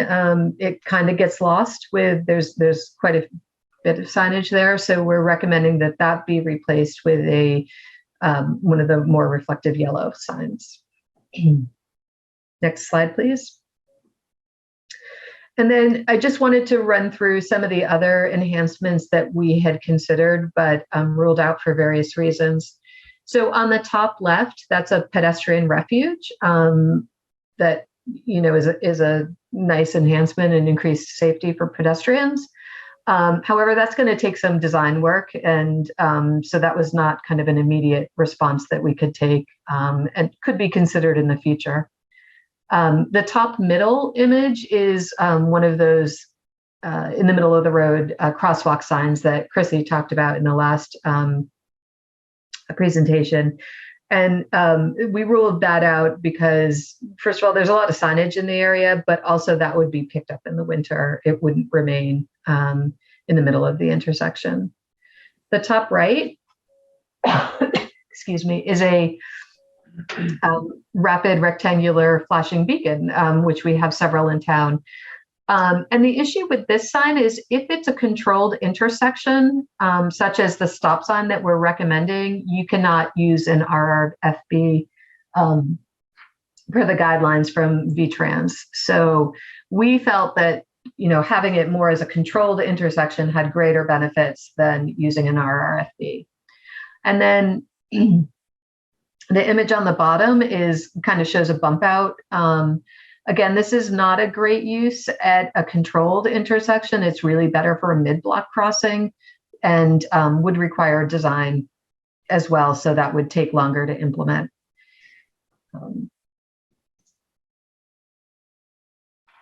Sorry. So our recommendation is for the edge-lit stop sign, the edge-lit crosswalk sign, and the replacement of the advanced kind of yield sign to a yellow sign.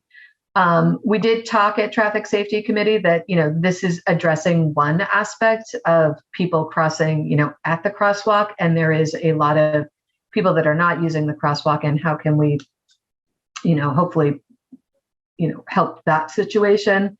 And that's something that we'll continue to work on. But for now, these are the recommendations, and I'm happy to take questions. Quick thing. One is on that last point, and I want to say this particularly to Daniel, who was in the Traffic Safety Committee meeting, advocating for something at that to address this other need. I want to make sure that folks know that we do get that. We understand the seriousness of helping people not make a bad decision there and go across without benefit of the crosswalk. There's just not enough room to plant a sign in a location there where it's going to accomplish the intent. So what we have to look at more thoroughly there is the possibility of a railing that would go around the edge of the sidewalk, and or something else that would be actual construction to create the space in which to put the desired sign. So in order to move quickly, we're recommending what we're recommending tonight, hoping that you will approve it. I'd also want to amplify about the stop sign versus the RRFB. There are many places in town where an RRFB is a really good treatment and it's an enhancement over the current situation. Here at this location, it is so congested, it is so busy already that the purpose of the RRFB being to just sort of call greater attention to the fact that there's somebody crossing, we don't think actually serves the intended purpose, but a stop sign will bring the traffic to a stop and make it possible for people safely to use that crosswalk, and has the added benefit of also making the vehicular flow through that intersection more effective, because it keeps people from just drifting into the intersection and sitting in there blocking traffic. All right, let's start with this side. Pretty good. Good, you know? I have a question about, just the grade of the sidewalk in that area, and if that factored into your thinking on it, like considering how many people are crossing so much earlier before the crosswalk. I wondered if it had anything to do with the slope of the sidewalk in that area and the fact that it's not as accessible for some folks. I had not thought about that. So yeah, I mean, it'll be interesting to kind of understand why are people crossing earlier. That could be part of it. I think this is a great solution for now. I think it's worth keeping an eye on though. Yeah, I guess I want to keep it brief, but I have to bring it up because I just, so I'm just curious, and maybe answer this, Peter, but I honestly couldn't tell. Like, so I run this and I must be one of the number on the person who's, so I don't use the crosswalk. I cross on the east side of the south. I shouldn't do that. But you know why? It's because the natural flow of it is you want to be on the north side of Canal Street so that you don't have to go through the malfunction junction. And you want to be on the east side of South Main Street because the sidewalk carries you all the way up the hill. Yeah. So why are we not just talking about moving the crosswalk to that side where it just makes more sense, and then also putting the edgelit stop sign and the other thing? I think that there are some, this intersection is really close to the other intersection and it makes it challenging. And, I think before we even did the 2020 study, the idea was, well, this is not a safe crossing. Maybe we shouldn't have it at all. And we should force them down to Main Street. So I can't speak on, I'm not a transportation expert, but I think there are some concerns that this is really close to the other one. And there's some visibility challenges as you climb the hill. And then there can be times of the year where the sun is in, a vehicle driver's face. And so I think moving it on the other end just makes it even closer to that intersection and vehicles kind of coming out of Main Street and. Yeah, Not an answer. I guess it's it. I just think that that's it forces a double road cross most of the time, because if you're going up and down South Main, you're just going to have to cross it again. It's just.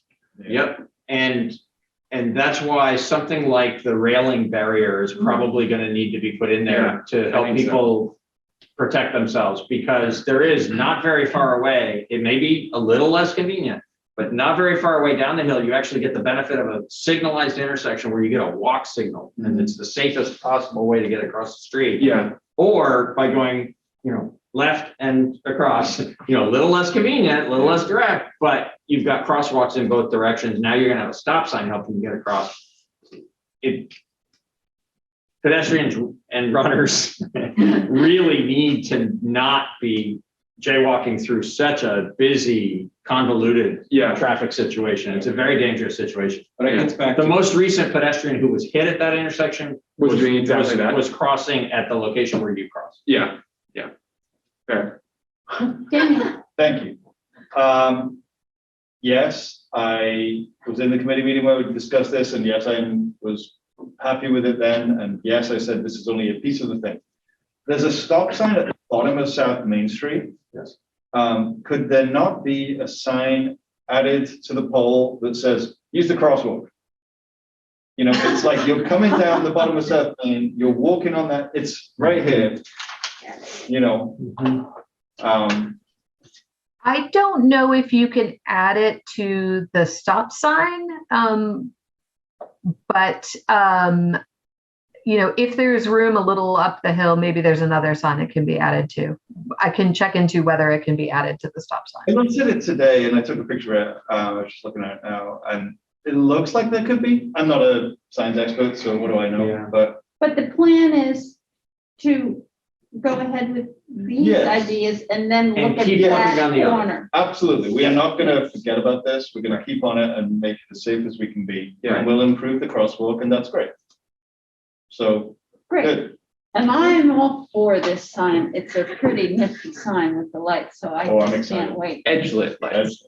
We have a person, We do. Okay. Ricky Rosati. Okay. Makes sense.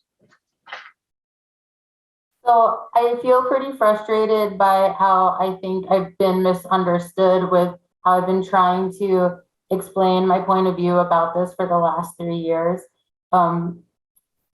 Especially like more recently about how I tried sharing the history of how, although jaywalking is a legal term, it's really based in this really classist and racist terminology that was made to police people's movement in favor of people that can afford cars. And so Jay was what they would call uneducated rural people. And so they were walking like a J, like an airhead. And so I just wish that we weren't trying to force people to use crosswalks as like, this is the only way for you to be safe, that you'll be legally protected under.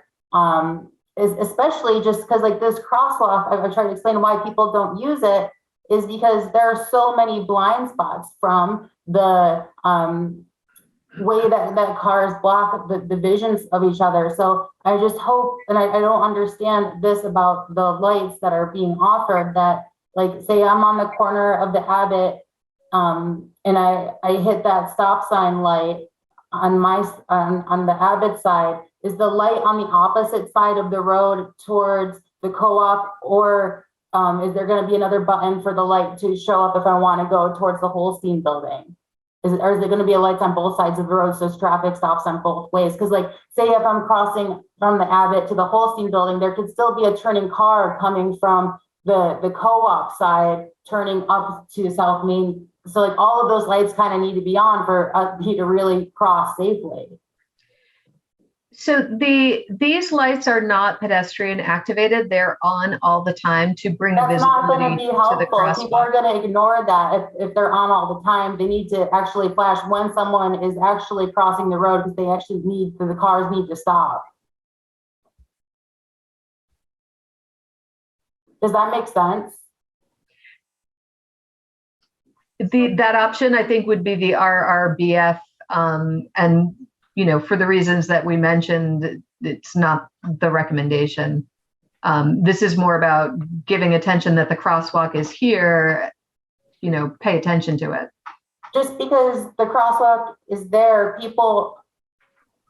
I just don't think that drivers are going to respond to that light always being on versus indicating just when they need to stop because a pedestrian they can't see because of whatever blind spot is, that they need to actually stop then. well, I've never seen a stop sign like that. And when I see one, I'm going to stop because it's an incredible sign. I'm really frustrated and disappointed by the outcome of this. This wasn't what I was asking for. This isn't what my neighbors and everyone I've been talking with was asking for.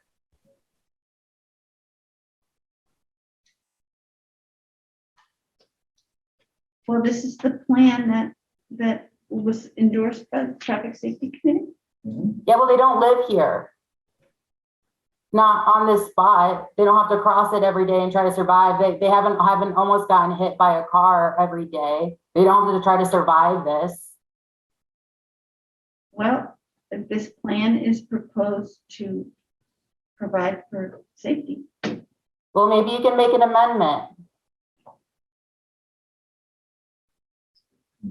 I think the stop sign that's going to be added to Canal Street will address a lot of the issues that you're concerned about, Ricky.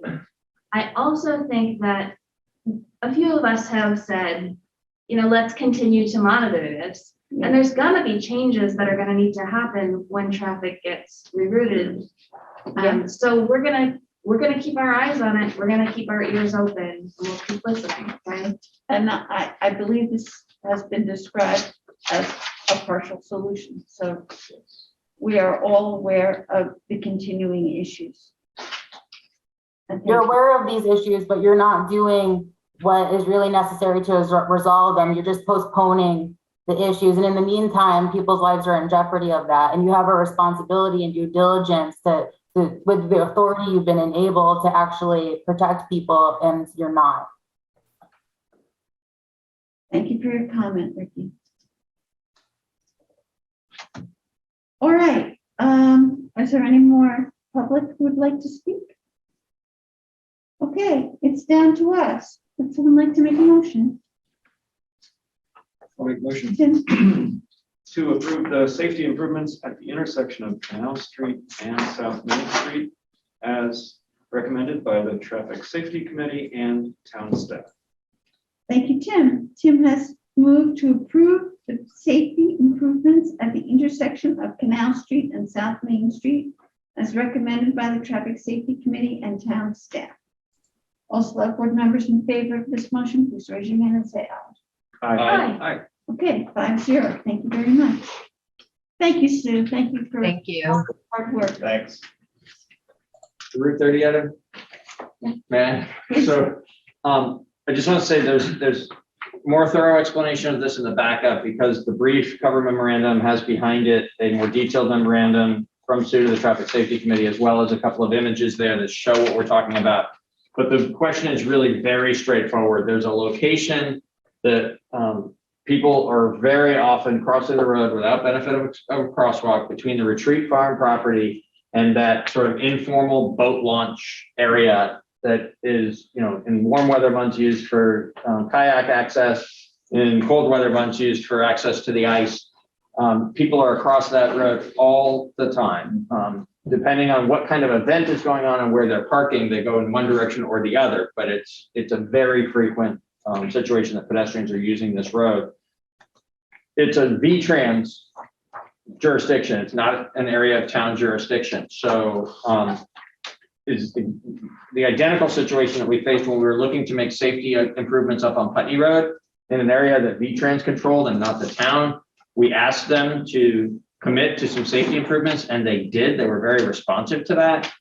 They just recently completed creating the signalized crosswalk, pedestrian only movement at the Hannaford Plaza, and earlier had completed the bike lanes and the RRFB at Town Crier Drive. What we want to do is write to VTrans, remind them of the successful partnership we just completed, and ask them to do just an RRFB at this location. Put paint down on paint a crosswalk and an RRFB there because it's desperately needed because there's so much pedestrian usage of this and it's going across an area that's got a 40-mile-an-hour speed limit. Yeah. All for it. Yep. Yeah. Thank you. I just need your vote to authorize me to write that letter and I will write it this week. Will it be handwritten or? Okay, how about a motion? Somebody. Yeah, I move to authorize the town manager to send a letter to VTrans requesting a crosswalk with a rectangular rapid flash beacon, RRFB, be installed across Route 30 from the Retreat Farm to the Retreat Meadows. Great. Ian has moved to authorize the town manager to send a letter to VTrans requesting a crosswalk with a rectangular rapid flashing beacon to be installed across Route 30 from Retreat Farm to the Retreat Meadows. All select board members in favor of this motion, please raise your hand and say aye. Aye. 5-0. Thank you very much. Committee appointments. Okay. We have brief committee appointments. Does someone want to make this motion? They're uncontested. Sure. They're uncontested. Uncontested.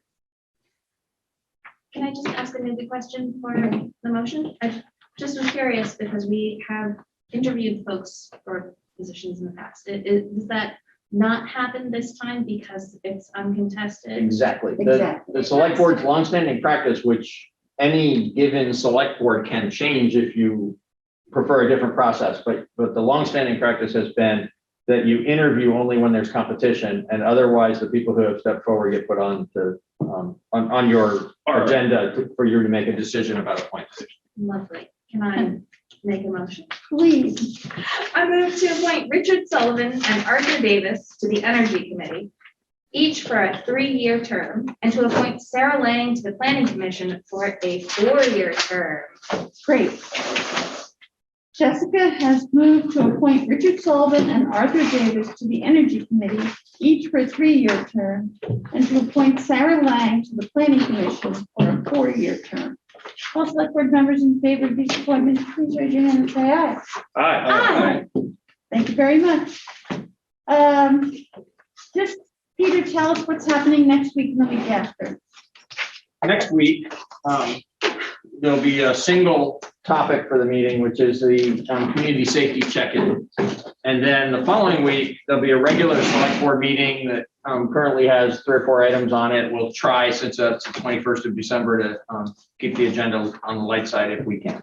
Great. Among the things you'll address that night will be the 3 remaining departments that you haven't heard from yet about the budget, and that process that we do when you're done with your first pass through, where we take stock of what work remains to be done before you're ready to make your final recommendations to town meeting about the budget.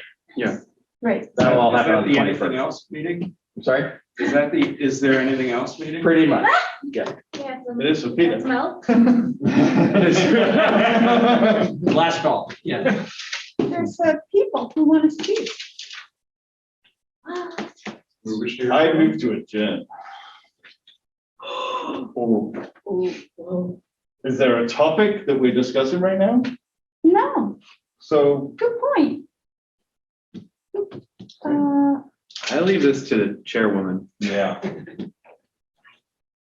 It is 11 p.m. Motion. All the business has been done.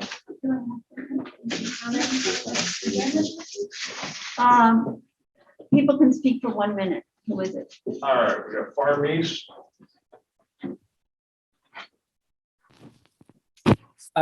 Sorry, I had actually hoped to speak briefly to the retreat farm crossing because, but I guess you didn't see my hand in time for that. But yeah, it looks like on these diagrams that the speed limit is 50 miles per hour, much earlier than my understanding of it is. In any case, I would love to for this letter, if possible, to like add. Okay. Extending the 25 mile per hour speed limit past the retreat farm so that so there isn't a crosswalk in the middle of a 40 mile per hour zone, but rather a 25 mile per hour zone. So it is 40 in that location, notwithstanding what it shows on the sheet for some reason. What happened at Putney Road was they did a speed study in conjunction with the placement of the RRFB to confirm the proper design for how to put the crosswalk in and manage the conflict between pedestrian usage and vehicle usage, and lowered the speed limit to 35 in that spot. It's very likely that'll be the same outcome here, that they'll lower it to 35 until someplace out north of this crosswalk, maybe out to like Upper Emerson Road or something, and then let it be 40 after that. Mm-hmm. Very likely, but we won't know until they get to work on it. Thank you for your interest. Who's next? Ricky was Ricky. All right, Ricky, got 1 minute. So 4 months ago in August, I was publicly promised at the select board meeting to have a private meeting to discuss the reasons why I was not allowed onto the ADA committee, and that has never been followed through by any of the select board members. And I wish that you would be willing to meet with me to discuss that. I still want to be on the ADA committee, and it's just such a public disservice to not allow anyone to try to start to be in that group and bring more people into the group to be able to form the committee. Thank you for your comment, Ricky. We're not going to address that this evening. All right, thank you. I'll take a motion to adjourn. Already done. It's already pending. All in favor, say aye. Aye. And happy birthday, Jeff. Oh, yeah. Happy birthday. Happy birthday. Yeah.